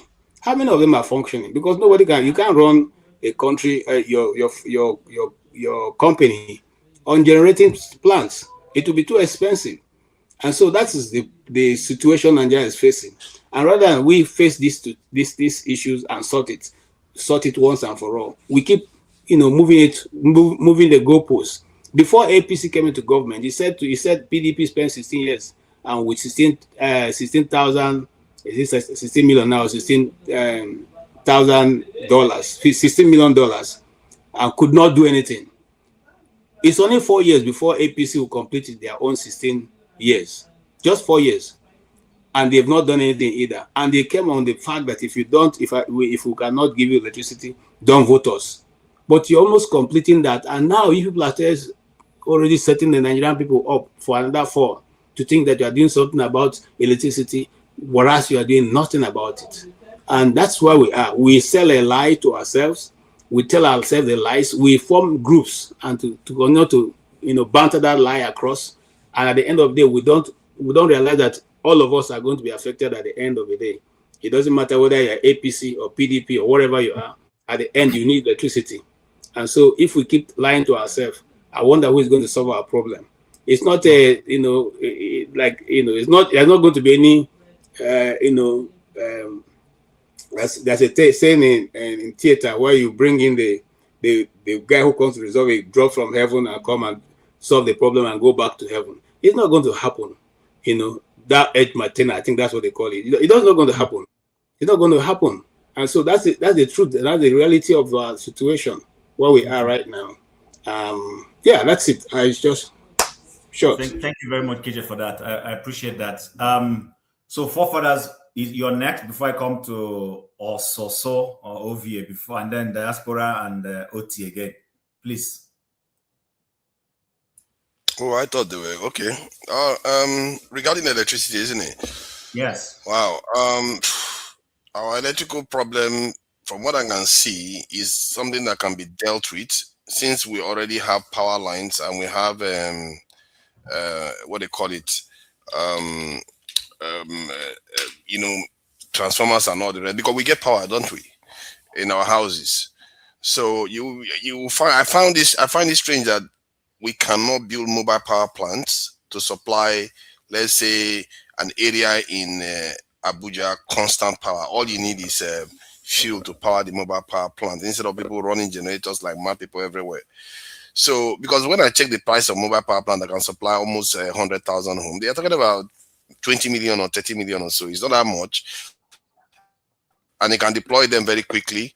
But you don't see Nigerians using it. Nigerians never talk about it. It's as if it doesn't exist out there. Because that's what large institutions use to power industrial areas or remote areas where they want to do work. They'll just put the mobile power plant there to power. That's why you see all those small facilities in nowhere, but they have a lot of power because they can use their mobile power plants to do that. But Nigerians don't pretend as if it doesn't exist. I don't know whether because they think they don't have gas to power it, but Nigeria has a lot of gas. We have a lot of petroleum products in Nigeria, but they don't do it. It tells you that something is seriously wrong with the way Nigeria operates. You can see that the calling tree is not intelligent, isn't it? It's not operating intelligently. We are not doing common sense things that are just so obvious. You can just copy and paste and you see it to work.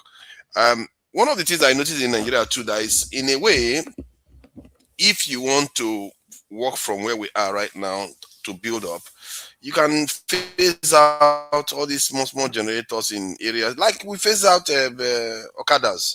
Phase them out in some areas where it's not needed, like marketplaces, public places, so that you start having more, centralized power generation while you are fixing the main end in terms of the national grid or state grids, whatever you want to call it. And if you have the resources, you get this in a mobile power plant. You power towns. You can power capitals for 24 hours. 24/7. This is 365 days a year with mobile power plants.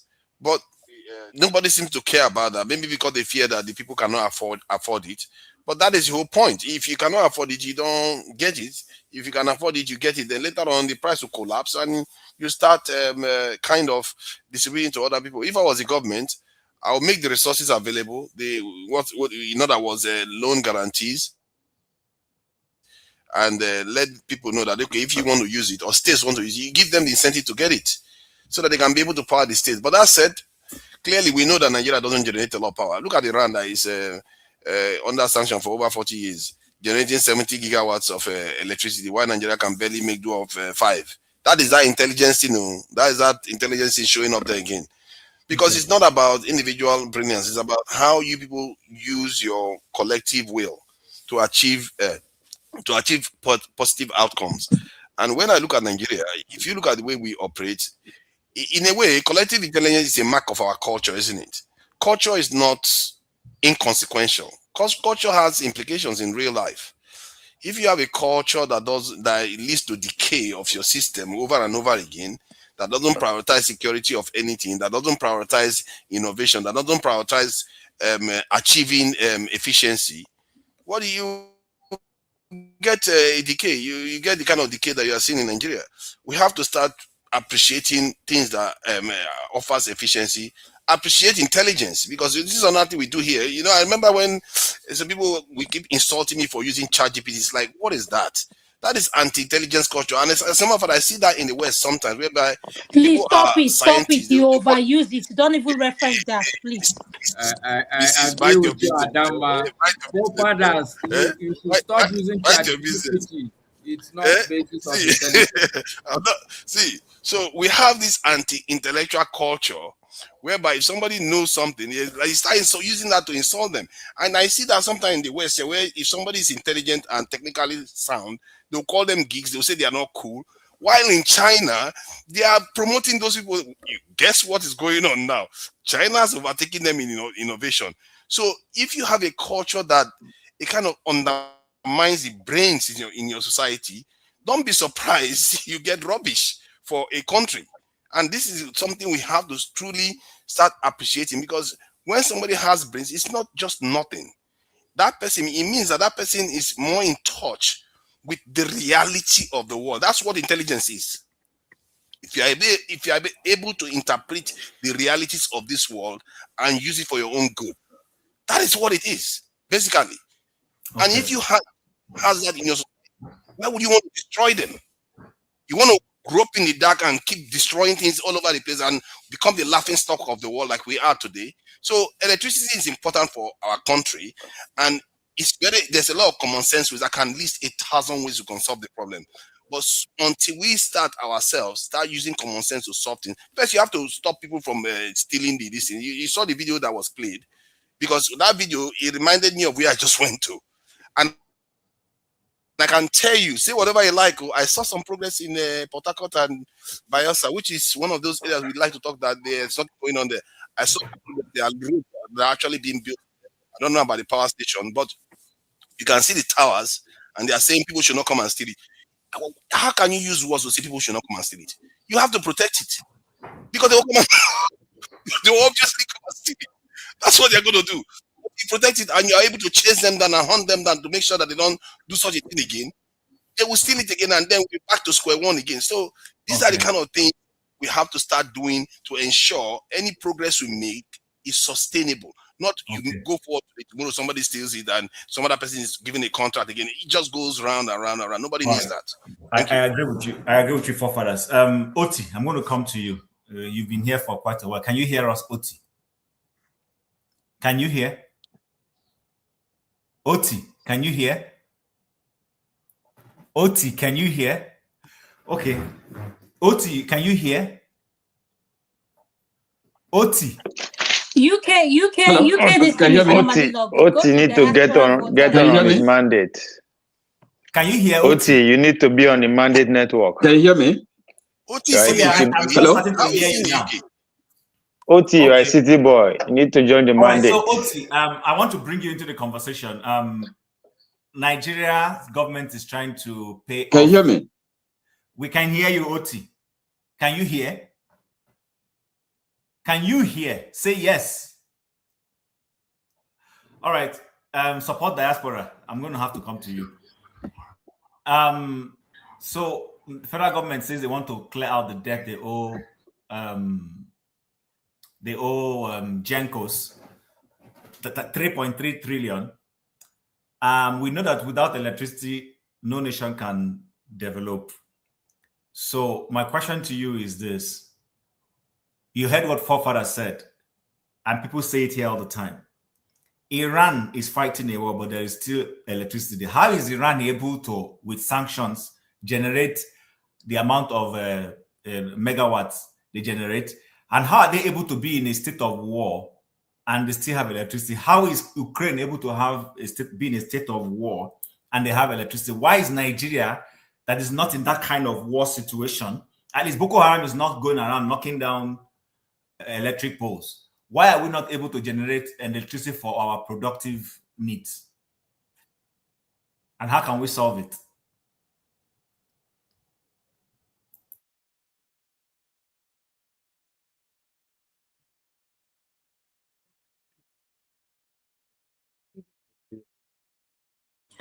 Diaspora vote, you're muted. We can't hear you. These two people that is in London, they're having Nigerian problem, Nigerian electricity connection problem. Yes. But I can hear, We can hear you now. We can hear you now. I can hear you guys now. So, except maybe it's delayed. I don't know. Probably it's delayed or something. Oh yeah, go ahead. Go ahead, sir. I can hear you guys clearly. Anyway, look, when it comes to developing a nation, yeah. Who was that? I think I was telling forefathers or something the other day. Like, look, when the people that even built this world, most of them are skilled workers, and today probably you find all of them, they are all Freemasons. And the word Freemason, they are Masons, they are all Masons, and they have handwork skills. That's how they be able to like develop and build. And I think, and also, even if you don't have that handwork or skills, it's good you also have the mindset to build, to develop. Now what I'm saying is, like, I remember some time ago when I went to Portugal. I went to Portugal, and for Portugal I was going to Lagos in Portugal. I don't know if many people know, there's a place called Lagos in Portugal. Yeah, so I was going to Lagos, and another thing, like, even the word Lagos is a Portuguese word. The Lagos we have today in Lagos is from Portugal, it's a Portuguese word. So I was going to Lagos in Portugal. And on my way driving there, because I do rented the car to self-drive, I saw a large piece of land, solar farm. My brother, if you see land, if you see solar, as the whole place was black, I was like, which kind structure be done black? Until I drove closer, I saw that it was solar. As a massive acres of land, solar. These people are not really, I don't know if they're lacking generation or whatever, but at least they have means of generating power. Today, if you take your phone, Google how to generate power, you have different ways of generating power there. So it now depends on the capacity that you want to generate. That's where you start going maybe to physics or engineering terms or whatever. But how to generate power, they are there on the internet. Simple ways of generating small battery-like power, they are there. So why Nigerians why we don't have light? It's just because nobody wants to do it. We have the capacity to do it. The capacity is there to do it, but nobody wants to. For whatever reason, maybe gains of, like the Musk said, political reasons, supplying of generator, list the diesel generator or this and that, whatever reason, maybe, but the will is not there intentionally, not maybe not knowing it. The intentional will to do it is not there for future gains or whatever. What have you not? That's it. That is just the simple reason. Because I see no reason why. And when you said war, people have war in Ukraine, I know it's not all part of Ukraine that has the war. That's why I said there's really no. Ukraine has partial war. When the war restarted in the Ukraine, when the Zelensky was crying up and down, there were videos coming out from a place where people were clubbing the beach, going to beach, doing their party, whatever. So I don't think it's everywhere in Ukraine, but hence, power failure is not something that is that you easily experience. Why? Because in physics electricity is not connected in series; they are connected in parallels. So that in case any junction or any whatever is shut down, you understand? It only few places that are connected to that grid or to that parallel connection, you understand, that is affected. light still remains in the whole place. But in Nigeria, whereby something will just happen, that would not be a reason. Yeah, but imagine in Nigeria, rain level start to fall, turn that your strike, never your take light. Which grid for? Which grid for? Turn that your strike, never your take light. Even breeze the blow, never your take light. You understand? They will tell us, okay, now so pull fall from that street, and so pull from that street. So I think it's just the willingness not just to put us where we are, so that people will gain. Just like in insecurity, people are making billions of naira from insecurity. So those people will not allow security to happen. So this is intentional. You get my point? And talking about when it comes like people progress when there's electricity, yes, people will progress, because trust me, you see this brain has a way of bringing ideas, of getting thoughts that can become fruition if there's just something like light. Aki was talking about akara frying, was it akara frying, whatever, you understand? You never can tell. Anybody can come up with anything, just like even baking. You understand? People used to use firewood to bake. Now they're now using oven. You understand? Which is because there was constant electricity. Somebody was able to sit down and why not do this stuff? So by the time you see that when there's electricity in the country, people will be having ideas. You understand? Those ideas are already exist. People will expand on it. You understand? The ones that are unthinkable, people will manifest it. They're like, oh, it's possible to do this thing and do that thing, and it will work. You understand? And I guess if there was even constant electricity in Nigeria, maybe the monorail that was there in Port Harcourt, they would have converted it to electrical, is light rail, the one in Port Harcourt, converted to electric, and it's working. You know, so this idea of electricity and people in Nigeria, look, the simple truth is, it is intentional to keep us in where we are when it comes to electricity. Nothing more, nothing less. You get my point? So electricity matter, there's no need. Even if you try and okay, was it not what's it called? Akon, the American artist from Senegal, Akon, he partnered with China to try and electrify Senegal. You understand? They gave him a ridiculous amount of bill. You saw the interview, amount of bill. And the president said they did not think he would pull it off. And he went to China to go and give a proposal. And China was able to pull out the funds. And he went back to the president. Okay, now the funds is here. Okay, how do we start? And the president looked left, looked right, and called him to a corner. Oh, bro. Well, I don't know. I thought that money that I gave to you, you will not be able to pull it off. I also did that amount to push you your way. That is impossible. I never knew you come off it. My brother, don't worry. Generating light in Africa is not a problem.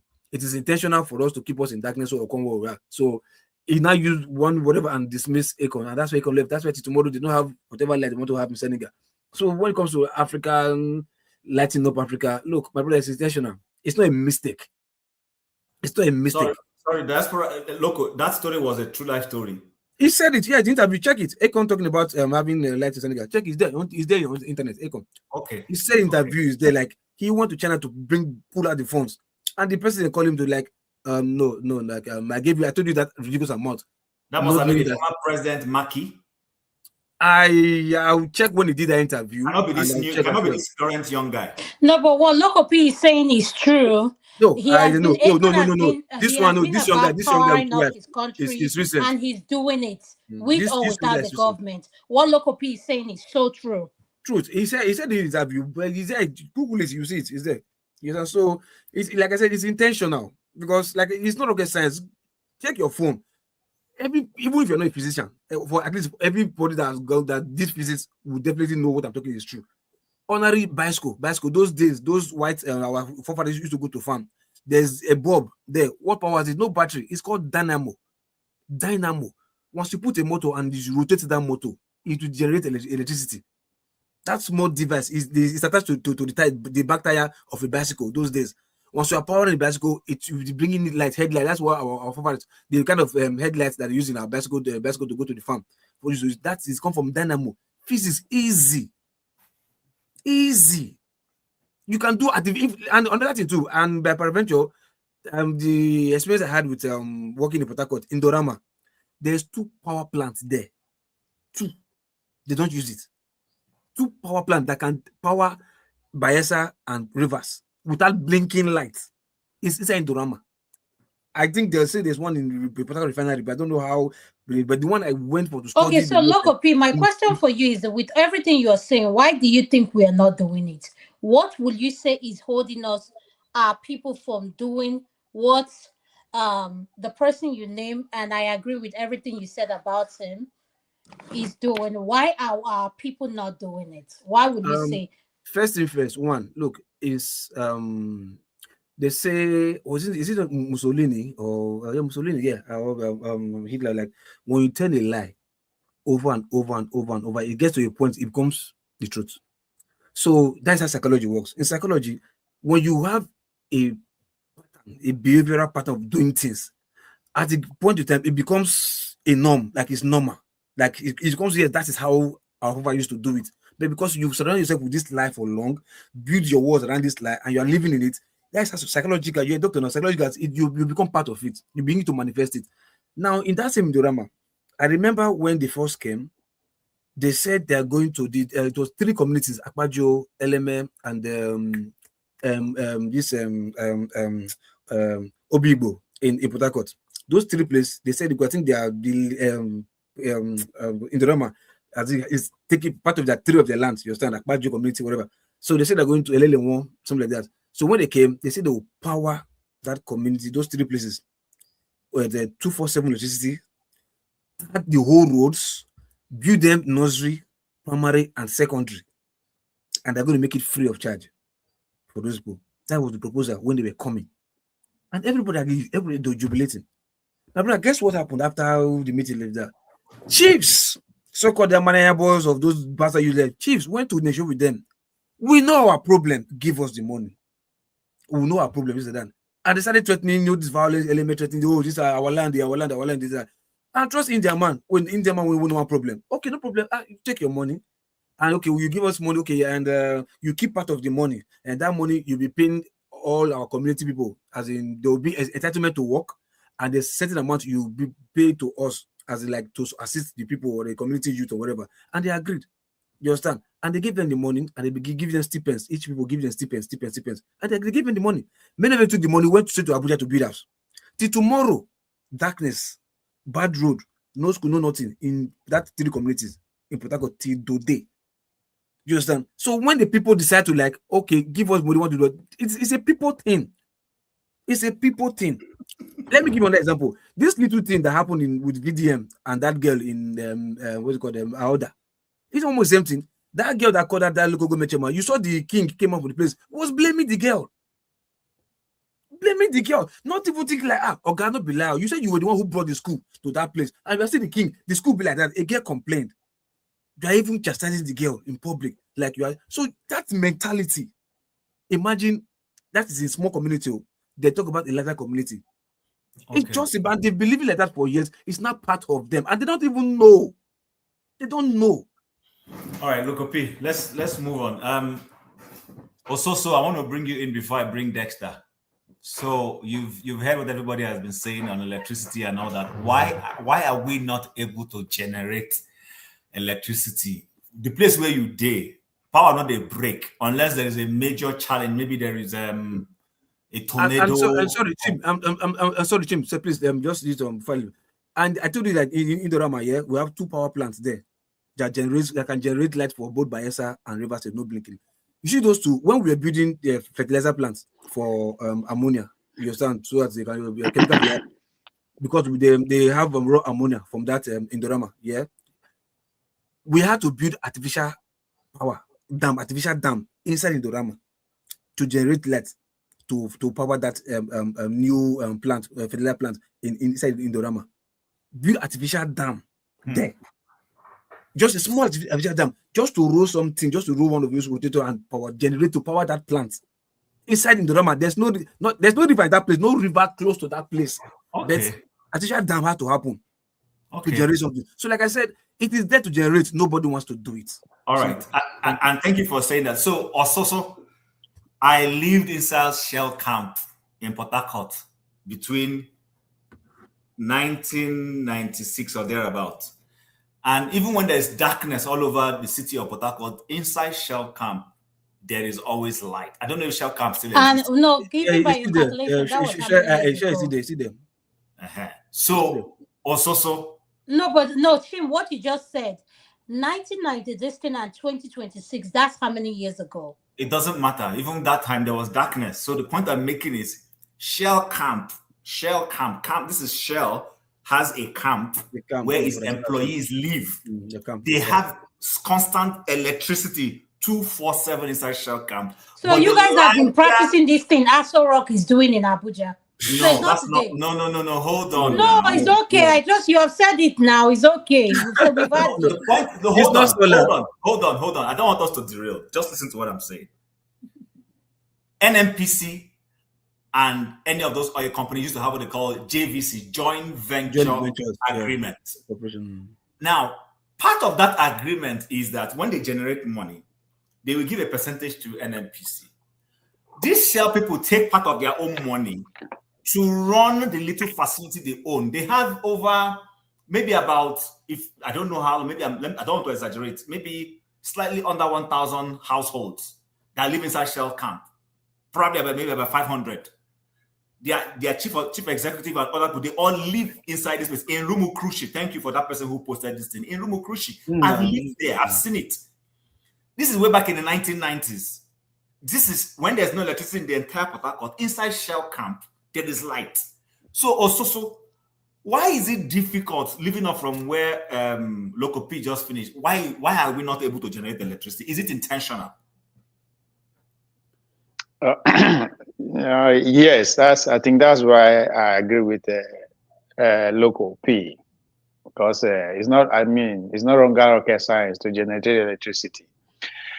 But for me, it boils down to still locally now the political will, the political structure, I will say. But again, that's where you could begin asking questions about our leaders, again, about the educated people.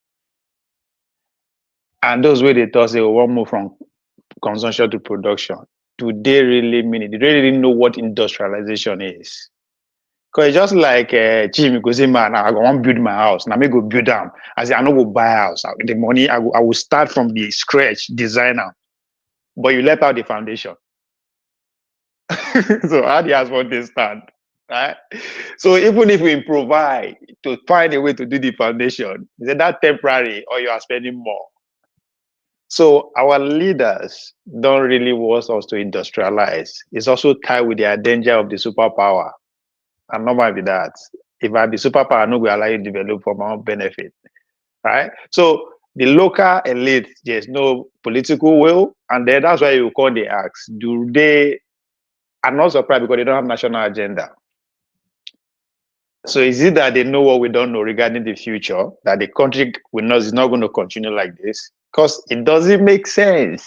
Nobody they even call for protest because they like no day. Just think about that. But I mean, the most important thing in 21st century,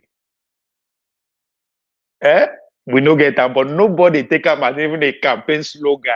I've never had a political party. Bola Tinubu talk out of saying the campaign, but it's not be saying a normal slogan. So when you think and work, we say, okay, this is more than, it's not something, it's about, there's more to it that has to do with people, especially our leaders, than say we no feed one.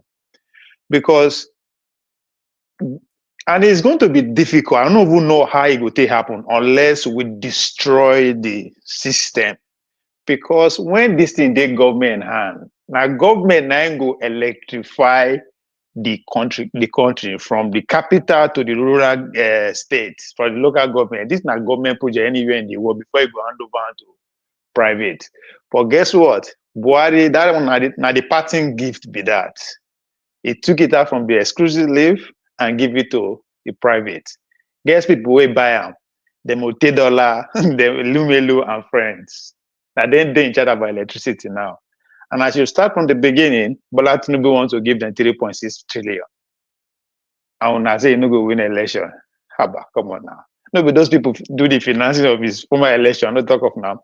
So it's not something, just as a local say, na political, we, them, they do them. Another thing again, how come is that data, you live in Canada, data center, and they cause community problem for America. Because what? The effect of the electricity where they generate. Do you know that in Nigeria, we have over 20 data centers? As of today, we have over 20 data centers. where they consume 1.3 3 megawatt electricity. What do you mean by data centers? What do you mean? They go power AI. Okay. We have over how many in Nigeria? Over 20. Because Nigeria, like, yes, they use Lagos as the center of West Africa. Then they Port Harcourt said. As the thing they cause problem reach for America, because anywhere they can go, community they reject them because it's affect their electricity and their water. The cost of electricity It consume. go up. Hold on, Ovia. I know what you're talking about. What you're talking about? Are you sure it's 20 in Nigeria? It's not more than that. Oh, thank you. So I know, make I know, I you think know, it's by more than that, exaggerate. just to say, because I know what you're talking about. I don't want to over exaggerate it, right? But those 20, the electricity they consume is equivalent to what Lagos State they consume. So you now ask your question: how come since this government come to power, electricity, the grid, we as a national grid don't fall for either Niger, one don't fall for Lagos. So the national grid with the year, that's a new phrase when this government bring up. Now the contributing factor be that. But guess what? The medias are paying not to talk about it, so the ordinary Nigerian know to protest. So most of these things, where would they accuse the ordinary Nigerian for? They are not aware. We need to educate them.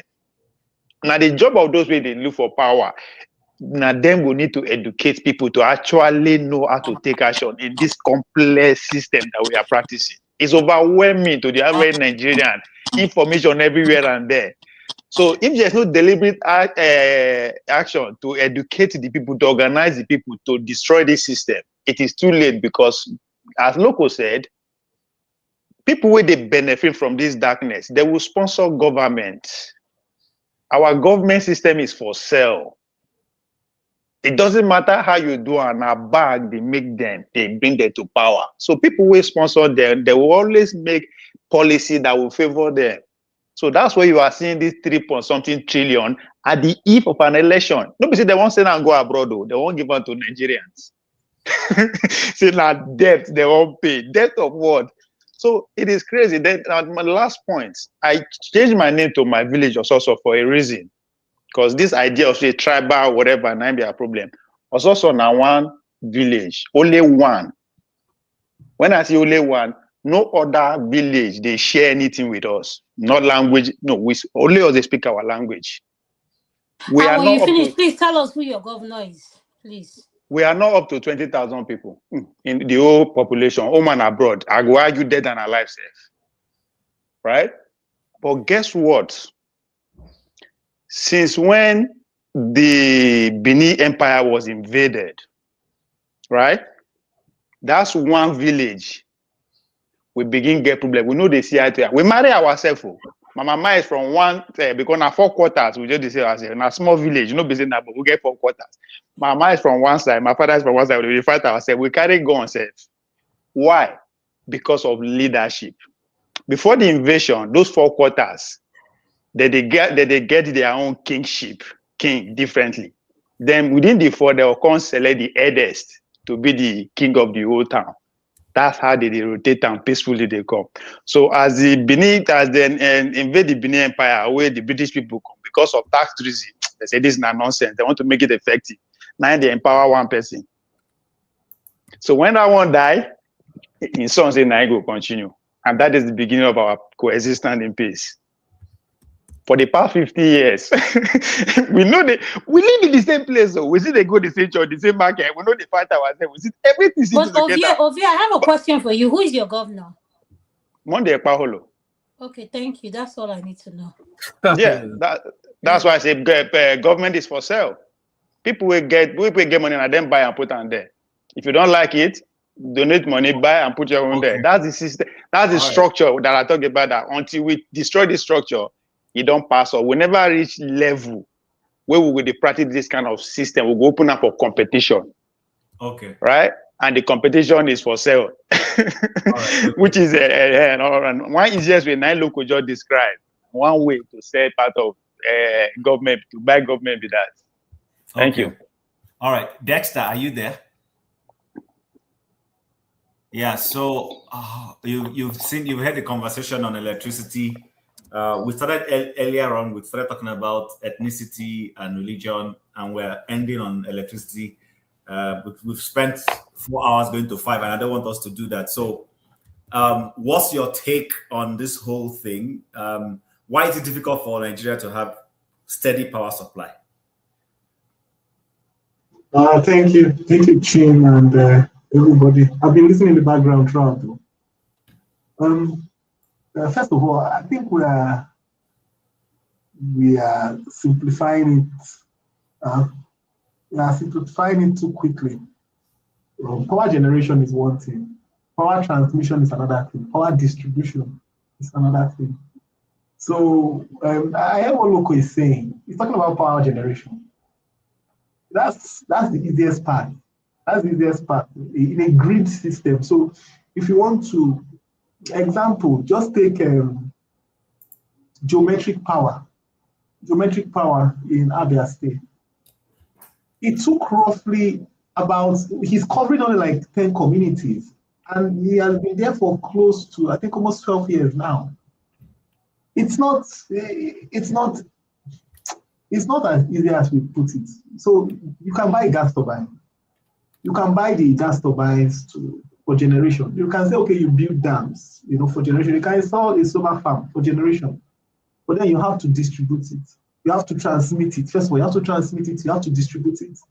There are a lot of other things that come in there.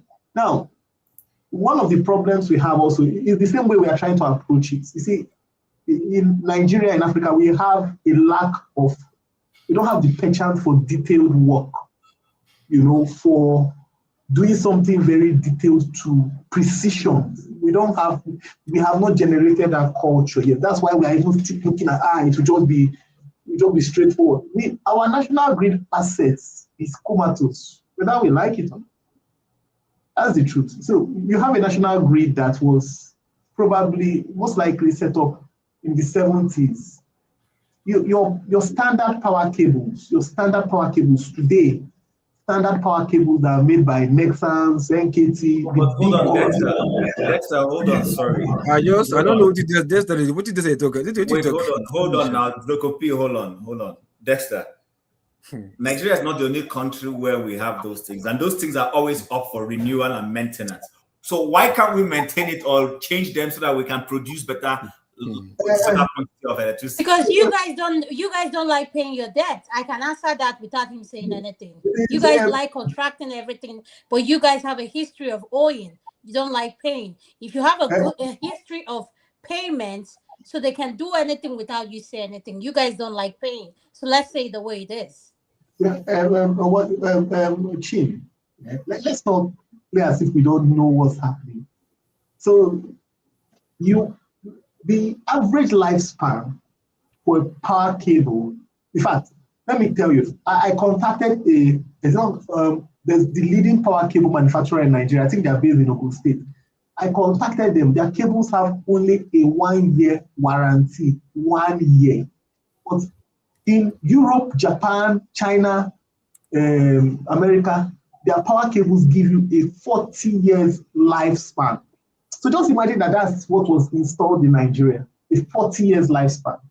Now, after 40 years, you expect the cables to start failing at different points. So it's expected that in the cable industry, it's after every 40 years, you start retrieving the old ones and then you put the new ones, and you have it happening around the world with fiber optics. You have a cycle of maintenance.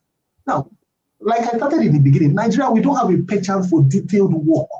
We don't have a plan for, look at your NNPC, your refineries. You don't have a plan that the next maintenance is at this date, we have to get, it's a large supply chain.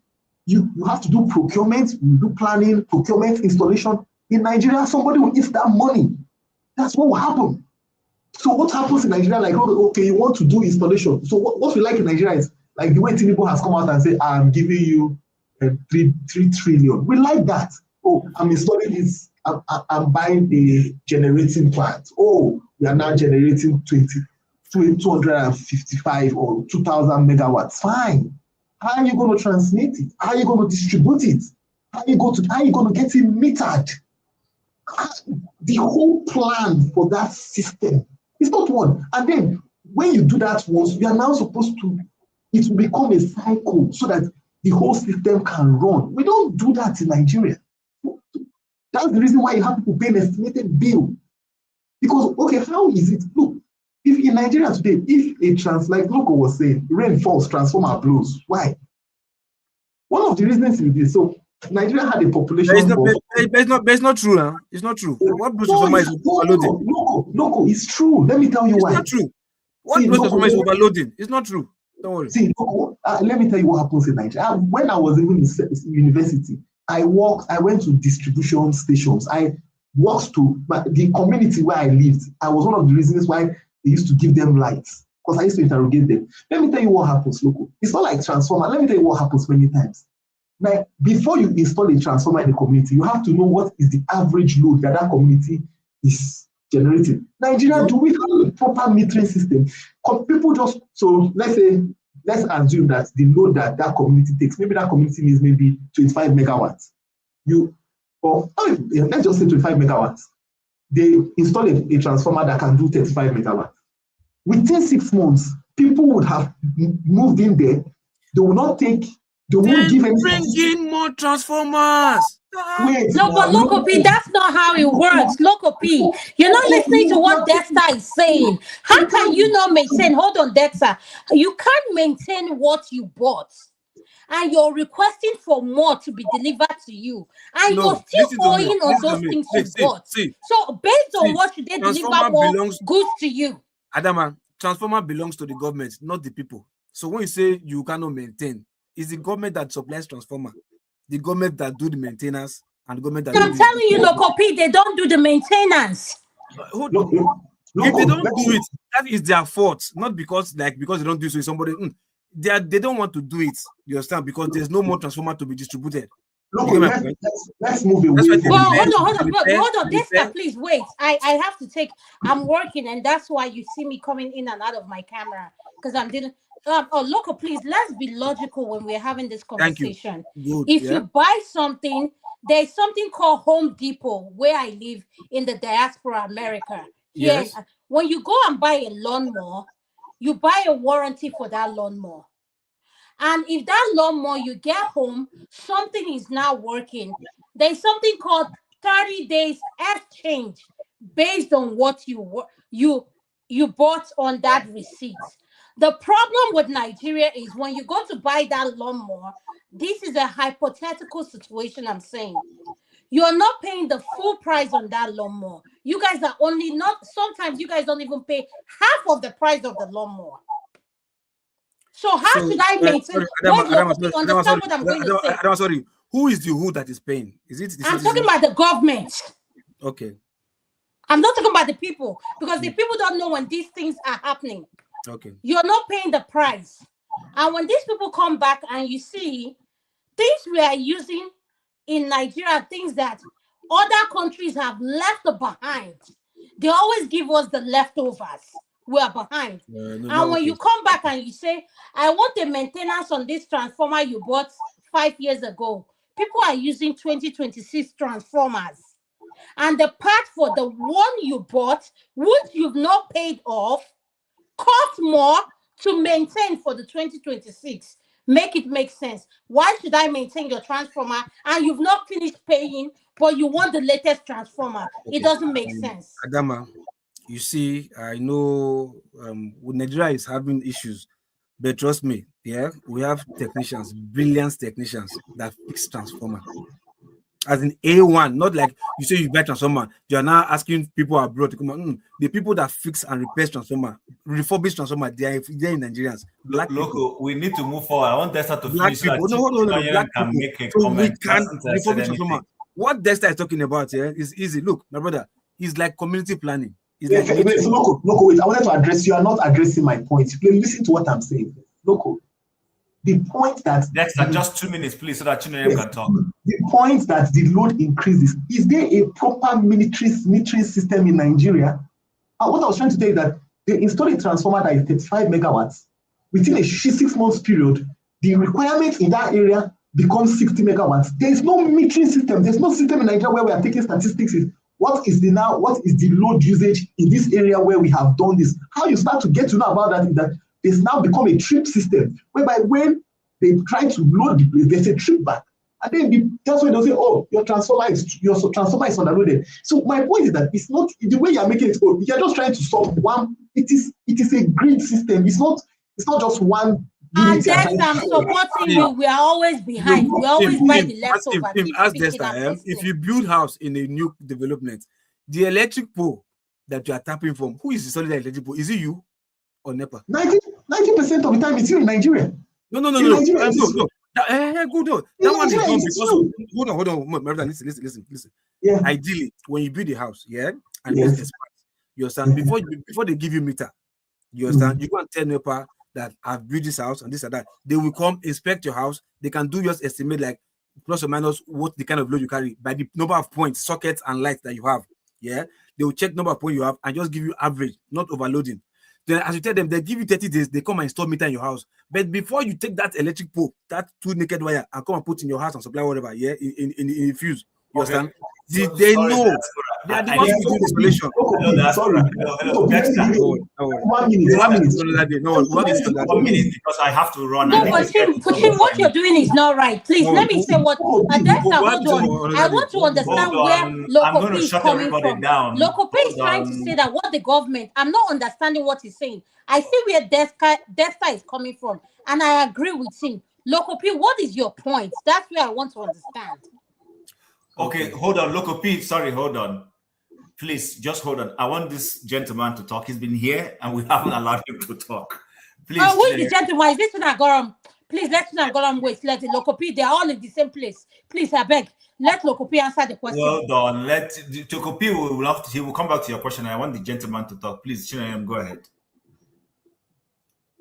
Unmute yourself, sir. Yeah. Thank you, Mr. Tim, and good evening, everyone. We can't hear you, sir. Sorry, your voice is cracking. Please log off and come back in. I can't hear you. Adama, relax now. Show what you have. Relax. I'll do that.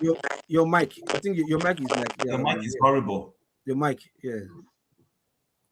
Can you try speaking? Say something again. Oh, Adama, you don't push on that. Okay, guys,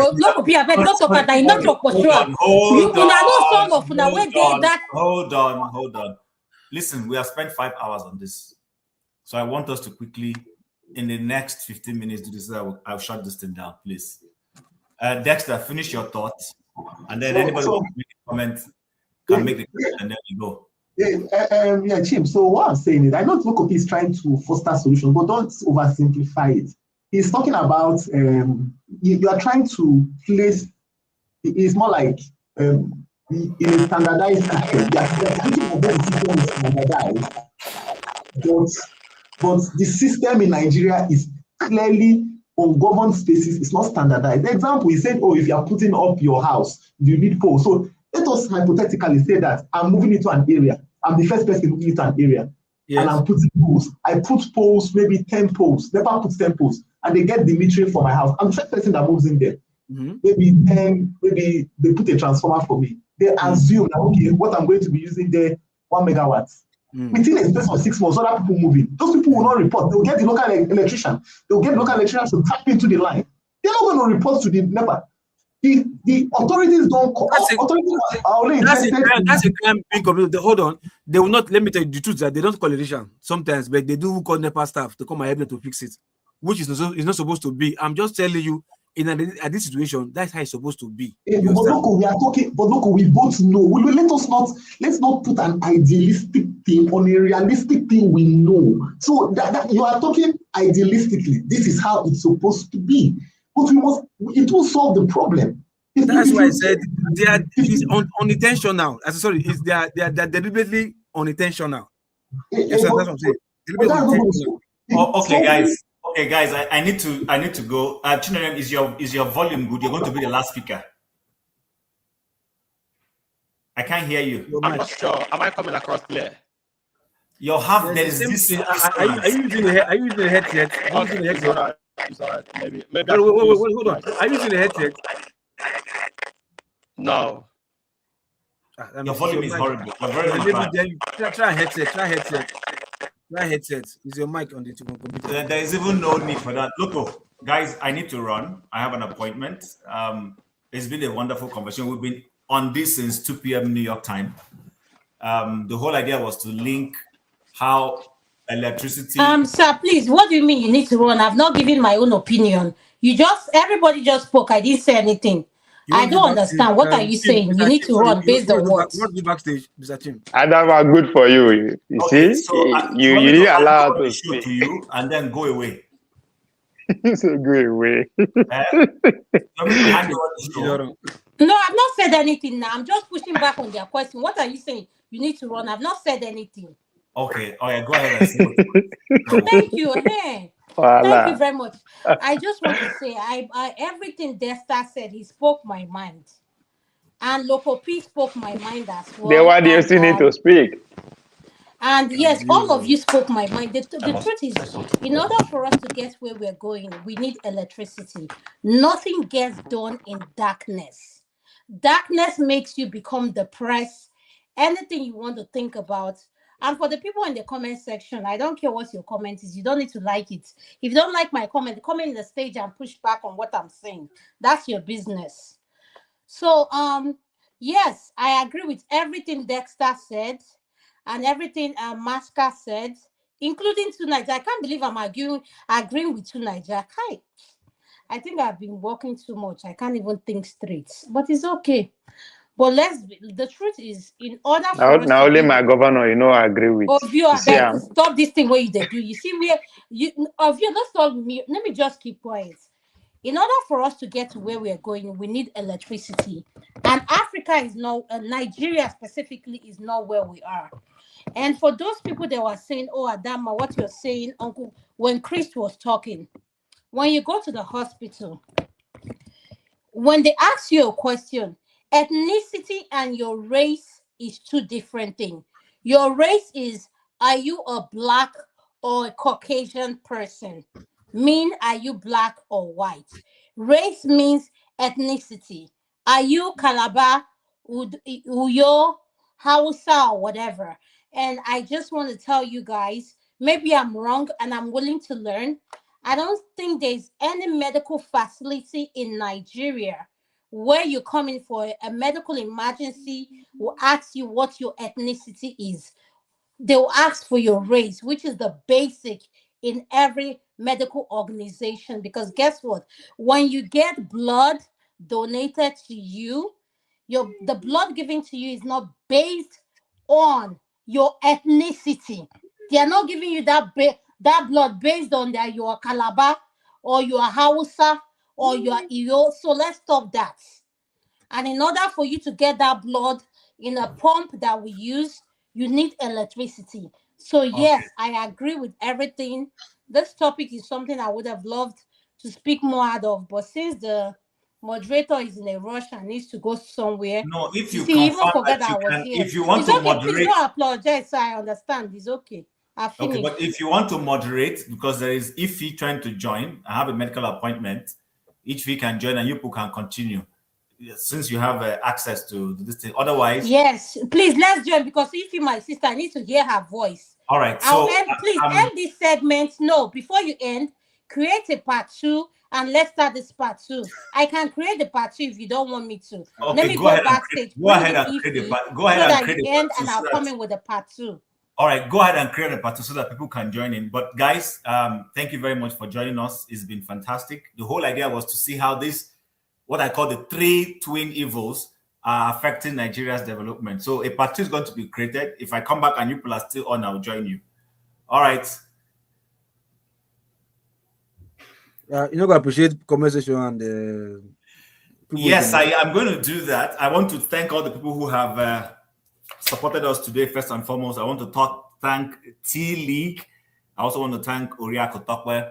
I want to thank everybody in the comment section. I want to thank all of you, the panelists who have joined to enrich this program. Some people have already left.